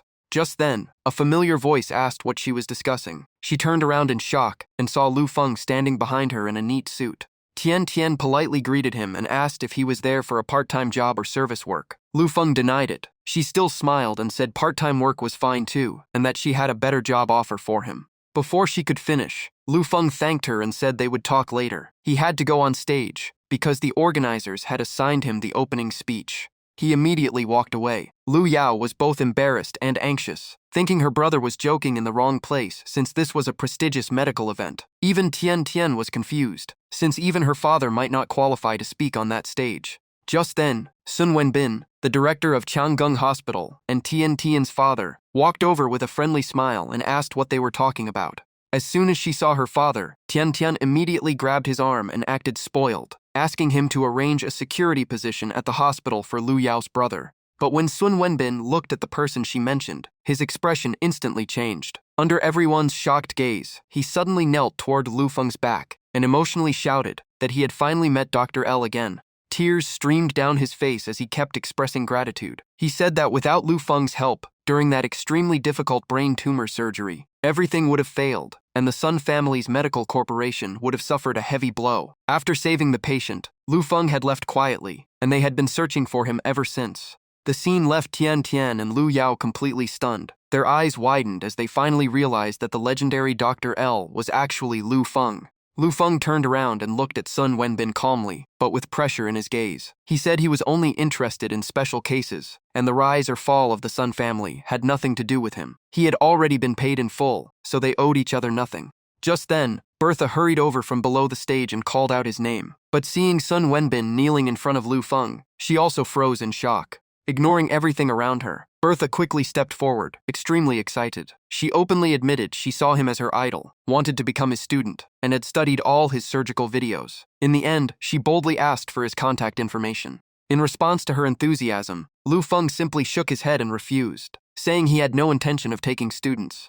At that moment, the announcement system called for Dr. L to go on stage. Lu Feng smiled at Lu Yao and told her to wait, promising to explain everything when he got home. Hearing him call Lu Yao his sister, Bertha was stunned again. Without hesitation, Bertha rushed over, grabbed Lu Yao's hand, and even knelt down begging her to help get Lu Feng's contact information. Lu Yao was completely panicked as her idol was now begging her. As for Tian Tian, her face turned bright red with embarrassment. Thinking back to how she had just suggested Lu Feng work as a hospital security guard, she wished she could disappear on the spot. The moment Lu Feng stepped onto the stage, the entire hall erupted into thunderous applause. After the noise subsided, he calmly greeted everyone. He then looked across the audience and brought up the final question the organizers wanted him to answer, something everyone had always been curious about: why he chose medicine. Under countless expectant eyes, Lu Feng gave his answer directly. With a determined gaze, he said the only reason he studied medicine was to personally treat his younger sister. Nothing else mattered. He also took the chance to thank Lu Yao for always taking care of him, a brother once seen as useless for many years, and publicly expressed his feelings for her in front of everyone. Immediately after, the stage lights suddenly shifted and focused on Lu Yao sitting in the audience. Drawn into the spotlight, she was so moved that tears kept falling. Her brother's heartfelt words and the applause filling the hall made the atmosphere deeply emotional. After finishing his speech, Lu Feng left the stage immediately. On the way out, he silently considered that his sister's legs had recovered well, and it might be time for her surgery. He yawned and rubbed his tired head. After performing 5 surgeries in a row and attending the conference, he felt that being a doctor could sometimes be even more exhausting than fighting in the abyss worlds. After stretching, he took out his phone to check his emails for any new updates. A message from Mr. Lin quickly caught his attention. It stated that the first appearance location of an abyss world had been confirmed in Tokyo, Japan, with the predicted arrival time within 24 hours. His expression immediately changed as he realized the warning time had already passed. Without hesitation, he rushed out at full speed. The only thought in his mind was hoping it was not too late. He kept calling Tao Dao Dao, but all he got was an unreachable signal. Just then, urgent shouting erupted around him, and he instinctively turned to look at the giant screen. The emergency broadcast announced that just 5 minutes ago, an abyss gate had appeared in Tokyo. Lu Feng froze instantly as people around him erupted in terrified discussion. From the massive gate, countless monsters poured into the real world, quickly throwing Tokyo into chaos. This was the first official invasion of an abyss world into reality. The sky turned blood red as strange creatures, including multi-headed serpents and countless terrifying demons, emerged from spatial rifts. Lu Feng crushed his phone tightly, his knuckles turning pale. Breathing heavily, he told himself Tokyo's destruction was almost inevitable. But no matter what, Tao Dao Dao had to survive until he got there. In Tokyo, a reporter frantically jumped into a car and locked the doors, ignoring the screams outside. Everywhere was a scene of monsters hunting and slaughtering humans, while a blood-red moon hung in the sky. Another group of reporters tried to continue live broadcasting from the scene. With TV systems cut off, they had no choice but to use phones, knowing the signal could disappear at any moment. Above them, a massive 7-headed bird lifted an entire train into the air, while spewing flames onto the ground. The reporters could only tremble and hide while watching. Hiding behind a large truck, they continued reporting. Tokyo had become the first city invaded by the abyss world. The creatures appearing were from a hell-tier world, where legendary demons had awakened. Yamada no Orochi, the legendary 8-headed serpent, had taken over the Sky Tower district. In the sky, a humanoid demon with giant wings burned the city with a sea of fire. Meanwhile, the Yukiana with snow-white hair had completely frozen the Akihabara district. Despite the crisis, humanity's forces immediately launched a counterattack. Armored units and autonomous military forces from around the world deployed into Tokyo, and fierce battles against the demons began. While reporting, the male journalist couldn't hide his fear. He wondered if these forces could truly save the city, while civilians continued desperately fleeing. Just then, a man in a blue shirt behind him suddenly heard a strange sound and turned back. The calm lake surface began boiling violently as if it were being heated. Steam and white mist rose continuously, shocking everyone. Amid the confusion, a strange spherical object suddenly emerged from the water. A pale-skinned creature with a bald, twisted head rose from the river, took a deep breath, and said it had smelled delicious humans. Realizing it was a rank B monster, someone immediately screamed for everyone to run. In an instant, more similar creatures surged out of the water onto the shore. As soon as they saw humans, they drooled and frantically chased them, repeatedly chanting food. The crowd scattered in panic, screams echoing everywhere. One reporter quickly got into a car and locked it, ignoring the people begging outside for help as he chose to save himself. Soon after, all screams vanished, replaced only by the horrifying sound of chewing outside the vehicle. The reporter curled up in a corner, shaking and praying the monsters wouldn't find him. But he failed to notice the windshield was still transparent, allowing one monster to clearly see him and stare at its prey. Just as danger closed in, a flash of light suddenly burst out, causing the creature to scream in pain. Gunfire erupted from outside as rescue forces opened fire on the monsters. After the target was eliminated, a voice over the radio announced that the rescue operation had officially begun. The Tokyo Anti-Infection Fire Force deployed armored soldiers with modern weapons in small squads to rescue survivors. Uni and another rescue member were assigned to scan the area and quickly detected a survival signal. They opened the reporter's vehicle door and sighed in relief, thinking he was safe. But immediately after, the reporter's expression turned abnormal. His eyes and mouth both turned the same blue color as the monsters that had just been killed. Before he could react, he fired a blue beam that pierced straight through the rescue member's body, killing him instantly. At the same time, massive tentacles burst out of the ground, cracking the road as fissures spread everywhere. Sensing danger, Uni immediately jumped aside. The tentacles quickly wrapped around both the rescue worker's corpse and the parasitized reporter. Soon after, the true body revealed itself, a giant tree-like monster with countless human faces on its trunk, its branches turning into terrifying tentacles. The observation team above immediately identified the situation and reported that the reporter had been infected by the face tree. Orders to use incendiary rounds were issued at once. Sensing movement, the monster controlled its tentacles and charged straight toward their position. In an instant, it wrapped an entire building with massive tentacles. The team leader's face went pale as he realized what was about to happen. Under the monster's overwhelming power, the building was crushed and shattered into debris. Seeing this, Uni collapsed to the ground, eyes red as she stared at the ruins in the distance. Despair completely overwhelmed her. Even as danger approached, she broke down crying, thinking she would never get the chance to return to her grandmother. Just then, a brilliant light burst out along with a voice calling out. Amid the blinding glow, a small hand reached out and urged her to grab it. Without hesitation, Uni took it. Su Tao Tao pulled her onto her broom and quickly left the danger zone. Noticing Uni was still in shock, she told her to hold on tight before accelerating. The broom shot forward like lightning, constantly dodging the pursuit of the face tree behind them. After several sharp maneuvers, the two finally shook off their pursuer. Sitting on a billboard, Uni was still grieving over her fallen comrades. Su Tao Dao gently patted her head and said they would survive. She also wanted to see her grandmother again, so she couldn't give up either. Moved by her words, Uni thanked her softly and asked where her grandmother was. Su Tao Dao forced a smile and said her grandmother was lucky and currently away on business. Then she looked at the sky and sighed, saying she was the unlucky one. An old boss once warned her she would face a great disaster this year, and now it had come true. If that person were here, he would definitely come to save her, because despite being unreliable, he was actually very dependable. Hearing this, Uni also thought of her own leader. She believed that if that person appeared, escaping Tokyo would be much easier. Su Tao Dao immediately looked at her with wide eyes and said it was better to rely on themselves to survive. Below them, a giant spider-like monster was rampaging and destroying everything in its path. Seeing this, Uni immediately signaled for silence. Su Tao Dao quickly nodded in understanding. The half-human, half-spider demon continued to scour the area, destroying everything around it.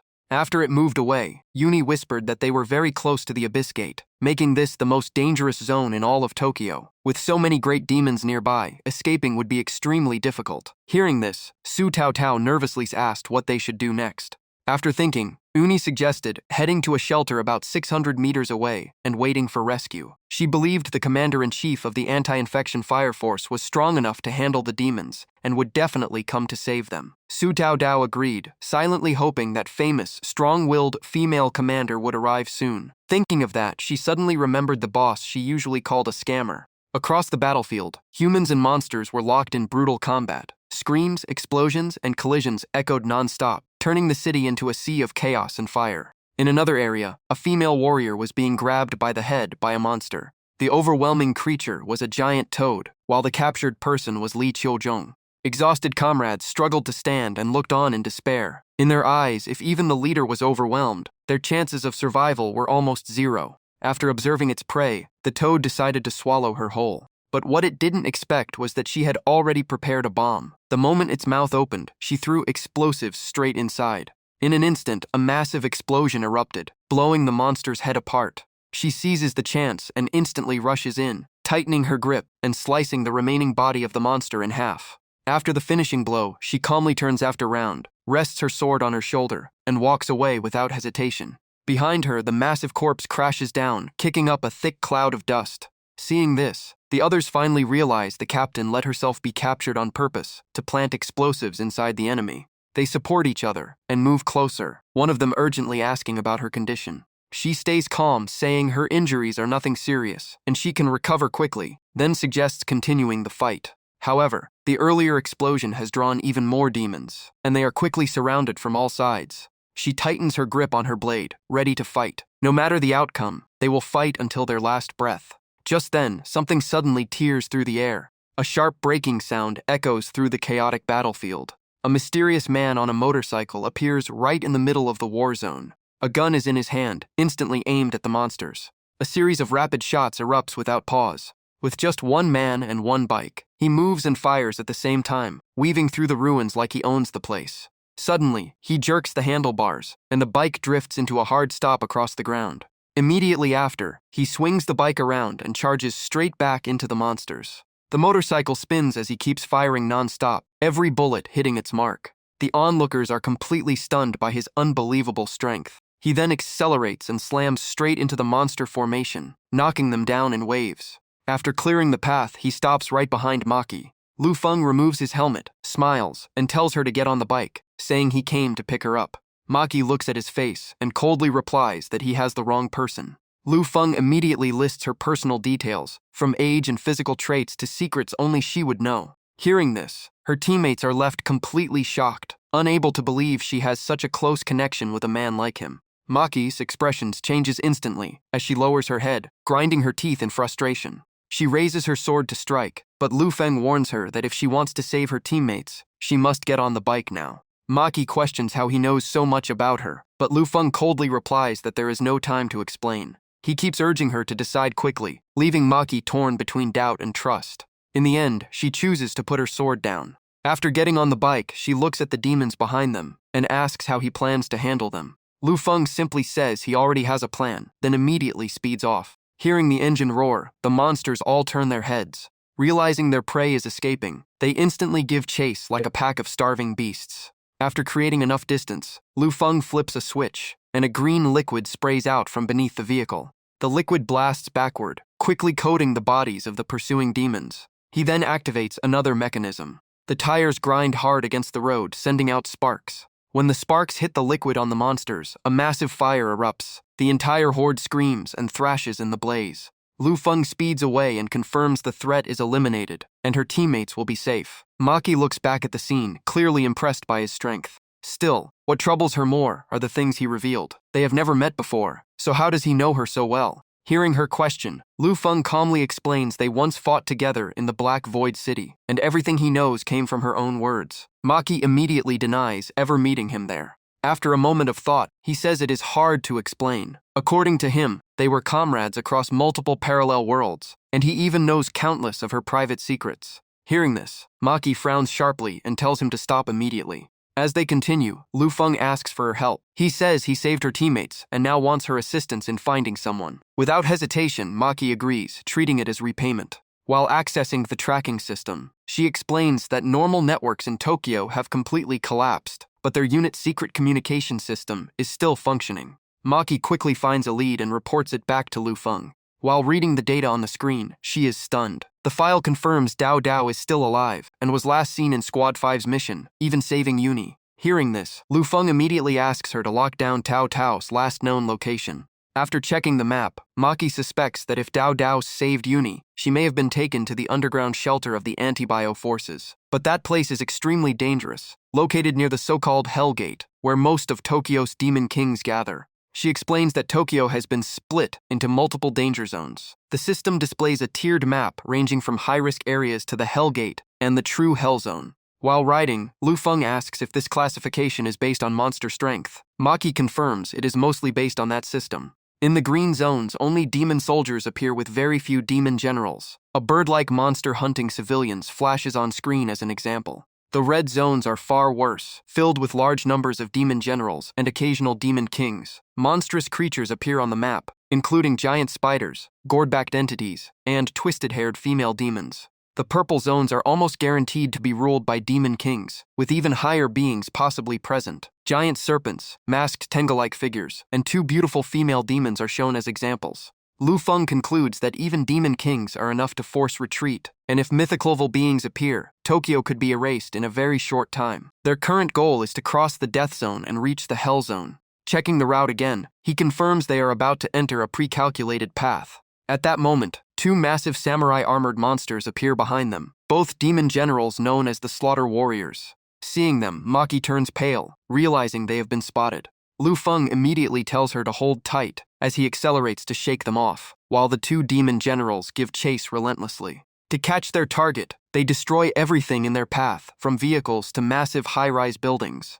An obstacle suddenly forces Lu Feng to brake hard, tilting the bike sharply. Sensing an opening, the two demon generals immediately close in. The red armored one keeps ripping up cars from the roadside and hurling them at them. The road quickly turns into a deadly maze of flying wreckage and shattered ground. Despite the danger, Lu Feng remains calm, realizing the two monsters are coordinating tactics, which actually interests him. Soon, the blue-armored demon general closes in at extreme range. A tall building suddenly blocks the road ahead. Maki shouts that there is no escape.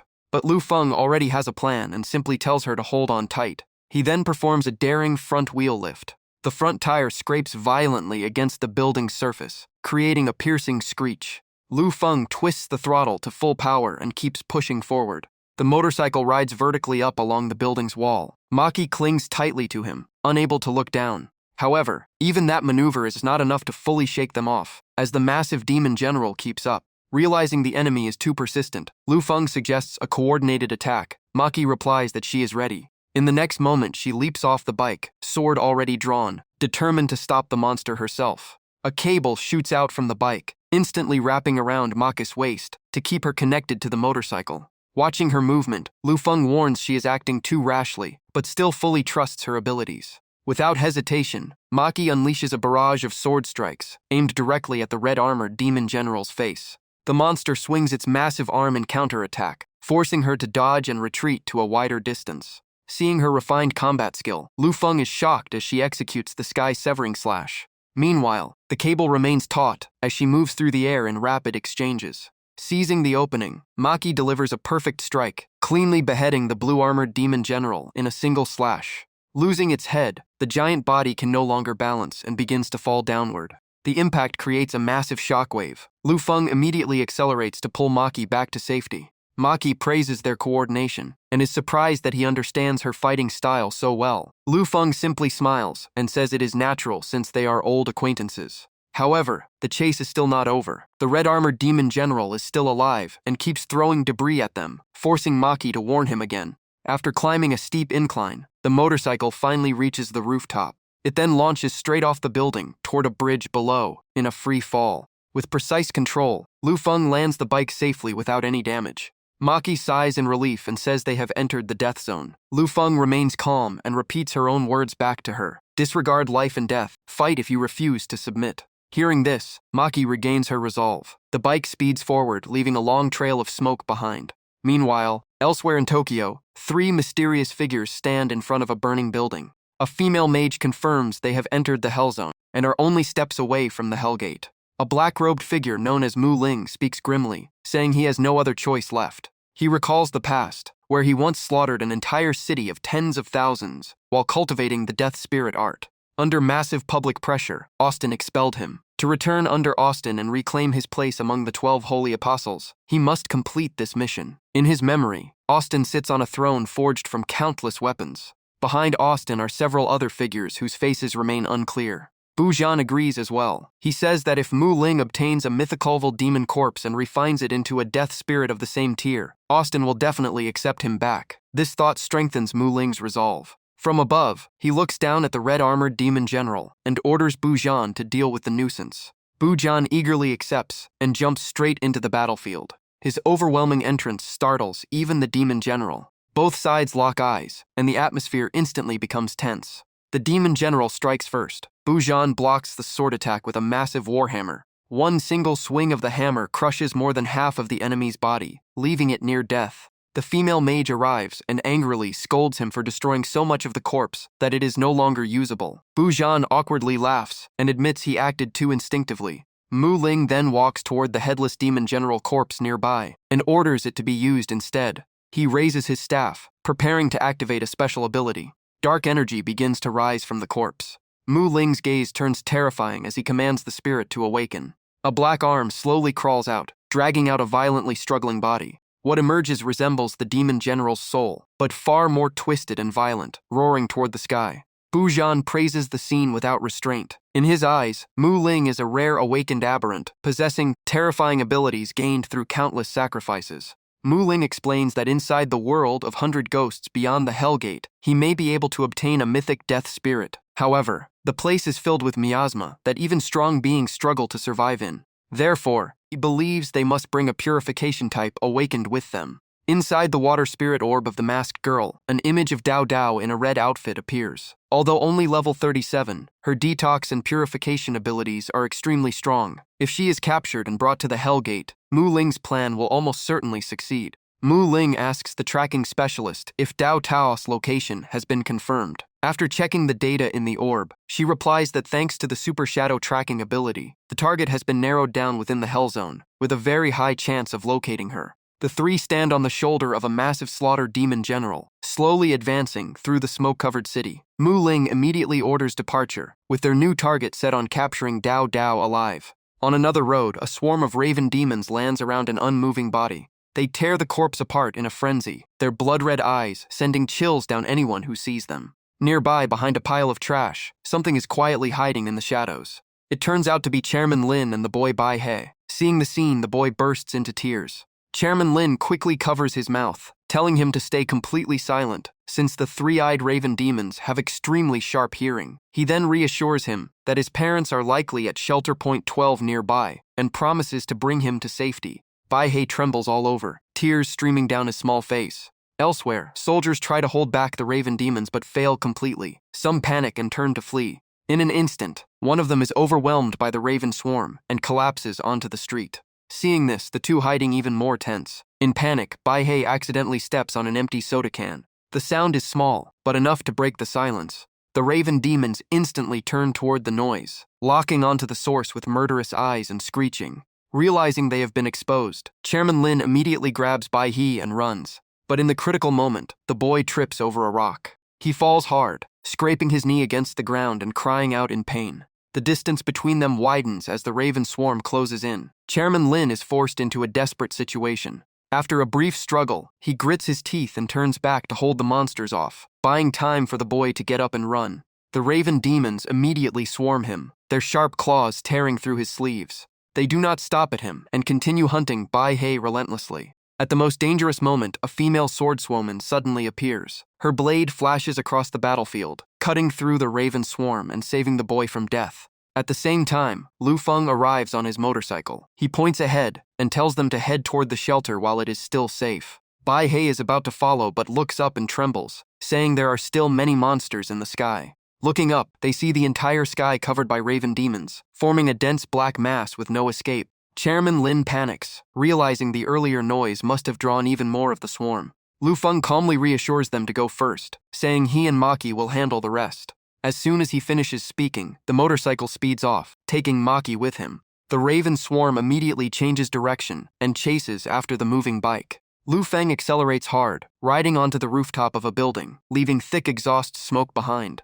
After a few precise movements, he activates another special mechanism on the motorcycle. Sparks burst everywhere, severely disrupting the raven's vision and formation. Seeing the strange abilities of the bike, Maki is shocked. Lu Feng reveals that they are only using 2 modes so far, and if the third mode is activated, things would become much easier. Meanwhile, Chairman Lin and Bai He safely reach a guarded military shelter. He cannot stop praising the young man as their savior, and Bai He bows deeply in gratitude. In the distance, Lu Feng continues showing his riding skills, leaping across rooftops at high speed. Chairman Lin shouts a warning that ahead is the Ryan Shrine, a place where hundreds of soldiers died after being overrun by demons. But before he can finish, the bike is already out of sight. Those two are far beyond ordinary. Shortly after, Lu Feng and Maki enter a completely different area. Feeling the thick fog around them, he decides to stop and check the situation. At that moment, strange stones suddenly fall beside the motorcycle. The two begin walking to scout the area. Sensing something deeply unnatural, Lu Feng suggests leaving immediately and leads Maki up a nearby staircase.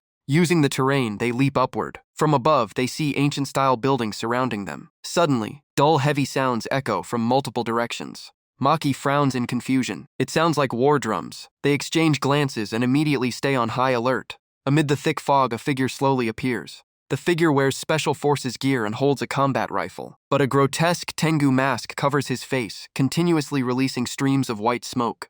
Maki is shocked, realizing these were once soldiers who fought against demons. Soon after, more identical figures emerge from within the fog. Lu Feng immediately understands something is wrong. He concludes they are no longer human and opens fire without hesitation, while Maki rushes in with sharp sword strikes to assist.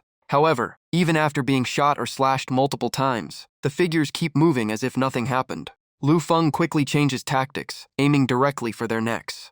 After beheading one, he removes the Tengu mask and discovers the truth. The bodies are already dead, and only by severing the connection to the demon masks can they stop moving. Maki immediately understands. Under the blood-red moonlight filling the sky, the two continue to push forward. Before entering the encirclement, Lu Feng calmly says, "This is only the beginning." After a fierce battle, the bodies of the mask-controlled soldiers lie scattered everywhere. Lu Feng remains steady, while Maki is already breathing heavily from exhaustion. Suddenly, a golden bullet tears through the air. Lu Feng reacts instantly, deflecting it with his sword, shocking Maki. Realizing there is a sniper, he immediately pulls her away from their position. Dodging incoming fire behind ruined walls, Maki asks if these corpses retain their combat skills from when they were alive. Lu Feng quickly analyzes that if so, their behavior becomes easier to predict. Suddenly, he pulls her head close and tells her to close her eyes. Maki freezes in confusion. At that moment, a grenade rolls right to their feet. It is a flash grenade, but Lu Feng already seems to have anticipated it. As the explosion is about to trigger, they split up. Before separating, he tells her to run east and not stop under any circumstances. Maki grips her sword and sprints through the encirclement of demonized soldiers. On the rooftops of distant ancient structures, a flash of light suddenly appears. By now, Maki is fully within the sniper's sights. The sniper holds his trigger, waiting for the perfect moment to finish the target. But before he can fire, Lu Feng appears behind him like a shadow and slashes his throat in one clean strike. Meanwhile, Maki is still surrounded by enemies from all sides. A spear-wielding enemy charges in, but she counters with a decisive sword strike, killing him instantly. However, the enemy numbers continue to grow. Seeing the tightening encirclement, she realizes the situation is becoming extremely dangerous. At that moment, Lu Feng returns with his familiar motorcycle and calls her over. Maki looks into the thick fog ahead, worried they might lose their way. However, Lu Feng remains completely confident, as if everything is already within his calculations. While checking the navigation system, he explains that he has already mapped the entire area. As long as they use auto mode, the bike can still escape this place. Sitting behind him, Maki cannot help but ask what kind of person he really is. Despite his youth, he behaves like someone who has lived for centuries, almost like someone from the future. Meanwhile, the bike races forward as the undead swarm chases closely behind. Suddenly, a blue flame bursts from the rear of the bike, and its speed instantly surges to another level. Under the blood-red moonlight, the chase grows more intense. Lu Feng focuses on controlling the bike, while Maki monitors the situation behind them. After a moment of silence, she admits that although he is mysterious, he gives her an unexplainable sense of safety. Lu Feng simply replies that she is trusting him too early, as the true mastermind behind the masked demons has not yet appeared. At that moment, a massive impact echoes from behind. From within the sea of fire, a gigantic shadow rapidly closes in on them. It is unclear what weapon the enemy is using, but black crescent-shaped slashes are continuously unleashed with terrifying sharpness. Seeing this, Maki feels immense pressure. In her judgment, the opponent is at least at the pseudo-demon king level, far beyond something they can easily handle. Lu Feng says nothing unnecessary, only telling her to hold tight as he grips the handlebars firmly, clearly preparing to push the bike to its absolute limit. A worn red gate appears ahead as the vehicle speeds forward while the darkness keeps chasing close behind. Lu Feng swerves hard toward Qing Bridge as smoke spreads and covers the entire area behind them. The insane speed throws the girl forward by inertia into Lu Feng's back, forcing her to cling to him while complaining in discomfort. Annoyed, she questions if he did it on purpose, but Lu Feng ignores it and tells her not to let go because the pursuer is still on them. Behind them, the monster keeps charging relentlessly while the vehicle races ahead at full speed. Unable to see the enemy clearly, her anxiety grows as she tries to think of a solution. Soon the vehicle reaches the edge of a bridge. The road ahead is cut off completely, yet Lu Feng still floors the throttle and shoots straight into the air. Da Yue Huang immediately leaps after them, still gripping its twin samurai blades. Both sides fall freely toward the lower roadway. At that moment, cables fire out from the vehicle behind them. The wires instantly wrap around Da Yue Huang, slowing its movements. It slams into the ground hard, sending debris and rocks flying everywhere. Its identity is revealed as Demon King Chen Yao Da Yue Huang, with sharp fangs and ancient Samura-style armor. Meanwhile, Lu Feng has already escaped the vehicle with the girl and stands on a nearby streetlight, realizing the target has fallen into the trap.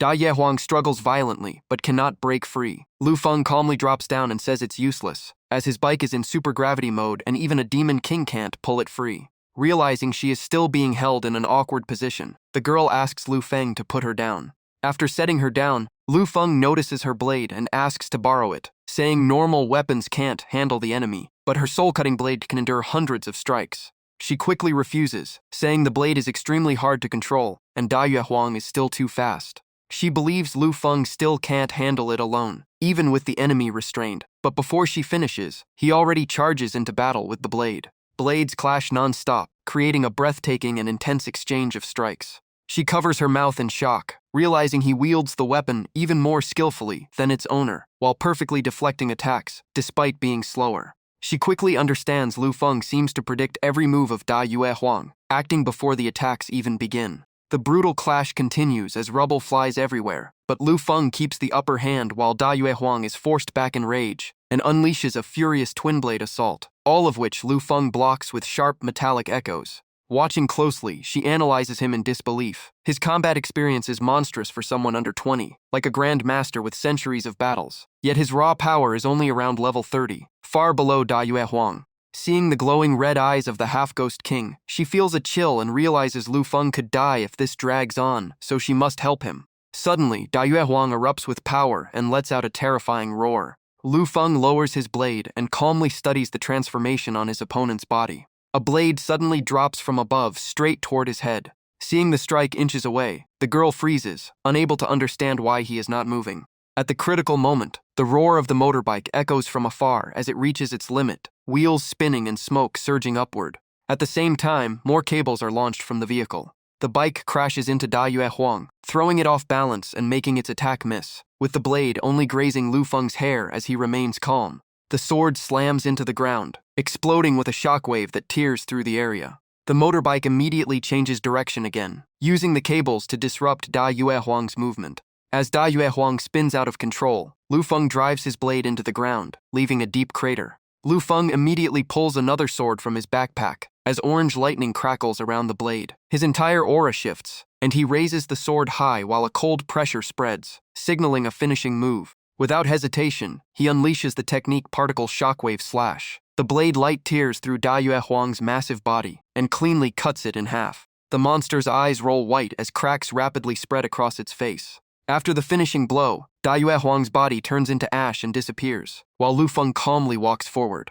Watching everything, the girl frowns and sarcastically comments that he even fights with a motorcycle. Lu Feng casually replies that winning is all that matters, and he only cares about what the enemy drops. In the ruins, two items appear. First is a strength weapon called Da Yue Huang Twin Blades, capable of extreme sharpness, launching sword energy and activating super speed, boosting speed tenfold for 3 seconds but causing severe slowdown for a minute afterward. The second item is an A-rank artifact, the Da Yue Huang Mask, which boosts recovery and doubles regeneration speed for 10 seconds. Holding the twin blades, Lu Feng quietly analyzes the situation. Each use of particle shockwave slash drains too much energy, so he needs a more suitable weapon. He then tosses the mask to the girl, saying its ability suits her. She catches it and accepts it without hesitation. Standing beside the motorbike, Lu Feng looks at her and says normal people would find the item terrifying, but she doesn't. He tells her she just needs to keep getting stronger. She immediately replies that he isn't normal either. Lu Feng casually concludes they are quite compatible. She turns her head away, clearly refusing to accept his words, and silently calling him shameless. Soon after, they continue their journey on the speeding motorbike, white smoke trailing behind. Sitting behind him, she warns that ahead is the hell zone where the person he is looking for is located. The two ride deeper into the center of the hell world, where flames burn violently in all directions. Lu Feng's expression turns serious. He stares forward with determination, thinking only of saving Dao Dao. At underground shelter number 21, two armored guards stand at the entrance with rifles ready, guarding against any sudden attack. Inside the shelter, crowds are packed tightly in every direction. Sticky, foul liquid drips continuously from the ceiling, mixed with strange sounds that make the air feel even more suffocating. A child bursts into tears and clings to her mother. The mother comforts her gently, but everyone around them is also drowning in anxiety. In the deepest corner, Yuni and Tao Dao sit closely together. Yuni covers her ears while trembling, and everyone around them looks hopeless. In panic, Yuni keeps muttering that they are all going to die. Dao Dao, however, stays calm and smiles, saying it might just be a giant demon passing by. Yuni cries that the place will soon be destroyed. Dao Dao cuts her off and insists someone will come to save them before that happens. Yuni refuses to believe it, saying no one would dare enter a place full of demonic energy. Tao Dao only smiles with confidence, saying she has a feeling that the trickster will definitely appear, and in her eyes he always creates miracles. At that moment, three figures slowly step out from the sea of flames and ruins. Leading them is a cloaked man holding a staff. Beside him is a tall man with a half-demon face, and the last is a slim girl holding a prophetic orb. The girl raises the orb and calmly observes it. The image shows Dao Dao is only about 200 meters away from the shelter. The cloaked man speaks, saying it is fortunate their ability allows them to avoid the attention of demon kings, since their real target is a mythical grade boss, and not worth wasting energy on lesser monsters. As they go deeper into the Hell Zone, countless grotesque demons begin appearing ahead, their forms twisted and impossible to count. The half-beast man glances at the monsters and volunteers to step in, wanting to crush them all himself. Mu Ling slightly frowns and stops him. As he finishes speaking, the skull staff in his hand lights up. A black mist quickly spreads across the area, and from within it, strange summoned creatures begin to emerge. Those creatures rush forward, blocking and pushing back the incoming demons. At that moment, a mage resembling a giant rat appears and directly targets Mu Ling's group. Mu Ling recognizes him as a Chen Yao king. He seems pleased, thinking the Hell Zone requires strong spirit warriors, and this one is perfect. Suddenly, a strange shadow appears behind the Chen Yao king, making him instinctively turn around. Before he can react, a dark entity with blue eyes crashes into him and completely destroys his body. In an instant, the Chen Yao king collapses lifeless, while black mist continues to hover in the area. The terrifying part is that the entity has taken over the soul form of the Chen Yao king. After finishing, Mu Ling's group continues forward. His order is clear: find Dao Dao Dao, and if she refuses, eliminate her. At Shelter No. 21, violent impacts continue echoing from the ceiling and grow louder. Soon, a section of the ceiling cracks open. The shaking intensifies until the entire area collapses and debris rains down. A massive monster crawls out from the breach. It has a crocodile-like body, a long snake-like tongue, and a mouth full of sharp teeth. The shelter immediately falls into chaos as people realize the monster has broken in. These creatures are the subordinates of the three cloaked figures. They stand in the center of the room, protected by two large monsters on both sides, spreading panic among the crowd. Mu Ling strikes the ground with his staff. The noise dies down. He asks the prophet girl about the location of the little mage, and she turns pale, insisting her tracking ability cannot be wrong.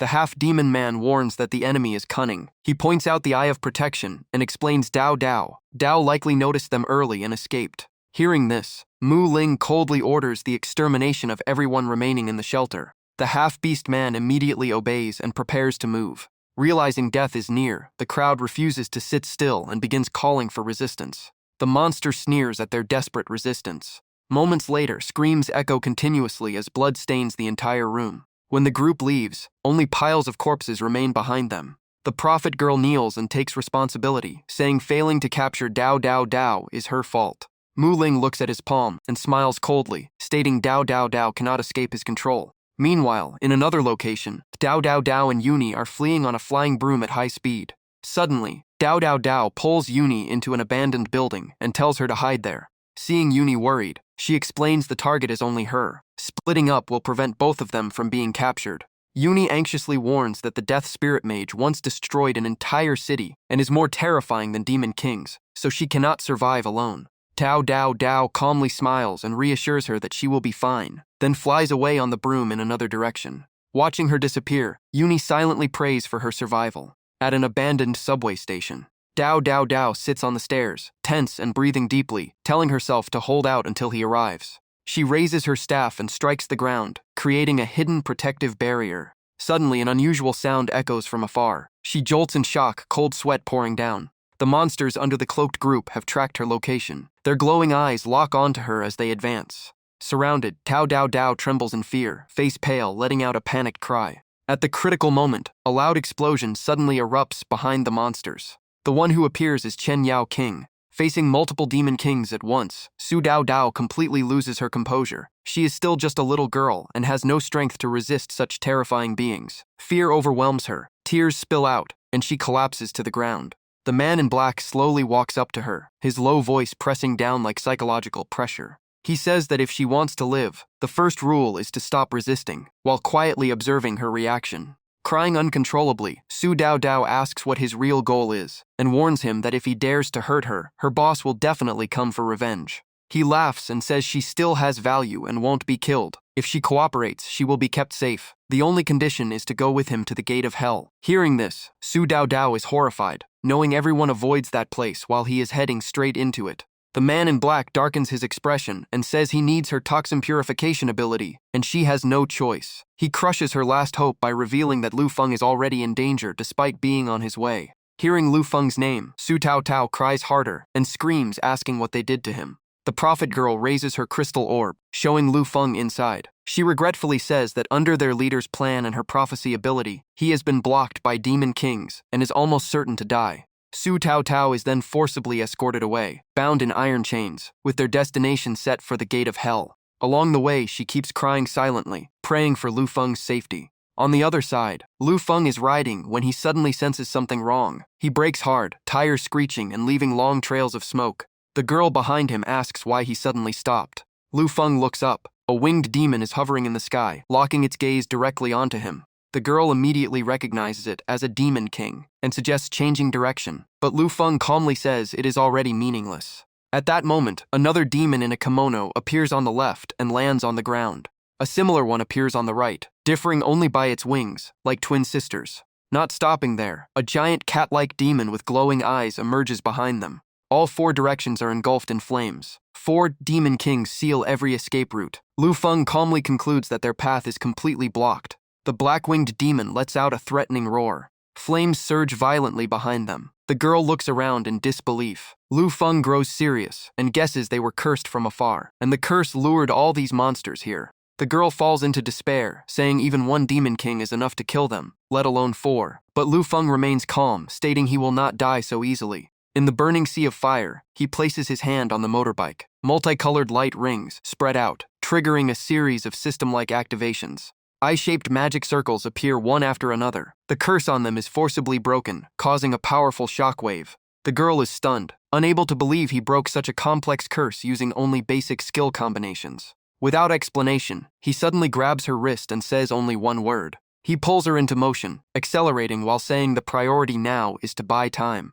Above, the black-winged demon continues scanning the area. A Tenga-masked demon king floats motionless, arms crossed, waiting for the prey to reveal itself. The ice ability demon slowly advances, claiming that running is useless. The giant cat demon sniffs the surroundings, tracking their scent like a real cat. Meanwhile, Lu Feng's group is hiding behind a rooftop wall, just outside the detection range of the cat demon. Sweat runs down the girl's face as she anxiously says they will eventually find this position. Lu Feng agrees, since the purpose of hiding is only to buy time. He then takes out a flute-like device from his pocket. After activation, a red light at the tip begins blinking rapidly. Lu Feng's strange action confuses her even more. She asks why she can't hear any sound from it. He calmly explains that she not hearing it is normal, but the person he is calling will definitely recognize the signal. She becomes even more curious, wondering what kind of backup he could possibly find in a destroyed Tokyo. Lu Feng gives no further explanation, only stating with certainty that the person will arrive soon.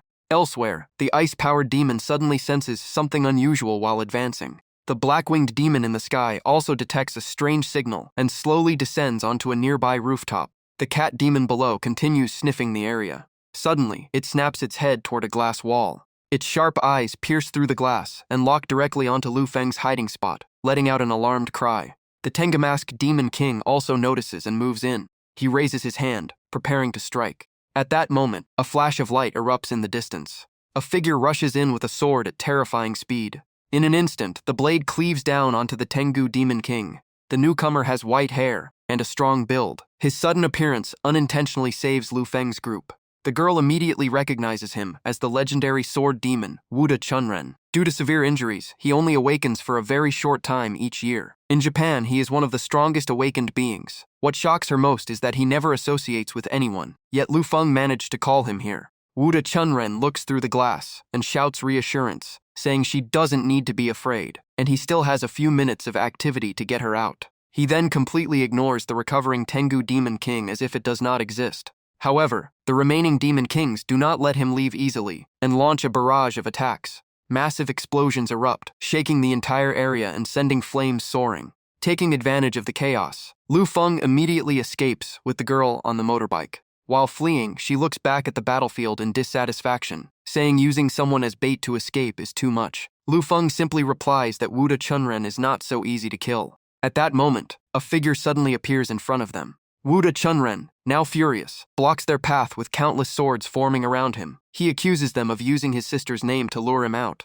Lu Feng remains calm and tells him his time is running out, and he should return to base immediately. Wuda Chunren frowns coldly and says even the remaining time is enough to kill them hundreds of times. Behind them, more demon kings rapidly approach from the sky. The girl anxiously calls out to Lu Feng. Realizing there is no time left for negotiation, Lu Feng directly asks a critical question. If it wasn't related to his sister, how could he have obtained the only communication method she left behind? There is only one explanation. She trusted him enough to give it voluntarily. Lu Feng's gaze sharpens as he continues, saying if he dies here, Wuda Chunren will never see his sister again. Only if he survives will there be a chance of reunion. After hearing this, Wuda Chunren does not immediately refute. He tightens his grip on his sword, remembering his missing sister. Lu Feng continues, promising that as long as he holds off the Demon Kings, the promise of reuniting the siblings will be fulfilled. Although extremely reluctant, Wuda Chunren realizes he cannot refute the logic. Finally, he grits his teeth and charges back toward the Demon Kings, agreeing to fight as Lu Feng proposed. The Tengu Demon King, barely recovered, is once again struck by a devastating vertical slash from Wuda Chunren. Before the battle, Wu Tianjunren looks back at the two figures walking away, still hesitant but choosing to trust Lu Feng. After completing the mission to hold them off, he returns to his own base. Wu Tianjunren jumps into a special containment tank, surrounded by tubes and breathing support gear, as bubbles rise non-stop. As his body sinks deeper into the water, he opens his blood-red eyes and replays everything that just happened. He silently vows that if Lu Feng betrays him, he will chase him to the ends of the earth for a full year. Lu Feng's car continues speeding forward, carrying both of them deeper into the unknown. In the back seat, the girl starts questioning everything after hearing too many strange stories about him. Lu Feng calmly explains he doesn't know the sword demon girl's sister, and that the sword was a gift from her during his time in Black Void City, while the current copy was something he made in his spare time after returning to the real world.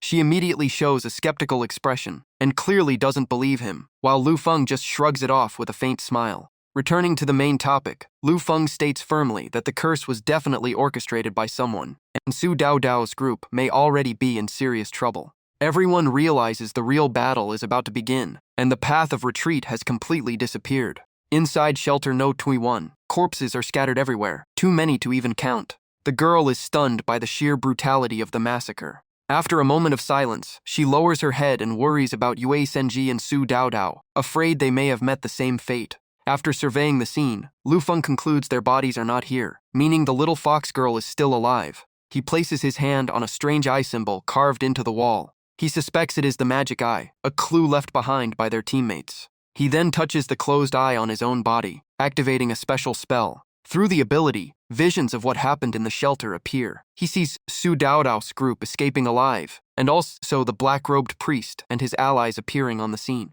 Hearing that Yue Senji is safe, the girl feels relieved, but quickly grows worried again after learning Lu Feng's comrades were captured by the priest. After dispelling the formations effect, Lu Feng repeats the name that appeared, Ling Mu.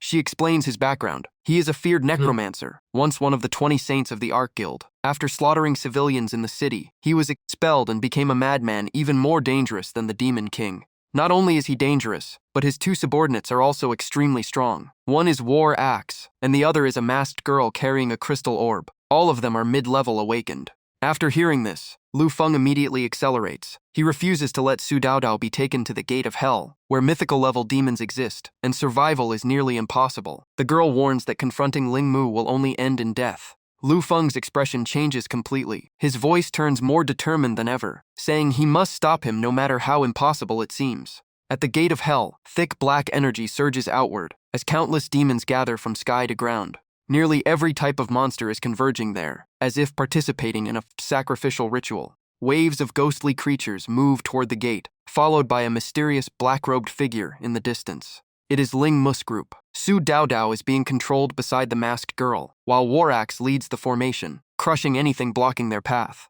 While being escorted forward, Su Daodao keeps thinking about Lu Feng, silently hoping that Scammer is still alive. The masked girl looks into her crystal orb, seeing images of Lu Feng and his companion driving. She realizes the curse has been reversed and reflects back, concluding that the man can wield Demon King-level power to counter it. Hearing this, Su Daodao feels a sudden wave of relief, realizing that Bastard is still alive after all. A winged female demon flies past a previously captured monster under Ling Mu's control. Ling Mu's lips curl into an excited smile as his final target finally comes into view. But at that moment, his army is blocked by 4 massive demons standing in their path. The cat-like demon bares its sharp teeth and lets out a threatening roar. Sensing danger, Ling Mu orders his subordinates to halt, realizing the 4 demon kings are merely illusions, and any attack would be reflected back. Even so, the clash erupts as the cat demon's claws collide directly with the necromancer's sword. The Tengamask demon leaps into the air just in time to evade Warax's devastating swing. Seeing the situation shift, the masked girl finally joins the fight, her purple eyes glowing as massive lightning energy gathers in her palm. The energy orb forces the winged demon girl to keep her distance, while her feathers begin to fall under the pressure of the power. At the same time, another female demon circles behind Ling Mu and unleashes a powerful ice attack. In an instant, a gigantic ice wall rises and completely blocks the path toward the gate of hell. Witnessing this, Ling Mu's expression changes as he confirms this is not his curse, and that the souls of the targets remain intact, meaning the demon kings are projections that will reflect damage back. Even the masked girl is shocked, estimating that only a mid-level illusionist could create such large-scale techniques, which should be nearly impossible to find in Tokyo. Ling Mu raises his staff and orders his forces to destroy everything in their path, as a black mist of skulls spreads and signals his full power unleashed. The cat demon cannot withstand the pressure and begins to dissolve into the dark fog. Looking toward a distant building, Ling Mu freezes as he spots a group of people simultaneously casting magic. The masked girl recognizes them as 10 mid-level mages, leaving her shocked. But Ling Mu corrects her immediately, stating there are not 10 but over 100, and even Warax grits his teeth at the sight. Ling Mu further analyzes that these beings have no souls and are clearly puppets, while the masked girl scans the area trying to locate the one controlling such a massive force. For a moment, both sides pause, carefully observing each other's movements. On a nearby rooftop, Lu Feng and his allies observe the battlefield as he holds a glowing device, while the girl beside him asks how he can control so many puppets without being a summoner. He explains that after passing the Fap Hient Jia trial, he obtained a summoner badge allowing him to deploy hundreds of units at once. The girl notes that those puppets should only have beginner awakened strength, sensing something is wrong. She suddenly realizes the truth, concluding that Lu Feng is the legendary classless existence, capable of upgrading his badge and summoning mid-level awakened units in massive numbers. Lu Feng smiles confidently and confirms her deduction, declaring that the time for counterattack has arrived. The device in his hand erupts with blinding light as he raises it high. A commanding order echoes across the battlefield for all forces to deploy immediately. The rooftop mages simultaneously activate their prearranged spells. A massive energy mass forms and slams into Ling Mu's formation, throwing their ranks into chaos. Multiple other positions open fire, raining continuous attacks down on the enemy below. Warax swings his weapon at impossible speed, destroying incoming projectiles while Ling Mu maintains his defensive barrier, as another squad launches ranged arrows. Sharp ice spears fall like a storm, forcing the enemy to struggle under relentless pressure. During the fight, Warax notices something strange, realizing these mid-level puppets are pushing them into a defensive position, while he crushes an incoming zombie with a heavy strike. The nearby mage warns that the controller is optimizing the entire formation to perfection, massively increasing combat efficiency, making them a serious threat. At that moment, a sudden streak of light shoots forward before Su Daodao can even react. Luckily, Lu Feng arrives at the perfect moment, grabbing Su Daodao and urging her to escape, while she excitedly believes he definitely came to save her. Seeing his prey about to escape, Warax immediately steps in, declaring it impossible for them to leave so easily. He swings his massive axe down, but Lu Feng stands in front of Su Daodao and activates a defensive skill. The impact triggers a violent explosion that blasts everything around and blocks all visibility. The nearby girl is stunned into silence, judging this as a level 70 awakened strike that Lu Feng should not be able to survive. But as the dust clears, Lu Feng is still standing completely unmoved. A golden light covers his body as he activates the first transformation of absolute defense armor, forming a massive golden shield that absorbs the entire explosion's aftermath. Seeing this, the girl recognizes the legendary absolute defense, a skill capable of nullifying even mightier lethal attacks for a short time, though its cooldown lasts an entire day. Contrary to expectations, Ling Mu laughs in excitement, raising his staff as the skull on top begins glowing, signaling something far more dangerous is about to be unleashed. The female prophet beside him raises her crystal orb and activates Mirror Clone, boosting their side's power. A cold voice echoes as Ling Mu declares that all of them must offer their souls. Sensing danger, the girl warns Lu Feng that this is clearly a trap already prepared. Without hesitation, Ling Mu orders his subordinates to wipe out everyone, sparing only Su Daodao. In an instant, the battlefield shifts again as they are surrounded by 4 massive demons. The girl swings her sword to block attacks, while Lu Feng struggles to hold off the relentless demon strikes. Su Daodao rushes to help, blaming herself, but Lu Feng just jokes that if she feels guilty, she can repay him by becoming a loyal assistant later. Blocking a heavy strike, the girl warns that with this many enemies, they are basically counting down to death. Lu Feng's eyes harden as he decides they have no choice but to gamble everything. At that moment, a dark figure suddenly appears behind the female mage. A cold blade presses against her neck, freezing her in shock as she recognizes the attacker. In panic, her crystal orb falls and shatters into pieces. Immediately after, all illusions across the battlefield begin to dissolve. The girl is completely confused, unable to understand what just happened. From a distance, a familiar figure slowly walks forward, still holding a sword.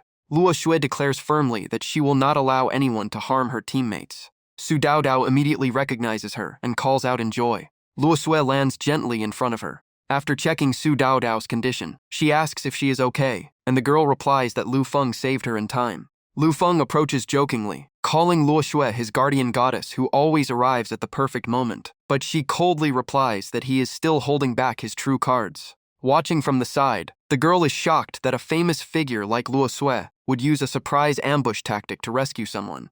Luo Xue turns to the girl and asks about her identity, causing her to panic as her secret is exposed. She is Qi Zhan. Hearing the distant tone, Qi Zhan shows clear dissatisfaction, feeling Lu Feng's attitude has changed too quickly. Meanwhile, Ling Mu is completely enraged, shouting at his remaining forces. He roars that they killed his most loyal subordinate, and now they will all pay with their lives. A massive burning skull appears in the air, radiating overwhelming pressure across the entire battlefield.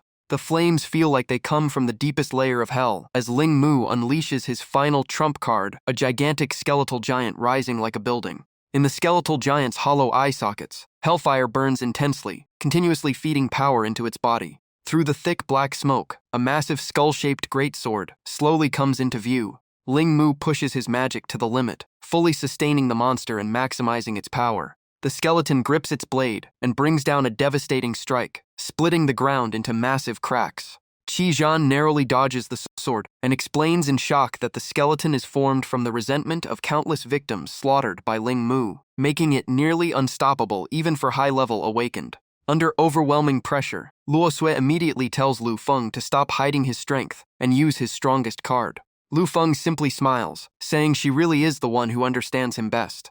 A small flame forms in Lu Feng's palm, twisting and transforming into a strange symbol. The battlefield is now covered with scattered corpses after the brutal clash. The flame suddenly erupts, engulfing the entire area as Lu Feng calmly declares the real show has just begun. A purple pillar of light crashes down from the sky, engulfing the fallen bodies. Souls begin to be drawn upward, converging into a massive magic formation in the sky. The head of a monstrous creature slowly emerges from the formation, its glowing red eyes sending chills down everyone's spine.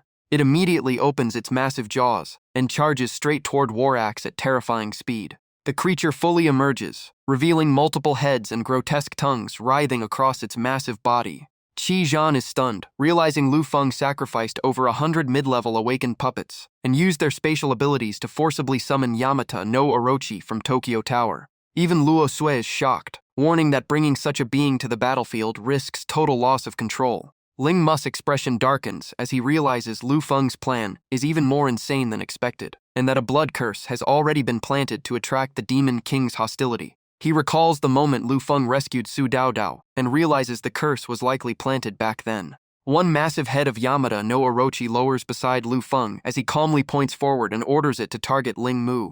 The monster obeys instantly, charging into battle against the skeletal giant. From its multiple heads, it unleashes a barrage of elemental attacks, from fire to water and more. Ling Mu refuses to yield and commands the skeletal giant to raise its sword, declaring even demon kings will be slain. A single devastating slash pierces one of Orochi's heads, spraying thick black blood everywhere. That heavily injured head is soon completely severed from its body. Enraged, the remaining heads roar upward and summon massive lightning bolts. Countless bolts of lightning rain down, flattening structures across the area. The attacks push the skeletal giant into a disadvantage, forcing its hellfire to burn even more intensely. Seeing an opening, Qi Zhan suggests retreating, while the battlefield is in chaos. But Lu Feng only replies with 2 words, no need. Ling Mu and the skeletal giant coordinate perfectly, dodging collapsing debris and incoming attacks from Orochi's heads. Just when he thinks he has escaped, his lower body is suddenly restrained.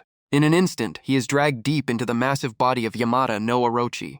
Enraged, Ling Mu roars that the beast dares to swallow him. At that moment, the skeletal giant activates a self-destruction mechanism, bright light spreading across its entire body. A catastrophic explosion erupts, dragging Yamada no Orochi into the center of the blast at point-blank range. After the explosion, another head of Orochi is destroyed, leaving it with only 2 remaining heads. Emerging from the ruins, Ling Mu quickly gathers dark energy around him, laughing coldly and declaring that as long as even 1 head remains, Yamada no Orochi can still regenerate. At the same time, he continues controlling the skeletal giant, sending out a massive bone arm from the black fog behind him, confident that its regeneration speed far surpasses Yamada no Orochi. A twisted smile appears on the skeleton's skull face, sending chills through anyone who sees it. The standoff drags on too long, and Lu Feng finally decides to join the battle directly. Ling Mu laughs mockingly, saying it's already too late for Lu Feng to make a difference. Without responding, Lu Feng grips his sword and flashes forward like lightning, activating his boosted 10-fold Great Soldier Blade.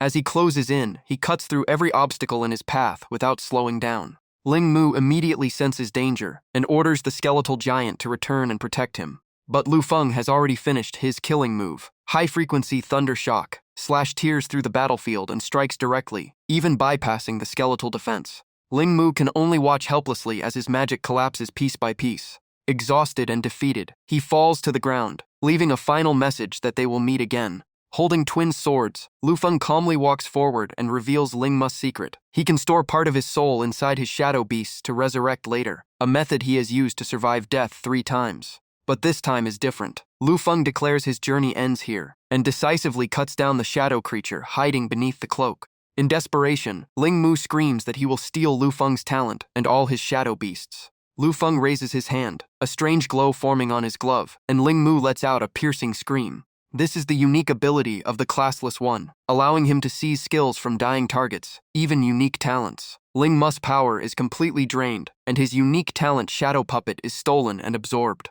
Lu Feng reads the floating orb's data. Shadow Puppet allows him to control shadows of the dead as shadow beasts, with a maximum of 7. In the sky, the remaining heads of Yamada no Orochi continue roaring. Lu Feng immediately uses his newly stolen ability, commanding his newly acquired Demon King to finish the battle. Sword slashes erupt across the battlefield as the Demon King joins the fight, turning the red moonlit scene into total chaos. Lu Feng stands before a massive glowing core, the corpse of a peak Demon King-level creature, an invaluable resource. He raises his hand calmly and commands, "Wake up, my servant." The system displays a warning. The attempt to subdue Yamada no Orochi fails due to excessive level difference, and remaining attempts decrease. He tries again, but another warning appears: level gap too large. Second attempt failed. Even Lu Feng begins to feel pressure, staring at the green flame in his hand, realizing this is his last chance. He steps forward, placing his hand directly on Yamada no Orochi, and repeats the command. This time, something finally changes. Dark energy rises from the monster's body as the Classless One's luck effect triggers, and the shadow extraction succeeds, allowing him to fully control the Orochi Demon King. The giant serpent raises its heads, each eye blazing as all remaining heads submit completely to Lu Feng. Witnessing everything, Qi Jian is stunned, realizing every move from defeating Ling Mu to taking over Orochi was calculated with no weakness left behind. In contrast, Luo Shui and Su Daodao remain calm, already used to his absurd strength, while Su Daodao looks at him with admiration. A helicopter arrives at the area, and Su Daodao waves enthusiastically to signal their position.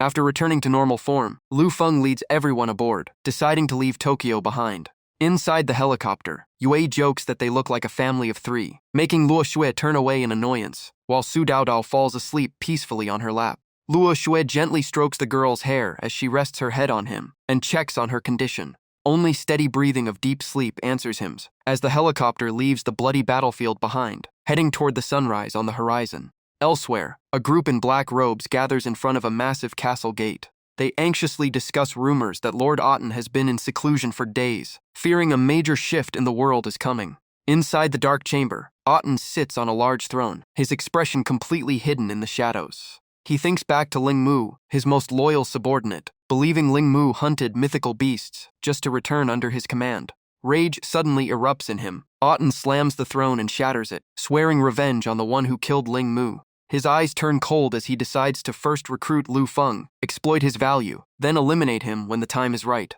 Aten immediately orders Lu Feng to be summoned, declaring he will personally nurture this young awakened into his successor before stepping out to meet his kneeling subordinates. Time passes, and the scene shifts to a beautiful island with endless blue sea and flocks of birds soaring overhead. In front of a supermarket stands a luxury supercar worth a fortune. Inside the men's restroom, a call reveals that Lord Austin highly values Lu Feng. Two nearby men keep gossiping, thinking Lu Feng is either a master fraud or an unbelievably skilled actor. During the call, Lu Feng calmly thanks Austin for his regard, but says he is not yet qualified to stand beside him and will seek him out when ready, and Austin agrees to wait a little longer. The two men laugh in mockery, thinking he is blatantly lying and even pretending to reject Austin inside a bathroom, suggesting calling the police. Suddenly, a beam of light appears mid-air as a blue hologram of Austin emerges with a calm smile. Austin extends his fist sincerely toward Lu Feng, saying he will wait for the day he joins and believes it will not be long. Lu Feng responds with a fist bump, sealing an unspoken agreement between them. The two mocking men instantly turn pale, trembling in shock as Austin's projection appears in person, nearly collapsing from fear. After ending the call, Lu Feng senses Austin is recruiting earlier than expected, and if he cannot be controlled, force may come next. Thinking of this, he feels even more urgency to strengthen his team and push them all to intermediate awakened level. Soon after, he returns to the shopping area with Xia Ya and Li Shujun as they continue browsing the mall. Li Shujun curiously asks if he really rejected Austin, and upon confirmation, he regrets it since Austin is his idol, and he would have accepted immediately. He is immediately knocked on the head. Xia Ya scolds him for being ungrateful, almost switching sides already, while Li Shujun quickly explains he only admires the opportunity and has no intention of betrayal. To change the topic, Lu Feng urges them to keep shopping and mentions their first offline meetup, revealing Luo Shui is also flying to the island. As night approaches, the sunset paints the sea in brilliant orange and gold. After finishing their shopping, the group returns to the island villa, one by one. Upon entering, Xia Ya is stunned by the massive scale of the villa. Lu Feng changes clothes and comes downstairs, telling everyone to treat the place like home. Just then, Anya appears at the door, furious that they not only used her shopping cart freely, but also turned her house into chaos. However, Lu Feng calmly replies that she already owns many properties, and this island was developed by her, so there is nothing worth arguing about, leaving Anya speechless with rage. He then turns to the others, who are still busy gaming, and reminds them that dinner time is approaching. Haishan complains that he still hasn't won a single match, but Li Shujun teases him for being too weak, while Dao Dao spots an empty seat, rushes over to take the controller, and declares that losers must give up their spot. And Ya is still irritated, and asks why Lu Feng gathered everyone here, while he calmly sips his drink and says one person is still missing. Just then, the villa door opens again. Luo Shui appears in an elegant white dress, holding a bottle of wine, apologizing for her flight being delayed. Lu Feng immediately stands up to welcome her, saying it's enough that she made it. He then calls Ling Yu to come eat, as she is still busy cooking in the kitchen wearing an apron. Haishan and Li Shujun cheer excitedly the moment they see the menu. It turns out tonight's dinner is hot pot, and all 8 of them gather around the table in a warm atmosphere. Xia Ya keeps clinking glasses with Haishan, while he happily shares that in recent years, young people only approached him for business, and she is the first one who genuinely wants to talk. Meanwhile, Dao Dao draws symbols on Li Shujun's forehead and teases him for being too naive, saying he would not lose so badly if he were even slightly more cunning. After the feast, most of them quickly fall asleep, leaving only Anya still awake. In the kitchen, Dao Dao and Ling Yu continue washing the dishes together. On the balcony, Lu Feng finds Luo Shui quietly watching the night sea in the distance. He walks over and says he needs to discuss something important, startling her, as she briefly thinks he meant something else and becomes flustered. Lu Feng gets straight to the point, saying he wants the whole team to enter the shadow world and push everyone to at least intermediate awakened level, with the hardest part assigned to Luo Shui.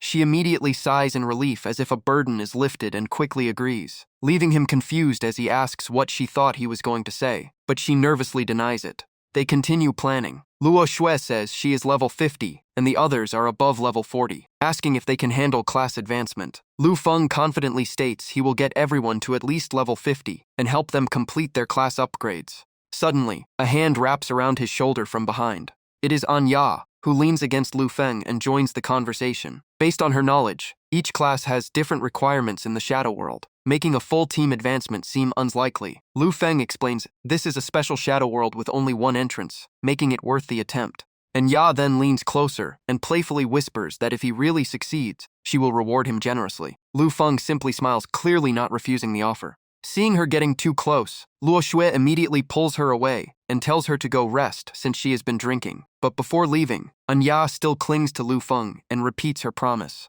Dao Dao watches the whole scene from inside and silently concludes that adults are terrifying and she should not grow up too fast. The next morning, a speedboat cuts across the sea at full speed. On board, Lu Feng is driving, Luo Shui sits beside him, and the rest of the team is behind them. Soon, they arrive at a rocky bay, floating in the sea where many boats are already gathered. Seeing the crowded scene, Li Shujun asks why so many people are here. Anya explains this is a large-scale shadow world rumored to contain 3 S-rank treasures. Lu Feng wastes no time and immediately signals everyone to disembark. As soon as they step onto the rocky bay, they become the center of attention. Even with strong winds sweeping across the area, all eyes are fixed on Luo Shui walking behind Lu Feng, admiring her real-life beauty. Many men grow jealous, believing the guild's success is largely due to Luo Shui, and that Lu Feng is simply lucky to have such a teammate.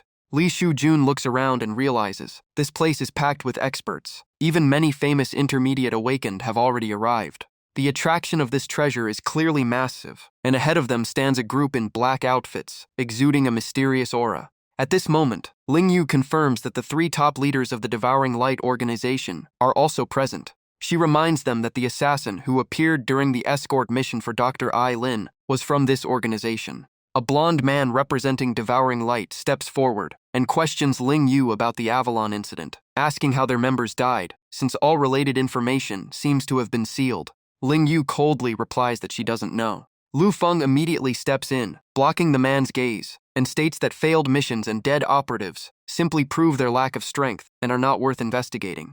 Haishan also steps forward to confront Devouring Light, declaring that if they want trouble, their guild will face it head-on. On the other side, a man with a mustache under his chin calls his teammates back. Hearing the signal, Lei Si smiles and leaves, but before going, he leaves a message that they will meet again inside the Shadow World. Just then, the portal to the Shadow World officially opens, and the crowd rushes in, all trying to gain an early advantage. Lu Feng's group also moves immediately and enters without hesitation. A white-haired girl from Devouring Light silently watches their backs as they disappear into the portal. As they leave, Lei Si concludes that the death of their comrades must be related to them. The white-haired girl suppresses her anger and coldly states that none of them will leave the Shadow World alive. Passing through the gate, they enter a completely unfamiliar dimension, filled with oppressive darkness and strange black mist everywhere. Many are confused by how much darker this place is than expected. Suddenly, a strange army armed with bizarre weapons appears ahead of the crowd.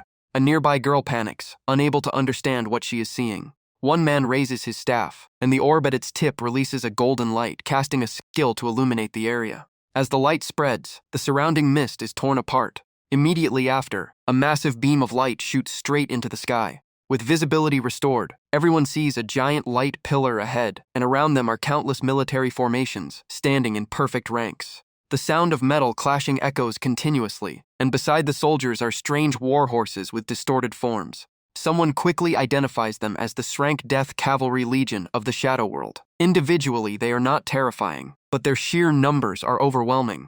Soon after, the war horses begin to move. Green flames ignite in the empty eye sockets of the Death Knights as they mount up and charge toward the crowd. In an instant, the entire army surges forward with crushing momentum. No one wants to die at the start, so everyone immediately enters combat and launches a full counterattack. The two sides clash violently, turning the battlefield into complete chaos. Waves of Death Knights keep breaking through the front lines, while the 3 leaders of Devouring Light calmly observe. The old man's muscles suddenly swell violently, tearing his suit apart. His red eyes flash as he orders the total annihilation of all enemies. The moment he speaks, he charges into the battlefield and crushes Death Knights' heads with bare fists, as if it takes no effort at all. The white-haired woman beside him is no weaker. Her twin swords release sharp blue sword aura, slicing massive Death Knights clean in half. Meanwhile, Lei Si fires continuous green laser beams from both hands, smiling coldly as his red eyes glow, effortlessly destroying incoming waves of enemies.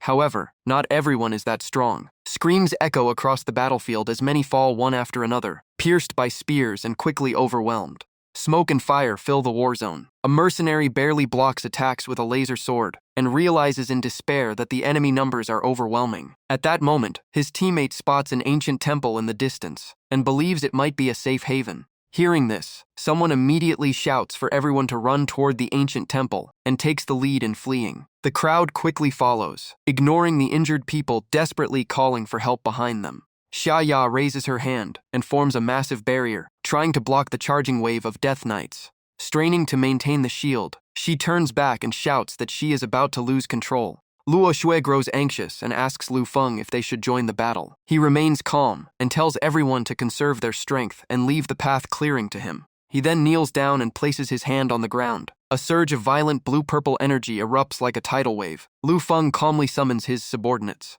As the summoning completes, streams of light converge, and a massive shadow beast slowly manifests behind him. The beast roars, shaking the entire battlefield, and instantly releases a purple energy blast that wipes out hundreds of Death Knights. Li Shujun rushes over, asking if they should retreat to the temple. Lu Feng moves forward and shakes his head, saying he has another destination in mind. Leading the way, the group breaks through the battlefield as the Death Knights pursue like a tide. When only a cliff remains ahead, Lu Feng points and orders everyone to climb immediately. The team sprints with full speed and manages to scale the cliff just before the Death Knights arrive, leaving the monsters below roaring helplessly. Safe for the moment, they collapse to rest. Xia pants heavily and praises Lu Feng, saying he seems to know everything about this world. After recovering, Luo Sui asks if the monsters will keep blocking them forever. Lu Feng calmly explains they are Nightwatch Knights and will enter dormancy once dawn arrives. Just then, he notices Dao Dao still playing games and asks her. She doesn't even look up, casually saying Lu Feng is handling everything, so she might as well relax. He can only sigh helplessly. Anya walks over and places a hand on his shoulder, slightly drunk, teasing that if the monsters keep chasing them, maybe they should find some fun to pass the time. Lu Feng simply laughs. Luo Sui cannot stand Anya's behavior and pulls her away, reminding her they agreed not to drink before entering the shadow world. Anya ignores it, saying nothing is dangerous with Lu Feng here. Luo Sui then also scolds Lu Feng for making everyone too dependent and careless. Lu Feng does not argue, only gently pats her head and says his role in this world is to protect everyone. That statement leaves Luo Sui flustered. She lowers her gaze, unable to meet his eyes, her face slowly turning red. The atmosphere is quickly broken when Xia loudly reports that the Nightwatch Knights below have withdrawn. After observing for a moment, Lu Feng concludes that the army's current target is the central ruins. Looking down, they see the ruined temple completely surrounded by Death Knights. Those who fled inside are now trapped with no escape. Explosions echo everywhere as golden pillars of light rain down, crushing groups of Death Knights. However, the undead army keeps advancing, pushing those inside into an increasingly desperate situation. Seeing this, Xia feels relieved that their group did not choose the temple as shelter. In her eyes, Lu Feng's judgment is far beyond normal. Li Shujun agrees, saying that alone Lu Feng almost always has a high chance of survival, but protecting 7 additional teammates in increasingly dangerous shadow worlds, even up to Hell, Forbidden, or National level zones, is an extreme challenge. Luo Shui adds that because of this, everyone must grow stronger quickly. No one can keep relying solely on Lu Feng, each of them needs the ability to fight beside him. Hearing that, Dao Dao directly asks Lu Feng what they need to do to reach that level of strength. Instead of answering, he points downward and calmly tells everyone to prepare to move. The Nightwatch Knights are still nearby, and this is the perfect opportunity to level up. Lu Feng extends his fist forward. One by one, each member places their hand on it, forming a united circle. Then they shout their familiar team slogan in unison.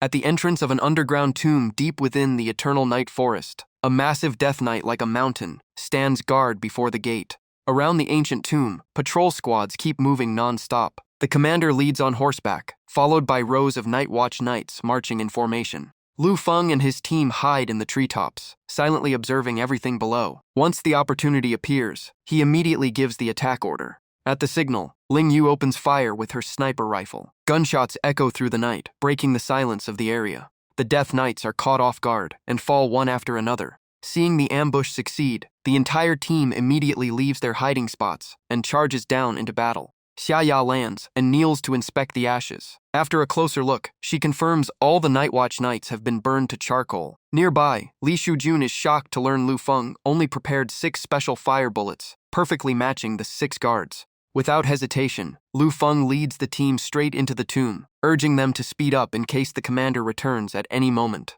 He takes the lead while the others follow closely. The deeper they go, the colder and darker the space becomes, leaving only a pitch-black path behind them. Xiaya looks around and asks why they entered a maze-like place like this. Lu Feng simply replies that the goal is leveling up, and he already has the plan. After walking further, they stop in front of a bottomless abyss. Cold winds rise from below, sending chills through everyone. Haishan looks at the dead end ahead and says it seems they have run out of path. Lu Feng ignores the confusion and instructs Ling Yu to step forward. He tells her to move 2 steps forward, 3 steps left, then 1 more step. She trusts him completely and follows exactly. Each tile she steps on begins to glow faint red, as if ancient mechanisms are being activated. After her final step, all the tiles she touched light up at once, followed by the sound of machinery echoing through the space. And Ya and Luo Shui are stunned as a massive stone pillar slowly rises from the abyss. Xiaya can't help but say Lu Feng feels like a native of the shadow world, even knowing hidden mechanisms here. Stepping onto the newly formed stone platform, Lu Feng simply smiles and tells them not to waste time praising him and keep up. Once everyone is on board, the platform activates and slowly descends into the abyss with heavy mechanical rumbling. The cold intensifies, making Li Shujun shiver uncontrollably. Seeing this, Lu Feng warns that it will only get colder below and they will need to stay there overnight. Hearing that, Anya immediately reacts, questioning why they must spend the night in such a terrifying place and what he is really planning. Lu Feng still refuses to explain clearly, only emphasizing that time is running out and the Night Watch Knights are returning. If they don't hide now, they will all die. Just as he finishes speaking, heavy footsteps of countless Death Knights echo from above. Lu Feng realizes they are returning earlier than expected. Soon after, the platform reaches the bottom and locks into place with the ground. All traces of the mechanism disappear as if nothing ever happened. Upon landing, Lu Feng immediately leads the group away from the spot. He takes them to an area filled with giant coffins and orders everyone to hide inside one. He says they are empty and must wait for his signal before coming out. Under his urgency, each member quickly chooses a coffin and climbs inside. At that moment, the figures of the Night Watch Knights appear at the end of the corridor. Lu Feng's expression changes as he realizes time is running out. 2 Death Knights are already approaching the turn leading into their area. Just before being discovered, he slips into a nearby coffin. Inside, Luo Shui is startled to find Lu Feng right beside her. He immediately signals her to stay silent with a subtle gesture. Outside, 1 Death Knight notices movement and approaches the coffin where the 2 are hiding. It lets out a growl and leans close to inspect through the gap. Luo Shui is so frightened she almost cries out, quickly covering her mouth to stay silent. After a thorough sweep, the 2 patrol guards found nothing unusual and finally left the area. With the danger temporarily gone, Luo Shui finally sighed in relief and asked if they could come out now. Lu Feng kept watching through the coffin gap and said it still wasn't safe since the undead cavalry could return at any moment. Luo Shui asked if they were supposed to keep hiding forever, and Lu Feng calmly suggested she rest on his shoulder if she was tired. Without overthinking it, Luo Shui agreed and leaned against his shoulder, slowly falling asleep. A while later, she stirred and opened her eyes, only to see Lu Feng's face right in front of her. She jolted awake and realized she had been covered with his coat and had been sleeping on his lap while the others rested by the campfire. She immediately sat up and scolded Lu Feng for not waking her, but he said she was sleeping too deeply and even pushed him aside when he tried. Luo Shui blushed in embarrassment, but Xiao Haishan's loud laughter cut in before she could respond. Lu Feng stood up, put on his coat, and announced it was time to begin the operation. Footsteps echoed through the dark tunnel as the team followed behind Lu Feng, while undead cavalry stood motionless along both sides like statues. Li Shujun asked if those guards were truly asleep, and Lu Feng explained they were in deep dormancy for at least 3 days, unless the dragon sealing stone was disturbed. He pointed at 1 nearby undead cavalry and warned that entering within 3 meters would trigger their detection system. Soon, a massive bridge over a deep abyss appeared ahead, with cold winds rising from below and undead guards lining both sides. Li Shujun was shocked by the overwhelming number of undead stationed there. Lu Feng took out a stack of A-grade Soul military badges and distributed them to everyone. Zhao Haishan explained that the badge was extremely rare, usable once within 24 hours, and shared all combat experience among the team. Luo Shui tried to return hers, saying she was already strong enough, but Lu Feng told her to wear it and follow the guild leader's plan. He then warned firmly that not a single enemy must be allowed to climb out, or the outer guards would awaken the entire sleeping army. Once everyone was ready, Lu Feng threw an A-grade corpse torch toward the bridge. The moment it landed, a massive inferno erupted, instantly turning the area into a sea of fire and burning countless undead cavalry. Amid the raging flames, waves of undead frantically tried to climb out of the abyss. At the perfect moment, Ling Yu raised his gun and opened fire continuously. Precise bullets struck the heads of the climbing targets, sending them crashing back into the burning pit. At the edge of the abyss, Anya unleashed powerful punches, roaring at the monsters to stay away. Meanwhile, Su Daodao and Li Shujun summoned a black fox, knocking the remaining undead cavalry back into the depths. With perfect coordination, the overwhelming undead army was quickly suppressed and burned down one by one. Seeing the final target, Lu Feng swung his sword and finished it with a single strike, reducing it to ashes.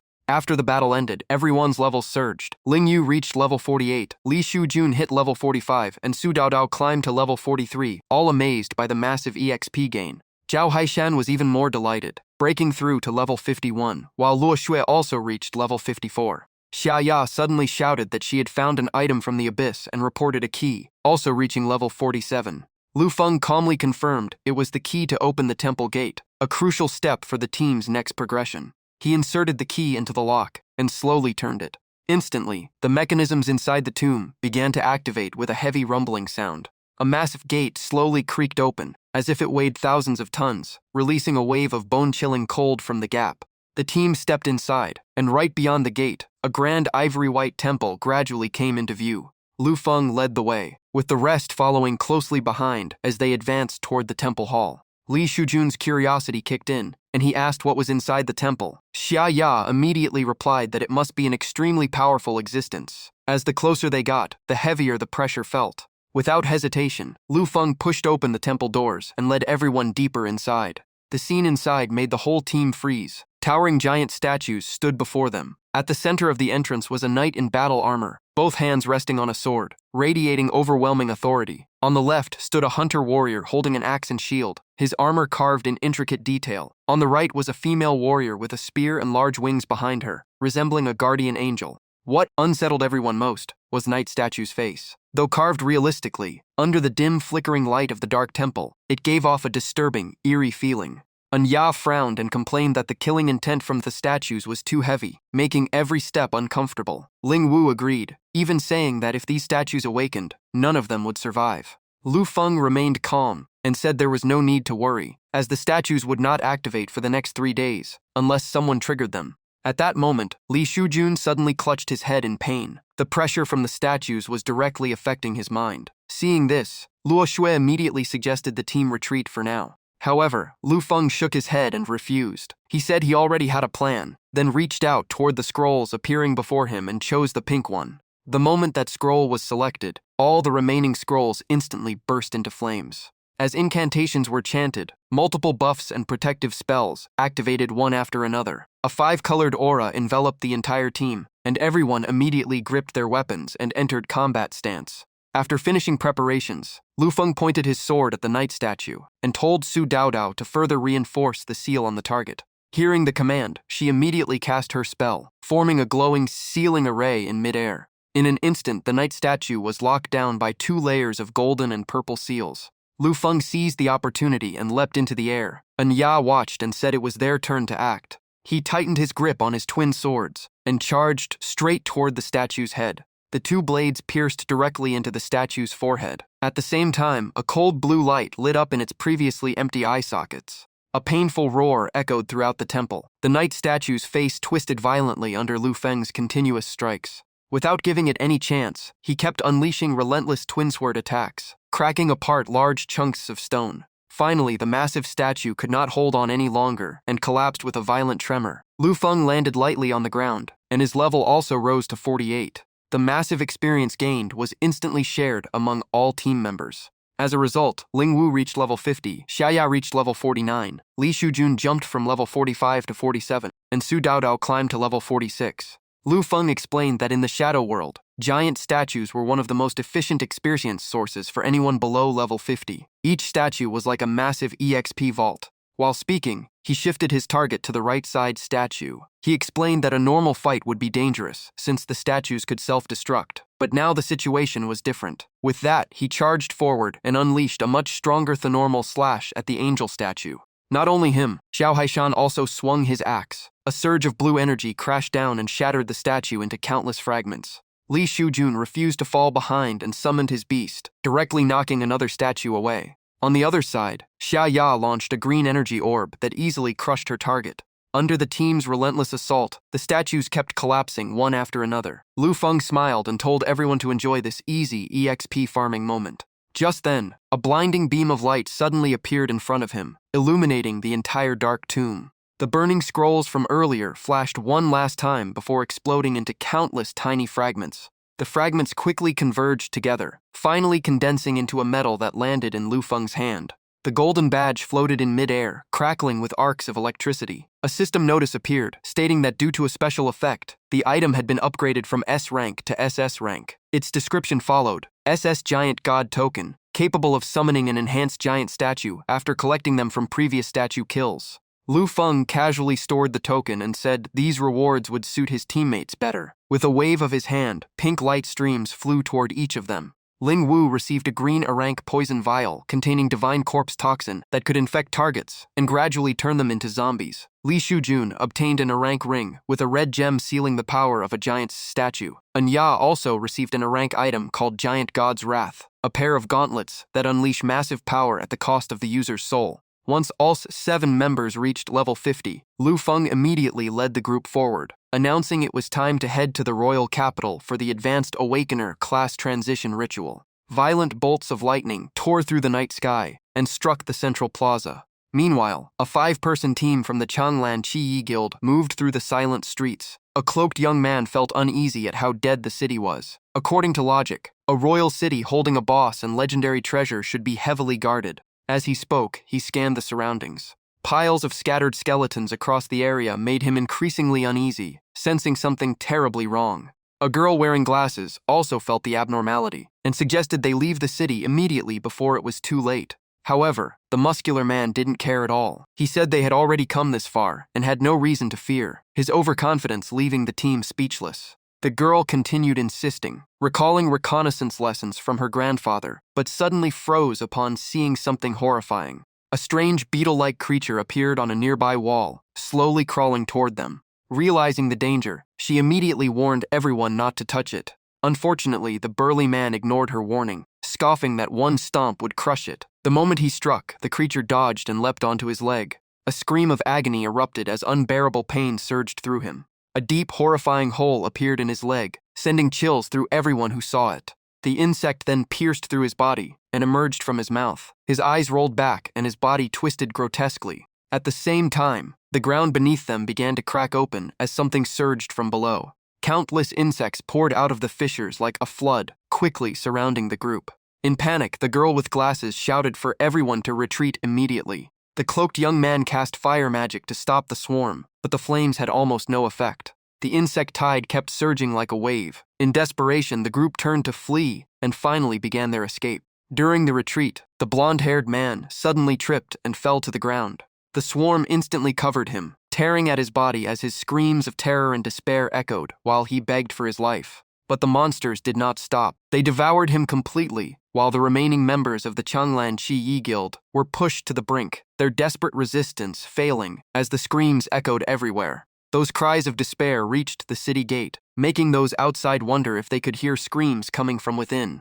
Another person immediately stopped any rescue attempt, saying it would be suicide with their current strength. In their judgment, only the Fangzhou Guild had the power to reach the royal palace, as they had the largest and most trained formation. However, at that moment inside the city, the Fangzhou Guild was also being forced back by the insect tide. A female swordswoman wielding a flaming blade stared at the swarm in shock, unable to understand why even fire could not stop them. The axe-wielding man kept shouting for everyone to hold the line and fight to the end, but his encouragement changed nothing as the insect swarm continued tightening the encirclement. Seeing the situation worsen, he turned to the purple-haired girl to discuss, leaving the weaker members behind as bait. Before he could finish, she immediately rejected the idea, refusing to sacrifice her teammates. Hearing this, the man's expression turned cold. He said a sinking ship didn't need passengers who would die with it. Under the flickering firelight, his scarred face looked even more vicious. He then emphasized that this world contained something Lord Austin absolutely needed, something tied directly to his path toward godhood. The purple-haired girl stared ahead unwillingly, but after weighing the pros and cons, she finally nodded. In her mind, everything had to serve Lord Austen's interests, as he was their greatest hope to save the world. Immediately after, the three of them summoned their mounts and shot into the sky. The leading man shouted for everyone to head straight toward the royal palace. The members left behind quickly realized what had just happened and angrily shouted that they had been abandoned. Meanwhile, the number of insects kept rising rapidly, their crawling sounds echoing everywhere and sending chills down everyone's spine. Surrounded on all sides by an endless insect tide, the remaining fighters were like trapped prey with no way out.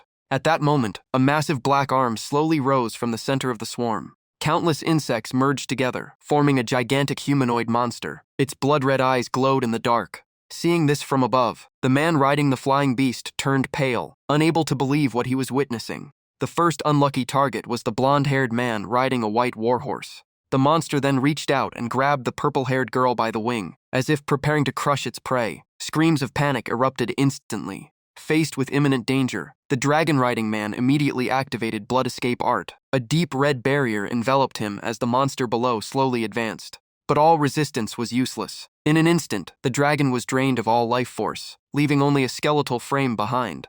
The rider fared no better. With a single strike, both he and his mount were crushed into a pile of flesh. The distant observers screamed in terror. Rumor had it that the royal city was guarded by two insect giant lords like this, and no one had ever managed to pass them into the royal palace. Just as despair peaked, Lu Feng's group appeared calmly, as if they had just arrived. Inside Eternal Life City, the team casually walked up the stairs leading deeper in, ignoring the countless eyes watching them. Whispering spread everywhere. Some said this small guild was overconfident for refusing to retreat even after the insect giant lords appeared. Others even claimed Luo Xue must have been bewitched by Lu Feng to follow him to her death. Lu Feng paid no attention. He leapt up and grabbed a large burning torch nearby. The moment he touched it, the flame instantly turned a strange blue color. Not only did it not weaken, the flame instead burned even more intensely than before. After that, the entire team continued deeper into the royal palace. Inside was even darker and more twisted than outside. The ground was covered with sparkling fragments that looked beautiful at first glance, but felt deeply unsettling.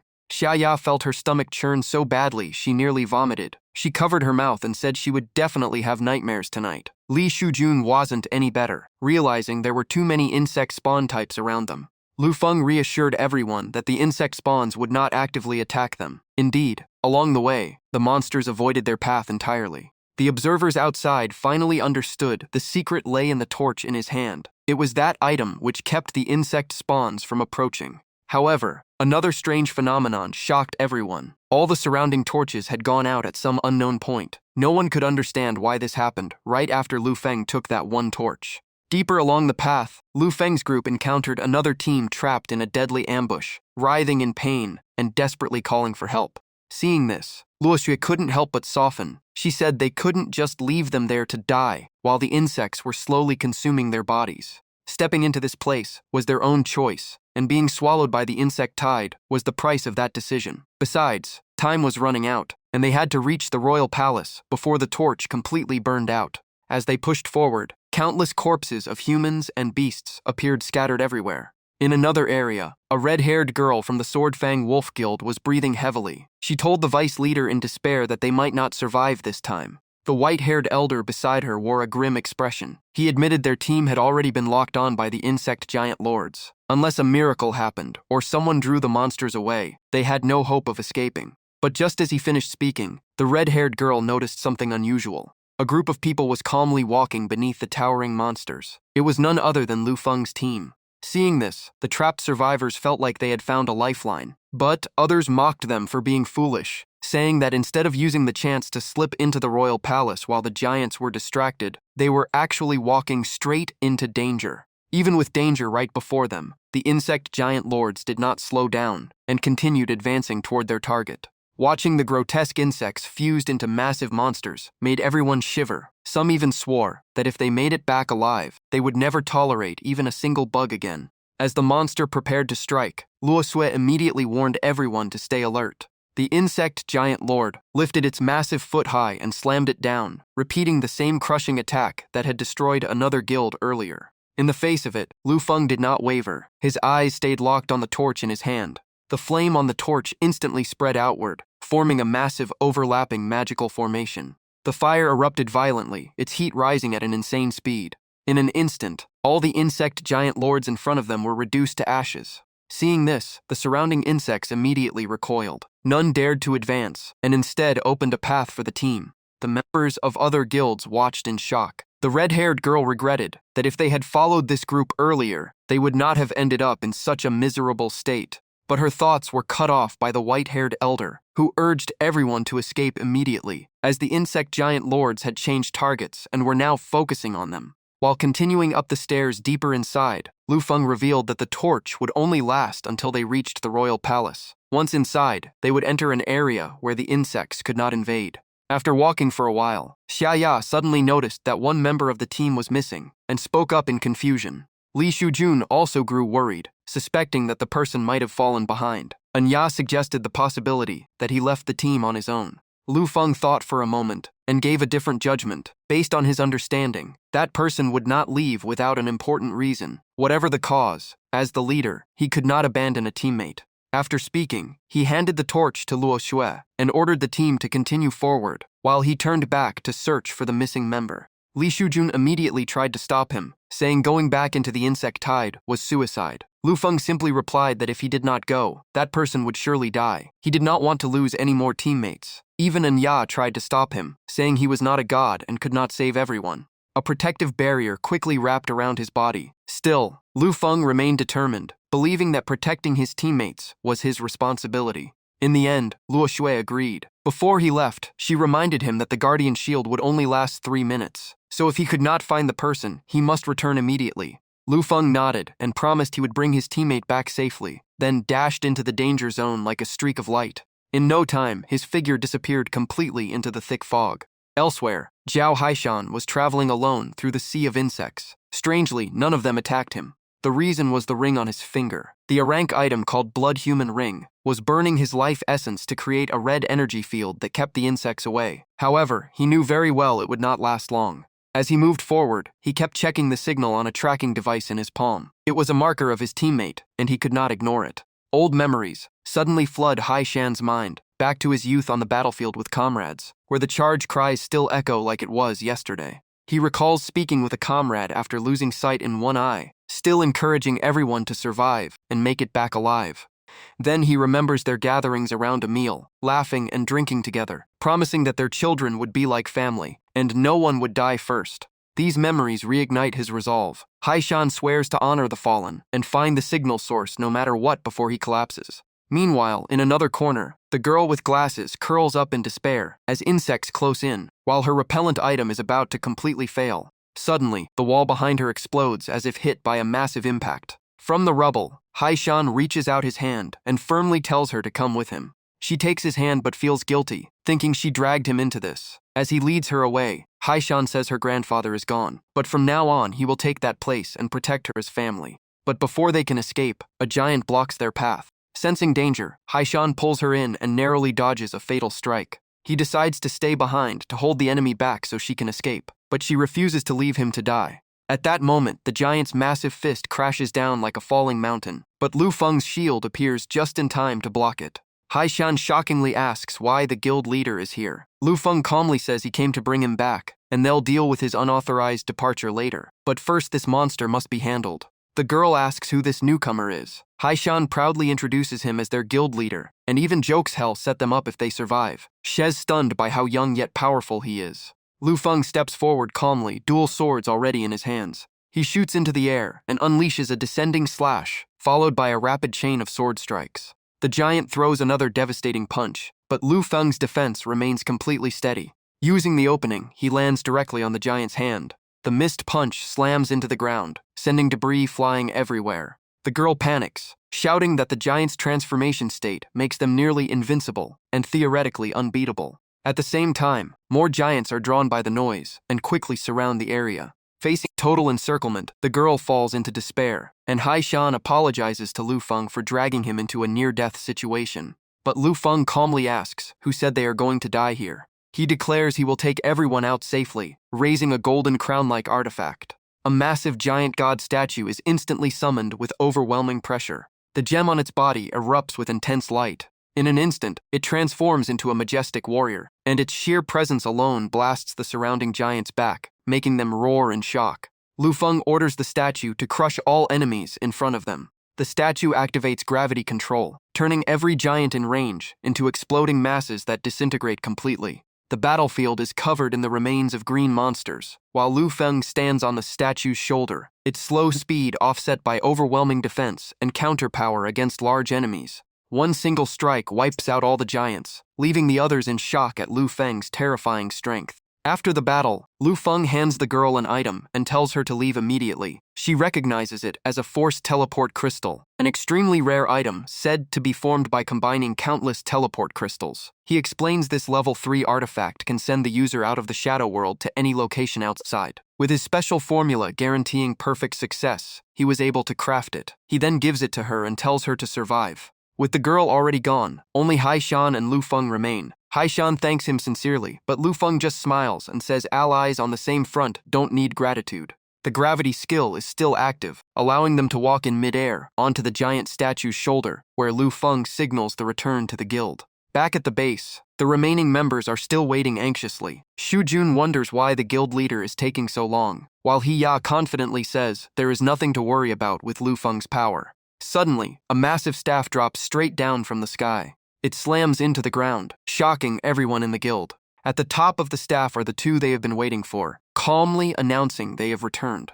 After landing, Haishan immediately apologizes for making everyone worry. Luo Shui is still stunned, unable to believe Lu Feng actually brought Haishan back safely, making her trust him even more. With the team fully regrouped, Lu Feng leads them forward and declares it is time to end their journey in the shadow world. He pushes open a door ahead. Inside is a chaotic battlefield where countless demons have slaughtered each other, leaving piles of corpses everywhere. Shu Jun covers his mouth in shock, as if witnessing a massive massacre. Lin Yu steps forward to inspect the scattered bodies and traces left behind. After analysis, he concludes they were all fighting over the queen's crown. He Ya asks about the item, and Lu Feng explains it is tied to the core existence of the shadow world. He reveals a bloody history behind it, where the queen killed the king to seize the crown. She then turned the entire kingdom into a land of the dead to resurrect the demon war god, and the ancient crown is the key to that ritual. Anya notes that the half-dragon guards were already strong, but the queen's royal dragon guard is even more terrifying, beyond even Fei Kuang's limits. Moving to the upper level, the group looks down and sees a massive ongoing battle. Members of the Fei Kuang guild are violently clearing monsters, with highly coordinated combat skills. And Ya frowns as she notices the Justice Guild ship appearing to be allied with Fei Kuang. At that moment, a muscular man suddenly rushes out to block the enemy's path. The blocked fighter immediately counterattacks, urging everyone to hurry as time is running out. Above them, the queen sits motionless on her throne, guarded by loyal half-dragon troops, while shouts demand her elimination before the war god awakens. A strange crystal ring appears in the sky, surrounding 3 golden orbs containing monster body parts. Within the mystical flames, the crystals continue rotating, and everyone realizes the ritual will lead to catastrophic consequences if completed. A man attacking non-stop warns loudly that the entire world could be destroyed. Warriors below desperately charge toward the ritual center following his lead. The queen suddenly awakens, releasing a terrifying surge of power. A man forms countless energy chains and forcibly drags her off the throne. The impact knocks the crown away from its original position. Lu Feng instantly seizes the opportunity, grabs the crown, and calmly sits on the throne. He smirks, sitting in the queen's seat, and asks if this is the item everyone is fighting for. Everyone present is stunned by his actions. A man angrily shouts, suspecting Lu Feng intends to replace the queen and continue the resurrection ritual. In response, Lu Feng simply snaps his fingers. His entire team suddenly appears from above. Wearing the crown, Lu Feng calmly orders everyone to prepare, and all mid-year class members immediately begin their actions. A massive crystal containing a giant heart is revealed. From the magic array beneath their feet, the team members step in one by one. When all 7 gather, beams of light connect them into a unified formation. Still seated on the throne, Lu Feng declares that once the ritual is complete, everyone will awaken as fully advanced mid-year classes. The man below flies into rage, unable to understand what he is planning. The white-haired girl realizes Lu Feng is using crystallized enhancement on his teammates, even though class evolution normally requires special quests. A silver-haired elder urgently orders everyone to ignore everything and kill Lu Feng first before contesting the crown. The queen also erupts in fury, calling the theft of the crown the greatest insult and declaring punishment for the offender. At her command, a massive monster is instantly summoned beside her. The giant beast roars in rage, forcing Lu Feng to hand over the crown immediately. But he remains seated on the altar, calmly observing everything, declaring he will not leave or surrender the crown until his teammates finish their evolution. Someone below shouts that he has lost his mind, insisting that an incomplete class like Lu Feng cannot survive surrounded by top-tier experts. The burly elder points at him and warns that besides them, 2 world bosses are also targeting the crown, and surrendering is his only chance to live. Lu Feng's eyes flash slightly, his smile unchanged, and he simply tells them to try. The crowd immediately agrees to stop wasting words and launch a full assault. Lu Feng lazily rests his chin on his hand and summons his subordinate forces to fight. A massive surge of energy explodes outward, freezing cold killing intent spreading across the battlefield. At that moment, the queen's monster charges straight at him. The queen orders her forces to attack with full power. Lu Feng's summoned beast reveals its true strength, opening its massive jaws to counterattack. The 2 forces collide head-on. A heaven-shaking explosion erupts. Lu Feng's creature reveals multiple heads, each unleashing a different elemental attack, plunging the battlefield into chaos where no one dares approach. An elder watching the battle coldly admits that Lu Feng alone is holding back 6 of them, and his battlefield control is terrifying. The Scarfist man refuses to yield and threatens that, even if Lu Feng takes the crown, Lord Wu Qing will come for him. Lu Feng calmly replies that in that case, no one here will leave alive, and steps onto the head of his giant serpent. The serpent unleashes a thick poisonous fog, throwing the entire hall into chaos. Lei Si quickly notices his body slowing down and warns everyone the fog is toxic. At the same time, the serpent launches continuous attacks, summoning dark storms across the room. Its long tongue and lightning blue eyes chill everyone to the bone. Lei Si raises a web-like defense and shouts that the target is above. One massive serpent head crashes down on his position with a deafening impact. The muscular elder turns in panic and calls out to his teammate. But another head already closes in from behind. Realizing the situation, the elder understands he has fallen into a deadly trap. In an instant, he is wrapped in the serpent's coils, as it opens its mouth to devour him. At that moment, Lu Feng suddenly appears, his sword piercing straight into the elder's chest armor. The force is so overwhelming the elder gasps that this power is terrifying. He is then pinned and controlled by Lu Feng amid raging flames. The surviving enemies immediately retreat, believing they will be safe once they leave the altar range, since Lu Feng and his beast are supposedly bound to the ritual area. Even while retreating, the Scarfist man turns back and threatens to report Lu Feng for a full pursuit. Hearing this, Lu Feng coldly asks if he really intends to kill him, while the massive serpent head rises behind him, crushing the battlefield with pressure. Wearing the crown, Lu Feng stands like a true sovereign amid the altar, surrounded by loyal subordinates. His forces continuously attack the queen, while she responds with equal ferocity. The entire battlefield is drowned in a suffocating, killing intent. At that moment, a jadagreen light erupts from Lu Feng's body, engulfing the entire space. His eyes change color as his body undergoes a strange transformation. He activates the skill Wrath of Za Shen, unleashing a green beam from his mouth that turns into a savage storm sweeping across the battlefield.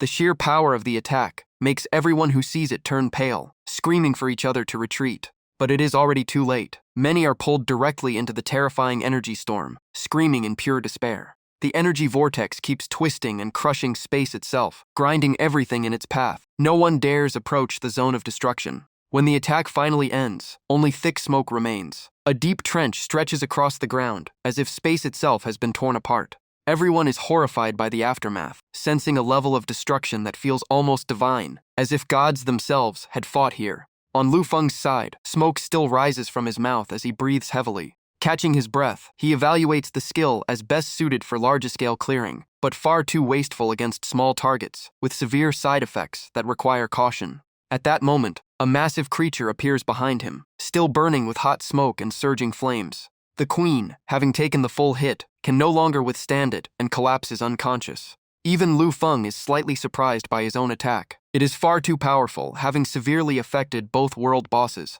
killing one and heavily injuring the other. As the Sashen servant fades away, he rushes toward the fallen queen.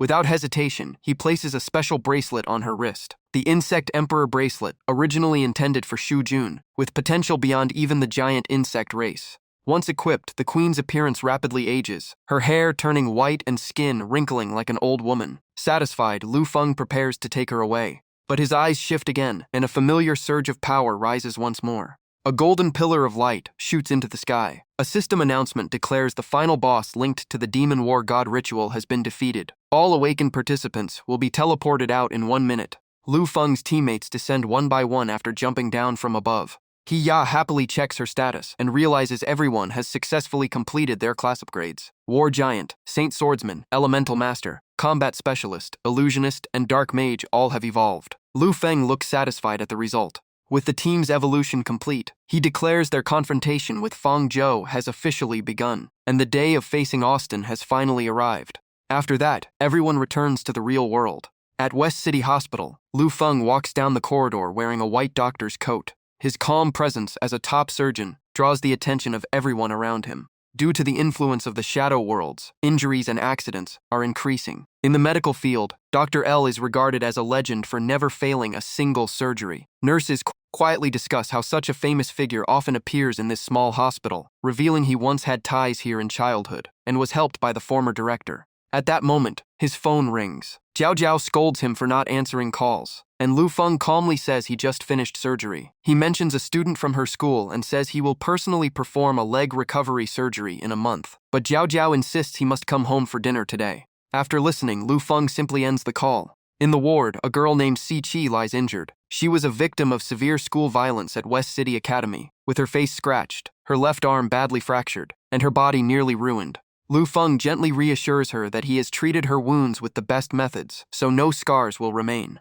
Si Chi lowers her head, saying her worry is not about her injuries. At that moment, a group of thugs barges into the ward, heading straight toward her. One of them insults her, saying she should not think hiding in a hospital will save her from what is coming. He even raises his phone, showing private photos of Si Chi. The thug arrogantly says his boss has taken interest in her, threatening to leak the images online, unless she obediently follows him. Si Chi freezes instantly, unable to respond. Lu Feng finally speaks, calmly telling them to leave the room because the patient needs rest. The thug threatens him back, warning him not to interfere or face consequences. But Lu Feng coldly repeats that they must disappear immediately. Enraged by his attitude, the leader orders his men to teach the doctor a lesson. A barrage of punches rushes in, but Lu Feng easily evades them as chaos erupts in the room. Hearing the commotion, hospital staff rush over with whatever tools they can grab, shocked that a doctor like Lu Feng could stand against violent gangsters. But when they enter, the fight is already over. The thugs lie scattered on the floor while Lu Feng calmly dusts off his hands, only remarking that the room is a bit damaged.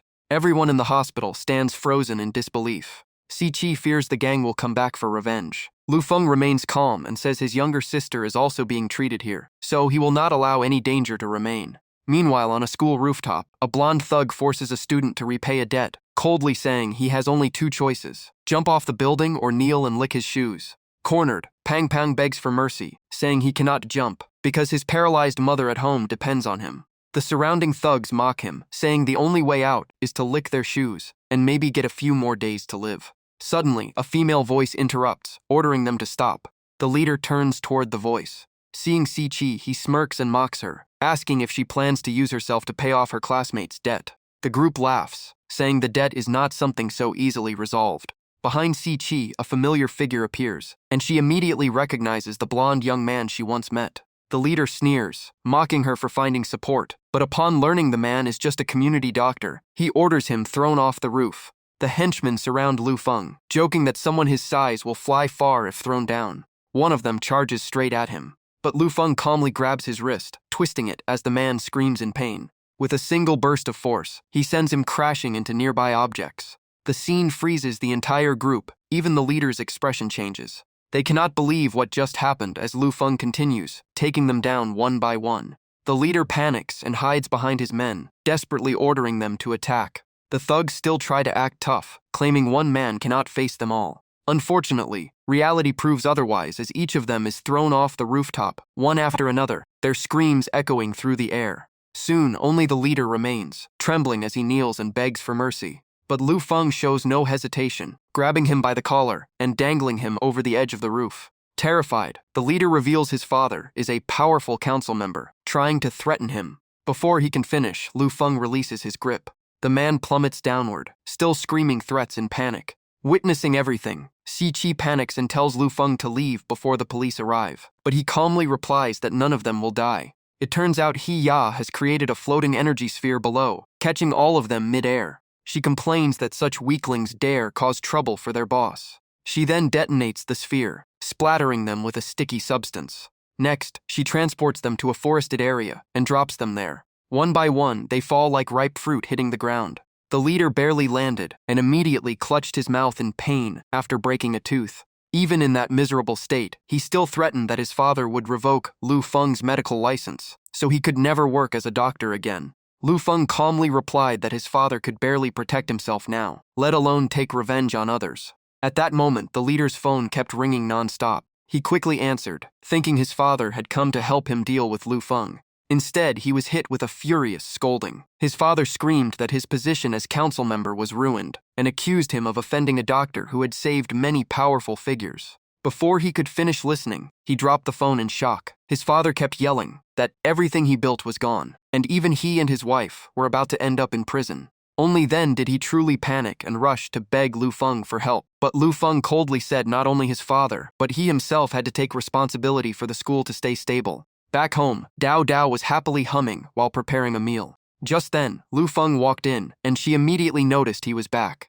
Dao crossed her arms playfully and asked why he came home so late, suspecting he had done something dangerous again, without telling her. Lu Feng smiled, brought her to the table, and casually said there was nothing dangerous these days, so she should just sit and eat first. Under the shade of a tree, Karen had already been waiting for someone for a while. Lu Feng walked over and sat opposite her. Karen studied him and asked if he was really a doctor. He casually dodged the question, saying he only occasionally worked at the community hospital. Then he asked why Karen from the art guild came to him. Karen said he already knew the reason. Lu Feng immediately guessed. She meant Austin once tried to recruit him into the art guild but was rejected. Karen shook her head and said this time it was different. Under Austin's order, she wanted to know what happened in the Reborn War God world and why Arc Guild members were wiped out. Lu Feng understood her true purpose and asked what they would offer in exchange for such information. Karen adjusted her glasses and said the Arc Guild does not trade like that. After hearing that, Lu Feng immediately stood up. Then there was no point continuing the conversation.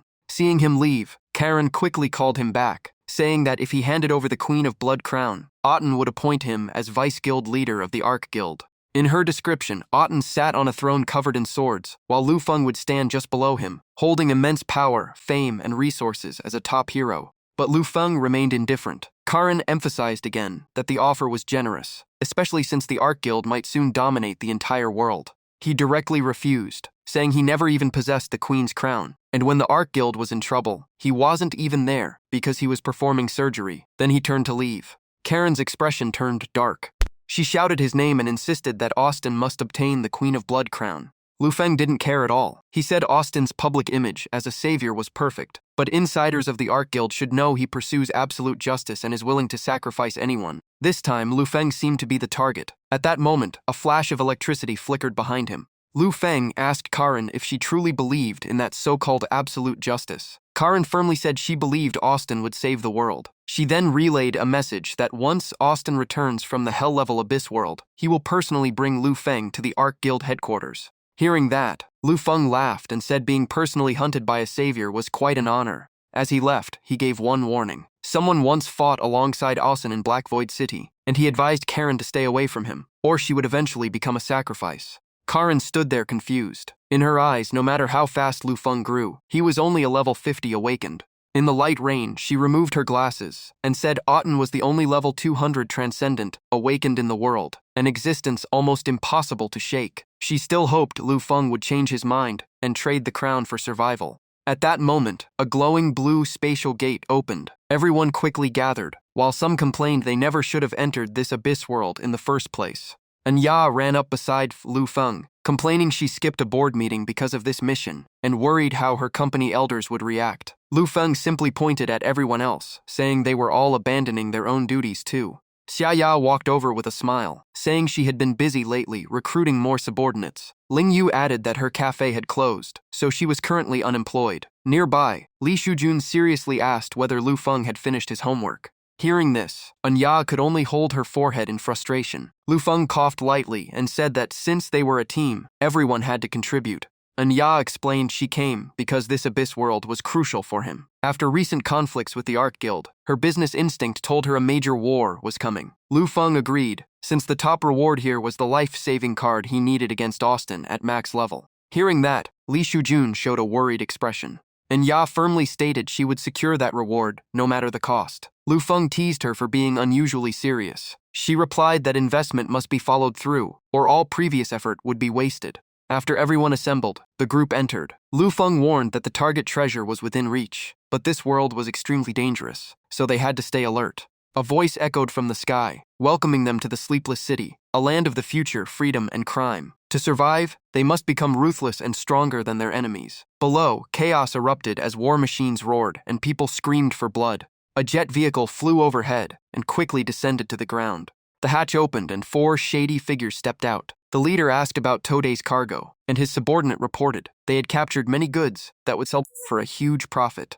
Inside the cargo hold, dozens of people were revealed, treated like merchandise. One man drew a knife and ordered everyone to stay obedient, threatening to kill anyone who resisted. Xia Ya saw this and angrily cursed them out loud. The group immediately turned to locate the voice. Disgust appeared on her face. Xia Ya coldly said she hated people who bullied women. Blue energy erupted around her body. In an instant, the criminals were completely erased by her power. Li Shujun reported that he had just seen another group of awakened beings get wiped out. Anya also wondered what they should do next. Meanwhile, Lu Feng looked at the people Xia Ya had just saved. The survivors kept bowing in thanks before quickly leaving. Watching them, Lu Feng realized this world operated purely on survival rules, and other teams were also struggling within the time limit. Li Shujun optimistically said they could just join forces to fight the villains. But Ling Yu seriously warned that beyond criminals, there were many other dangerous armed factions here. Lu Feng agreed and explained this world wasn't just the surface city, but also had a massive underground system with even more terrifying mechanized military bases.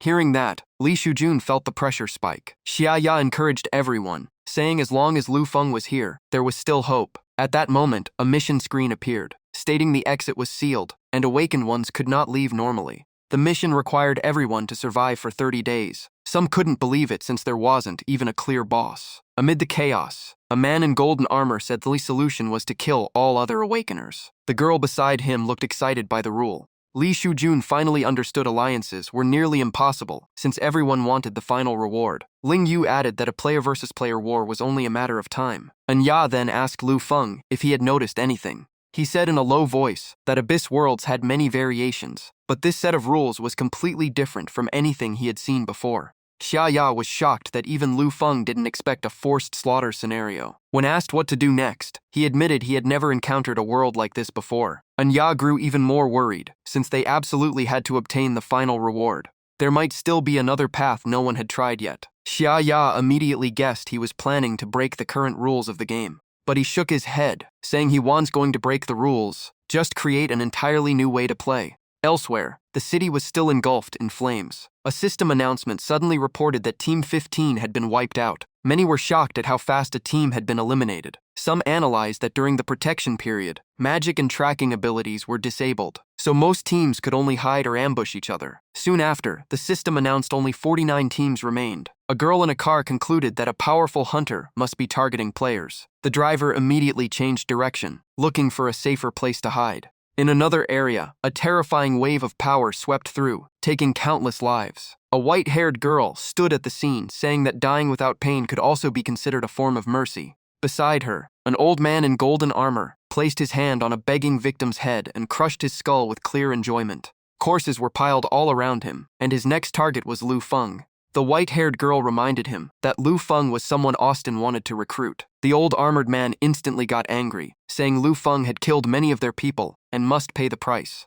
The girl agreed. She said that after killing Lu Feng and taking the crown from his body, Austin wouldn't punish them. The old man grew even more excited, seeing a level 50 awakener as nothing more than an ant to his level 100 strength. However, the girl reminded him that the protection period was still active, so tracking abilities couldn't be used yet. They only had to wait 3 more hours. The old man smiled coldly, saying he had enough patience to hunt.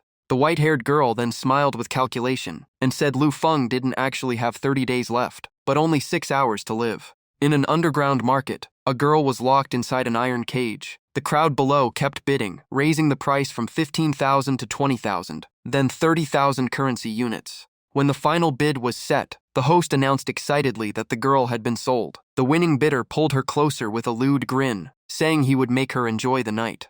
At that moment, Ling Yu kicked the door open and stormed in. She coldly declared that business was over and ordered everyone to get out. One man in the crowd angrily asked where she came from, daring to cause trouble in their territory. Several men looked at Ling Yu with greedy eyes and stepped forward, thinking she would be even more profitable than the auction item. Ling Yu didn't waste words. She spun her gun and aimed at them. Gunfire echoed through the room. Those hit by bullets fell screaming. Even as others tried to rush her, none could get close. More enemies kept coming. Ling Yu calmly turned in place, and each bullet followed her motion with deadly precision, taking down one after another. Soon, only screams and continuous gunfire filled the bar. Holding 2 guns, Ling Yu coldly surveyed the battlefield and declared the mission complete. The rescued girl was still in shock, tears streaming down her face as she struggled to breathe. Ling Yu slowly walked past the fallen enemies. Though not fully dead, they could only twitch weakly in despair. Suddenly, one of the supposed corpses slowly stood up, emitting a hoarse growl from its throat. Soon after, panic and screams erupted again inside the bar. The cries continued endlessly. The rescued girl ran toward the exit. Meanwhile, the previously shot enemies all rose up and charged at the crowd. People around them turned pale, unable to understand what these monsters were. Someone shouted to burn them all. The undead only made guttural sounds and kept attacking. Before anyone could react, someone was bitten and screamed in despair. The girl who had been caged desperately climbed a tree to escape. Watching the chaos below, she was horrified, wondering if all those criminals had turned into zombies. Ling Yu quickly jumped into a vehicle and grabbed Lu Feng. Seeing the scene behind her, she realized the zombie bullets she used were starting to take effect. She asked if this was his new plan to use a biovirus to wipe out criminal forces in this world. Lu Feng accelerated forward and reminded her that time was running out, so they had to speed up the pace of the game. The sound of high-speed trains echoed everywhere. In the sky, Lu Feng and Ling Yu sped forward on a heavy motorcycle. Ling Yu leapt down from the air and slammed into the ground, shaking the surrounding area. Nearby zombies were instantly attracted, and all turned toward her. The moment they rushed in, Ling Yu already had her guns ready to fight. Meanwhile, the train continued racing along the tracks at full speed. Inside the carriages, the howls of zombies echoed non-stop. In no time, Ling Yu wiped out all the zombies blocking her path. At that moment, Lu Feng arrived, caught her, and told her to sit steady. The train filled with zombies kept rushing forward without slowing down. Security staff at the control center panicked as they detected the incoming danger and shouted for evacuation. But it was already too late. A massive explosion erupted as the train slammed straight into the control area. The huge impact immediately drew countless zombies in the city toward that direction. From a distance, Ling Yu and Lu Feng calmly watched. The bar and central station had both been turned into ignition points. At this rate, there was almost no force left that could stop the outbreak. Lu Feng nodded and said it was time to leave. Ling Yu asked when the next phase would begin. He calmly replied in 3 hours. At that moment, the system announced the protection period had ended, and only 31 teams remained. Wind howled through the city alongside the endless roars of zombies. Inside an old building, a group of awakeners fired desperately while cursing. They were told this was a cyberpunk world, but it had turned into a biohazard disaster instead. As the zombie wave grew, they could only struggle to survive. Just then, 2 figures appeared near the battlefield, accidentally drawing the attention of the horde.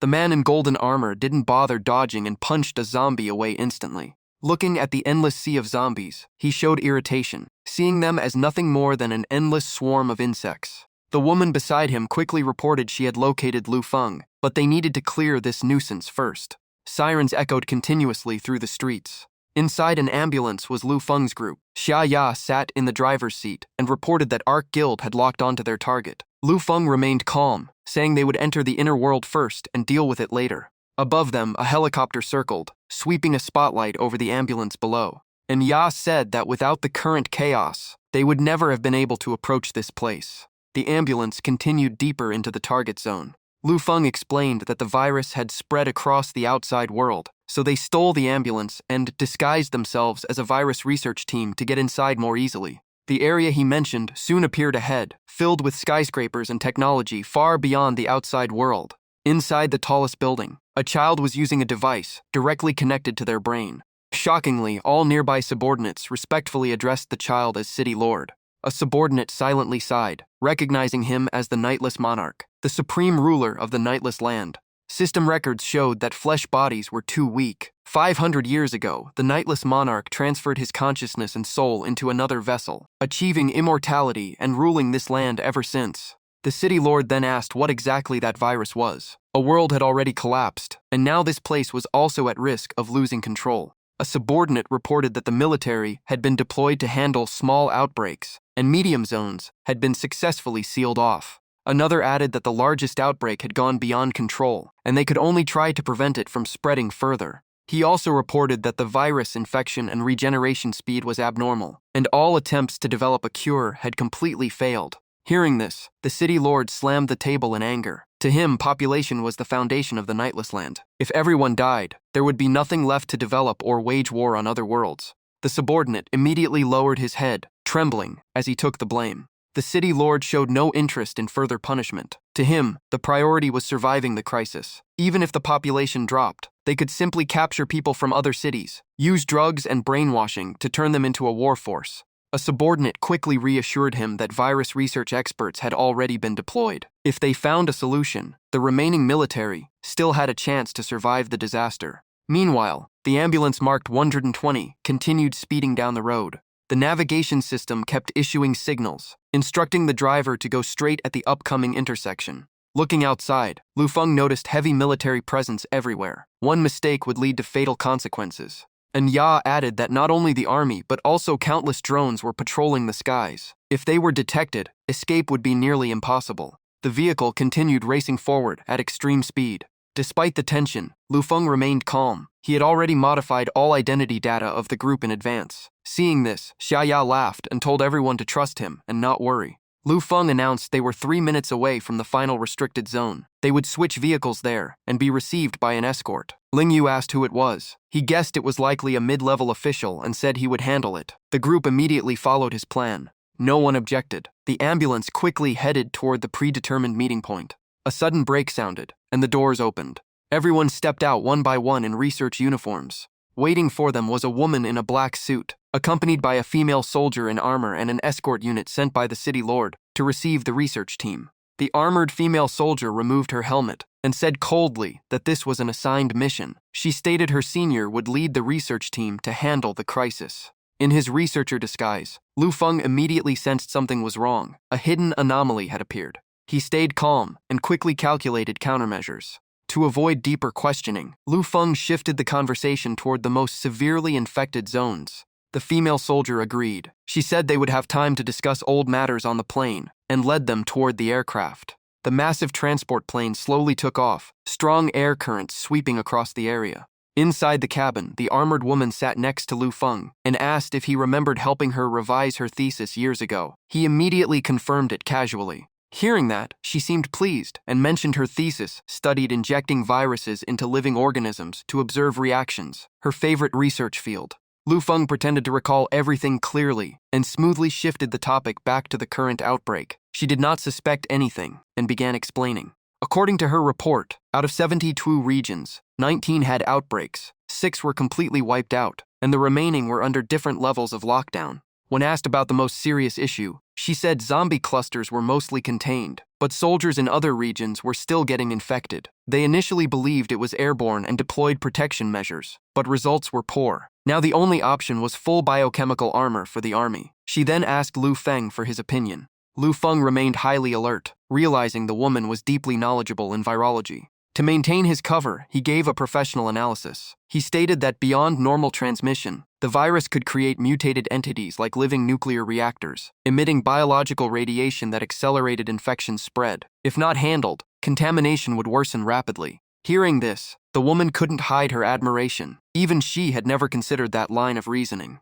Soon after, the plane landed at the research base. Lu Feng's group stepped out of the cabin. Ahead of them, rows of soldiers had their weapons aimed and ready to fire. Lu Feng calmly asked the woman if anything was still unclear. She raised her scanner and declared she had confirmed one thing. The man in front of her was not the same person recorded in her files. His current knowledge far exceeded his past identity. After rechecking the data, she found all identification information contained discrepancies. Lu Feng simply remarked on her sharpness. He said he had been researching this virus for 150 years. Then he signaled Ling Yu to respond in his place. A sudden gunshot rang out. The bullet pierced straight through the girl's head. At the same moment, all soldiers pulled their triggers in unison. One member of the group instantly used his ability to freeze all the bullets in midair. Another stepped forward, called out the name of a monster, and ordered it to appear. A massive black fox burst out, sweeping away everything in its path as alarms confirmed intruders in the area. The military immediately tightened the encirclement to capture the entire group.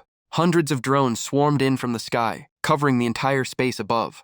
Looking at the sky full of combat machines, Shu Jun panicked and reported they were completely surrounded. Ground troops and drone units prepared for a full-scale assault. And Ya grew nervous under the overwhelming enemy force, and even Ling Yu felt the pressure. Lu Feng activated a special artifact and summoned the giant divine elephant, ordering it to crush all resistance as blinding light erupted. From the light, a massive golden armored warrior appeared, obeying his command without question. At the command center, Halsey went into a rage after seeing the footage, unable to understand how intruders entered the inner world. A subordinate quickly reported they came from the surface world, disguised as virus researchers to infiltrate the base. Staff analyzing the screens realized Lu Feng's group was heading for the central lab, making everyone uneasy. Halsey's face darkened as he ordered that they must not be allowed to reach it, or the entire inner world would collapse into chaos. A subordinate tried to reassure him, saying the central lab had multiple layers of defense and was nearly impossible to breach.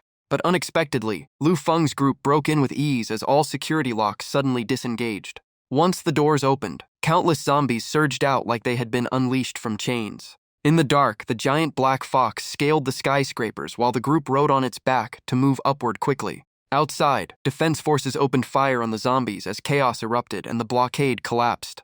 Halsey froze in shock as he watched the situation spiral completely out of control. He immediately ordered a search for the intruders, and his female subordinate moved into action. Meanwhile, Lu Feng's group entered the central control room and examined the stockpile of serum, satisfied that everything matched their plan. He then signaled Ling Yu to activate the prepared device. Immediately, the building's heavy weapon systems were triggered. Massive artillery fire blasted into the sky, creating brilliant explosions across the horizon. After each blast, strange substances rained down through the smoke onto the zombie hordes below. Upon contact, the zombies clutched their heads and screamed in unbearable pain. One of Halsey's subordinates went pale, realizing the inner world was being destroyed, and decided to fully eliminate Lu Feng's group. After the chaos subsided, an eerie silence spread across the battlefield. Li Shujun couldn't help but ask why Lu Feng was so determined to destroy this world. Lu Feng simply replied it was all for one thing.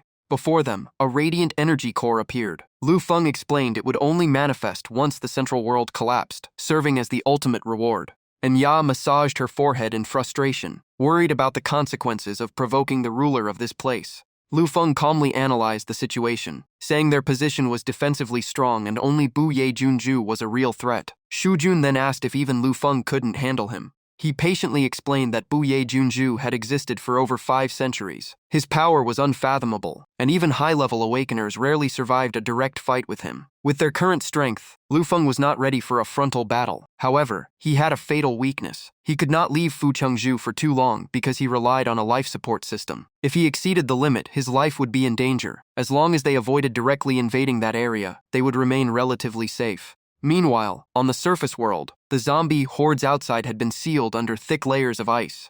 A man standing with a silver-haired girl on high ground asked if Lu Feng's exact location had been confirmed. She replied that it had been found, but their target was deep inside the inner world and extremely far away. Hearing this, the old man immediately ordered the pursuit to continue. No matter how long it took, he wanted Lu Feng's entire group eliminated. The girl then demanded that if they wanted to act immediately, her body must be fully protected first. The old man promised nothing would harm her, and asked if she intended to use her ability to find a suitable vessel. At that moment, the girl's eyes glowed strangely. She activated a soul-seizing forbidden art, and the phantom of a man appeared behind her. Somewhere else, Fu Chengzhu suddenly sensed a disturbance, and his expression changed in shock.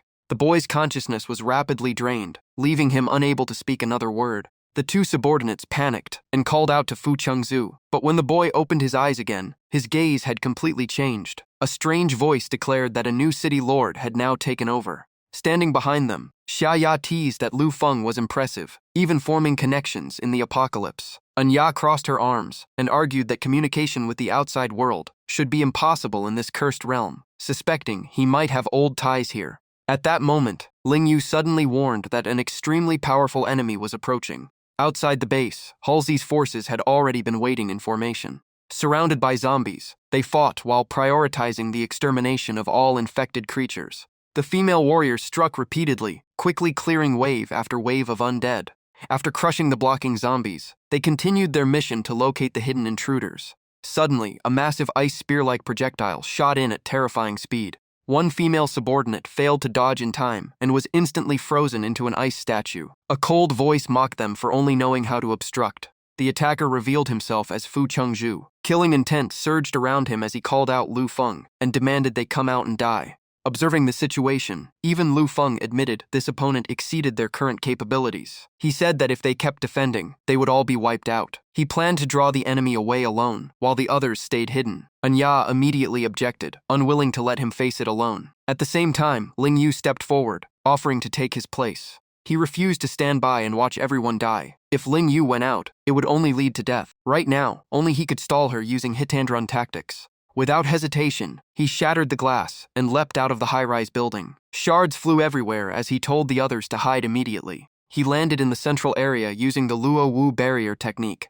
Fu Chengzhu stood with overwhelming killing intent and stared at him coldly, declaring that Lu Feng had finally fallen into his hands. Seeing no response, he frowned slightly, wondering what was going on. At that moment, a massive explosion suddenly shook the entire area. After the blast, 3 enormous monsters previously tamed by Lu Feng appeared one after another. Fu Chengzhu was shocked. He had always stood at the peak of the world, yet Lu Feng now dared to oppose him. One of the 3 monsters immediately charged forward. Its giant arm reached out, trying to grab him. Fu Chengzhu roared in rage and unleashed overwhelming power, but the monster reacted instantly and blocked it head-on. The collision created a terrifying shockwave, sending Fu Chengzhu flying back while the monster was also forced to retreat. The watching subordinates were horrified. They knew Fu Chengzhu's body was nearly indestructible. A warning voice echoed, ordering everyone to stop reckless actions and wait for the right opportunity instead of wasting lives. The massive monsters continuously fired golden energy arrows while scanning the surroundings as if searching for a target. Seeing this, the city lord sneered in contempt and mocked them for being foolish. He then activated his strongest technique and opened a high-level domain. Once the skill completed, the entire area was instantly swallowed by freezing ice. The overwhelming power left everyone stunned, and they began to wonder what kind of existence had taken over the city lord's body to wield godlike strength. The city lord calmly observed the frozen devastation he had created. Meanwhile, Lu Feng stayed hidden in a safe corner to recover, completely ignoring the enemy's raging roars. Not long after, Lu Feng revealed himself briefly and moved at extreme speed. He quickly found another concealed position to continue recovering while observing the battlefield. Unable to locate his target, the city lord flew into a rage and began destroying the entire city. Using physical ice freeze, everything swept by the blue light turned into ice. Everything in its path was frozen solid. Countless soldiers who failed to escape became permanent ice statues. Seeing this, the city lord's subordinates trembled in pain and despair as the city they built was slowly destroyed.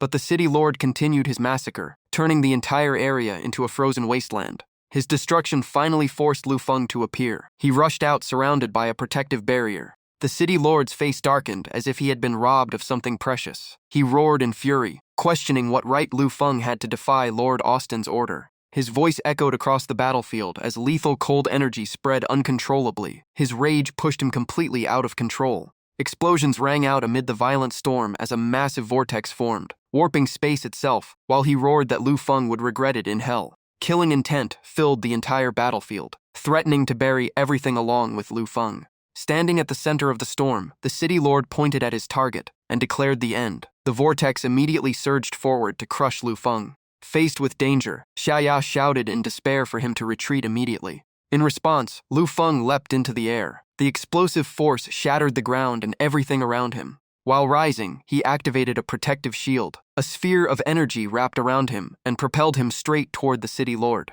The two sides clashed head-on. Attacks collided repeatedly as Lu Feng declared that all resistance was useless. The impact shook space itself. The sound resembled thunder exploding right beside them, shaking heaven and earth. Suddenly, the city lord redirected his attack directly onto Lu Feng's shield. The force sent Lu Feng crashing through multiple high-rise buildings. He slammed into the ground, triggering a massive explosion and leaving behind deep craters. Despite the heavy damage, Lu Feng forced himself back up and continued fighting. In the sky, the city lord condensed his rage into a massive energy sphere, preparing to erase his opponent. He further absorbed energy and activated the forbidden technique Absolute Yin Domain, screaming that he would drag the entire world into destruction. A subordinate watching this scene held his head in despair, believing the city was beyond saving. However, everything was part of Lu Feng's plan. He smirked slightly, confirming that the city's destruction had already reached the required level. The central energy core was then launched, its missile system activated, sending it soaring into the sky. Meanwhile, the system continued analyzing data. The world collapse probability had exceeded 80, and city destruction surpassed 40, meeting the requirement of a destroyed civilization. The energy core would now automatically detach and leave this world. The city lord placed his hand on the frozen energy sphere and smiled in satisfaction, believing that once Lu Feng was eliminated and the core delivered to Lord Austin, everything would be complete. As he finished speaking, the ice sphere reached its limit, releasing extreme sub-zero cold capable of freezing everything. The system issued continuous alarms. External temperature dropped below safe thresholds, leaving the subordinates frozen in shock. At the critical moment, Anya activated the flame shield of underworld fire, using her flames to protect everyone from the cold. However, after sustaining it for only a short time, her face turned pale as she began to reach her limit. Inside the protective barrier, Lu Feng remained calm and counted down slowly. 3, 2, 1. Suddenly, the city lord's eyes went blank for a brief moment before quickly returning to normal. Right after that, his strength was completely drained, and he fell straight from the sky to the ground. The surrounding ice began to melt, the frozen land gradually returned to normal, and even the massive energy sphere slowly dissipated. Seeing this sudden change, everyone below was completely confused about what had just happened. Even Anya was shocked, wondering if the battle had abruptly ended like this. She speculated that someone had used a special method to force the opponent's soul out of the body. Ling Yu recalled that Lu Feng had previously contacted someone, suggesting he had planned this long in advance. Xia Ya blushed with admiration after hearing this. In her eyes, Lu Feng had clearly calculated everything from the beginning and was someone she would follow for life. Somewhere else, a girl was falling through the air beside an armored warrior. Her soul had already returned to her original body. It turned out she had been the one controlling the city lord earlier. Now that she returned to her real body, she had no idea what had happened on the other side. The armored warrior holding a missile explained they had just been ambushed by a massive wave of zombies and heavy weapons.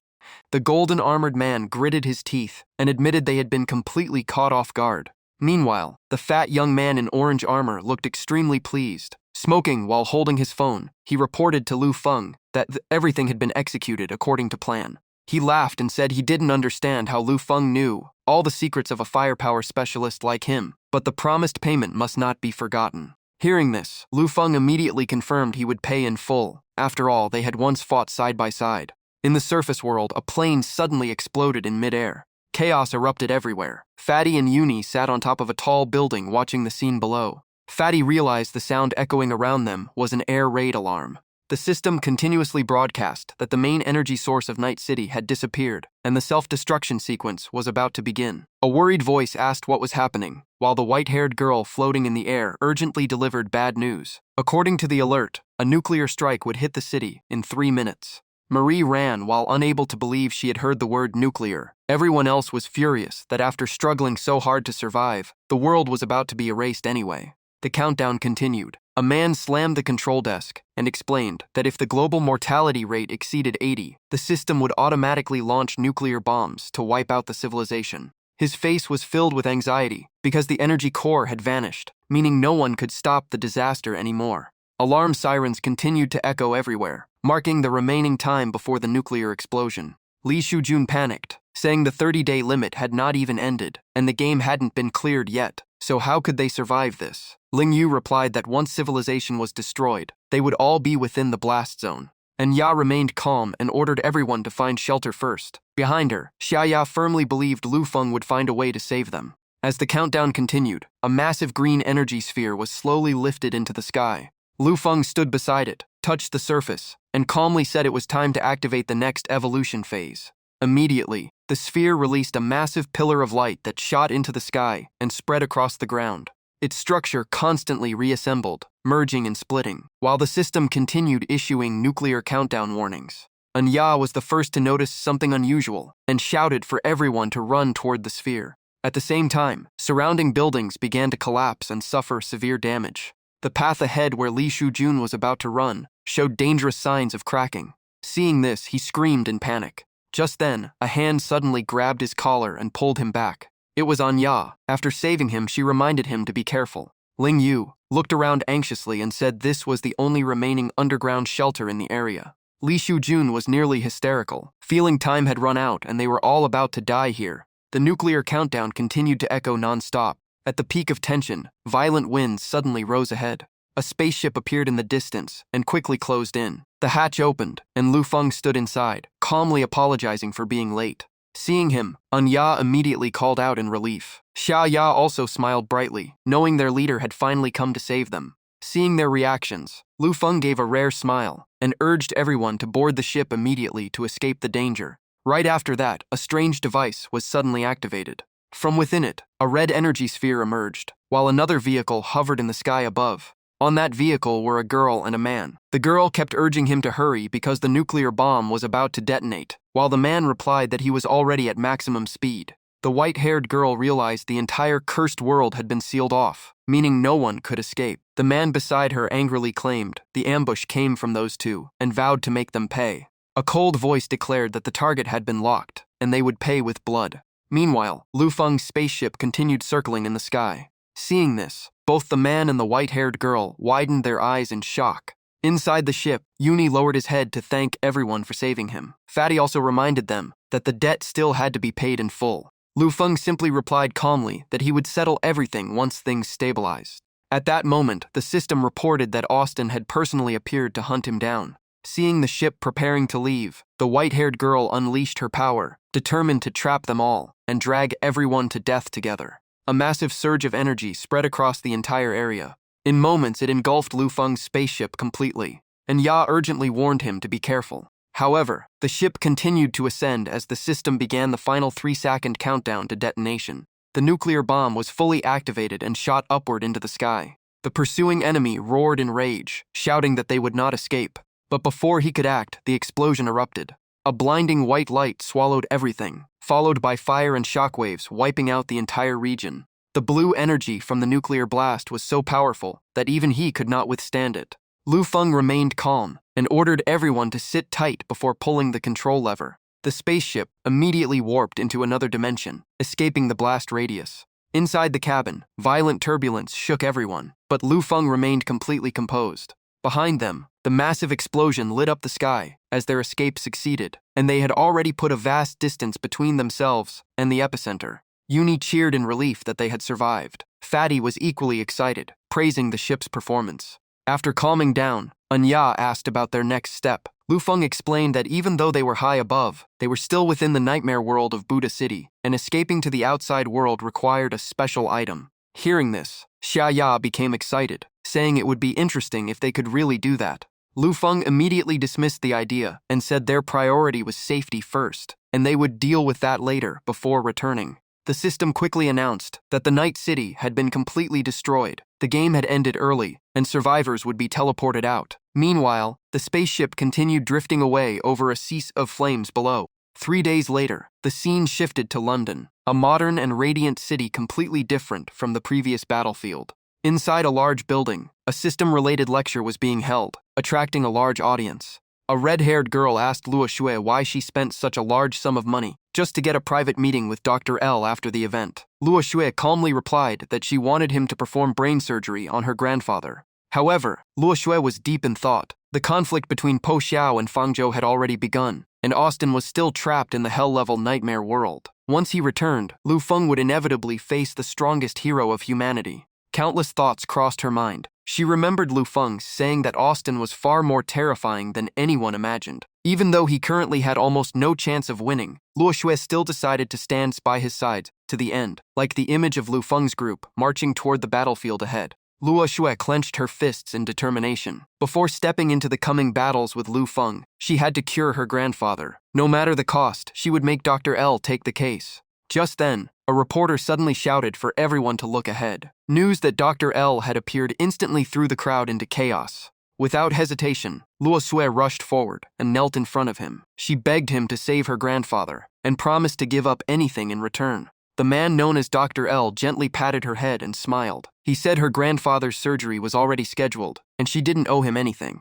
Luo Xue froze at the unexpected answer. When she finally saw his face clearly, she was shocked to realize Dr. L was actually Lu Feng. Her face turned bright red in embarrassment. She never imagined the legendary doctor was the same guild leader she knew so well. The reed-haired girl beside her was equally stunned. She kept asking why Luo Xue never mentioned knowing Dr. L, but Luo Xue could only blush and admit she had just found out too. Lu Feng glanced at her and asked where they should go next. After a brief hesitation, Luo Xue softly suggested going to her house. Not long after, the two arrived at the Luo family estate, a massive mansion surrounded by lush greenery. Inside the grand hall, a luxurious banquet was prepared to welcome the honored guests. Li Hongyuan happily raised his glass for a toast. The head of the Luo family stood up to thank everyone for attending. Since the doctor forbade alcohol, he replaced it with water. The guests kept praising Luo Xue. In their eyes, she was both talented and the pride of the Luo family. The old man grew even more pleased. He declared Luo Xue the lucky star of the family and said finding her a worthy partner was his top priority.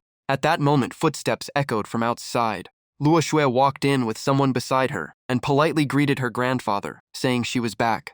She quickly introduced Lu Feng as the person she often mentioned. Lu Feng also greeted everyone politely. Seeing a strange young man next to Luo Xue, the guests began whispering about his identity. The Luo family head's expression darkened. He slammed his glass on the table and coldly asked if Lu Feng was that person. With clear disdain, he said he had heard about Lu Feng before. In his view, Luo Xue should leave that small guild or risk ruining her future, and he demanded Lu Feng let her go. He scolded his granddaughter for associating with someone of unclear background and even bringing him home. He declared he would personally end this relationship, leaving Luo Xue heartbroken. He didn't let her speak. To him, a small guild leader wasn't worthy of standing beside his granddaughter. He pointed at a guest across the room and claimed that was the real match. The man immediately listed his achievements. He graduated from top universities, earned major scholarships, and was known as a young genius in medicine, especially in neurosurgery. Right then, another guest suddenly rushed up to Lu Feng with an excited expression. The man was almost in tears. He said he finally met the legendary Dr. L and mentioned his daughter's heart transplant, claiming only Lu Feng could guarantee its success. Lu Feng stayed calm as always. He told the man to stand up and reminded him that after surgery, he never meets the patient's family again. This time he wouldn't blame him, but it should end here. Hearing that, the man nodded repeatedly and quickly stepped back. Witnessing everything, the young doctor completely changed his attitude. He admitted he deeply admired Dr. L and even saw him as his idol, saying only Lu Feng was worthy of Luo Xue. Old Master Luo's eyes widened in shock. He never expected the young man before him to be the famous Dr. L, and Luo Xue could only confirm it helplessly. The Luo family head immediately walked toward Lu Feng. He stared at him and called his name seriously. But in the next second, his attitude flipped. He grabbed Lu Feng's hand warmly, calling him future grandson-in-law and eagerly asking when the wedding would be. Lu Feng was completely stunned, unable to understand why the old man's attitude changed so fast. The scene shifts to a tea table, where the three sit together and chat. Old Master Lua enthusiastically introduces his treasured tea. He claims it's a powerful medicinal brew that will greatly benefit Lu Feng. But the moment Lu Feng takes a sip, he instantly spits it out. Luo Xue blushes and calls out to her grandfather. Old Master Lua seriously explains that times have changed, and young people don't need to worry about rules before or after marriage. Even as he talks, his eyes keep studying Lu Feng. Then he suggests Luo Xue take him around the house. Luo Xue quickly says she will bring Lu Feng to the guest room, but the old man refuses and insists she take him straight to her bedroom. After saying that, he pushes them inside and tells them to focus on themselves and ignore him. The door quickly shuts behind them. Inside the spacious and luxurious room, the two sit facing each other on the bed. Luo Xue blushes and softly calls Lu Feng's name. Seeing her nervous, Lu Feng rubs his forehead and says not to worry. He can just sleep on the sofa later. After hesitating for a while, Luo Xue asks if her grandfather's surgery will truly succeed. Lu Feng calmly replies that if Dr. L performs it, failure is impossible. Soon, the surgery officially begins. The patient is pushed into the operating room as doctors work under heavy pressure, while Luo Xue anxiously waits outside. 5 days pass in the blink of an eye, and a convertible speeds down the highway. Sitting in the driver's seat, Luo Xue sincerely thanks Lu Feng for curing her grandfather. She knows he is busy, but stayed in London for days because of her, while Lu Feng casually reads a magazine and comments on how bold foreign media can be. At that moment, numerous small flying devices appear in the sky, following the car. Footage of Luo Xue driving for Lu Feng is broadcast on a giant screen. Someone in the crowd immediately recognizes her and points in shock. Countless fans are heartbroken at the sight. Some refuse to believe she has a boyfriend and insist they are just friends. Lu Feng curiously asks why she has been practicing swordsmanship late into the night lately. Hearing that, Luo Xue instantly blushes and denies it out of reflex. Seeing her reaction, Lu Feng raises his phone and says he received a video from her grandfather. Knowing she can't hide it anymore, Luo Xue seriously admits the truth. She says she must become stronger because only then can she fight by his side. She continues speaking her heart. Even with countless drones watching above, she says that after learning he fought alone for 3,000 years, her efforts mean nothing, and no matter the cost, she will catch up and truly stand beside him. Hearing that, Lu Feng turns and gently scolds her for being silly. In his eyes, she has never left him and has always been by his side, and she takes the chance to ask if they ever fell in love during those 3,000 years. The sudden question leaves Lu Feng completely stunned. Right after that, Luo Xue activates the car's autopilot mode. Then she moves to his seat, leans close, and kisses him before he can even react. The entire scene is broadcast live. The crowd below screams in despair as their goddess is taken away. Not long after, Lu Feng's plane departs from London. On the ground, Luo Xue quietly watches as his figure disappears into the distance. With a gentle smile on her blushing face, she believes the final victory will come, and until that day, she will never stop chasing after Lu Feng.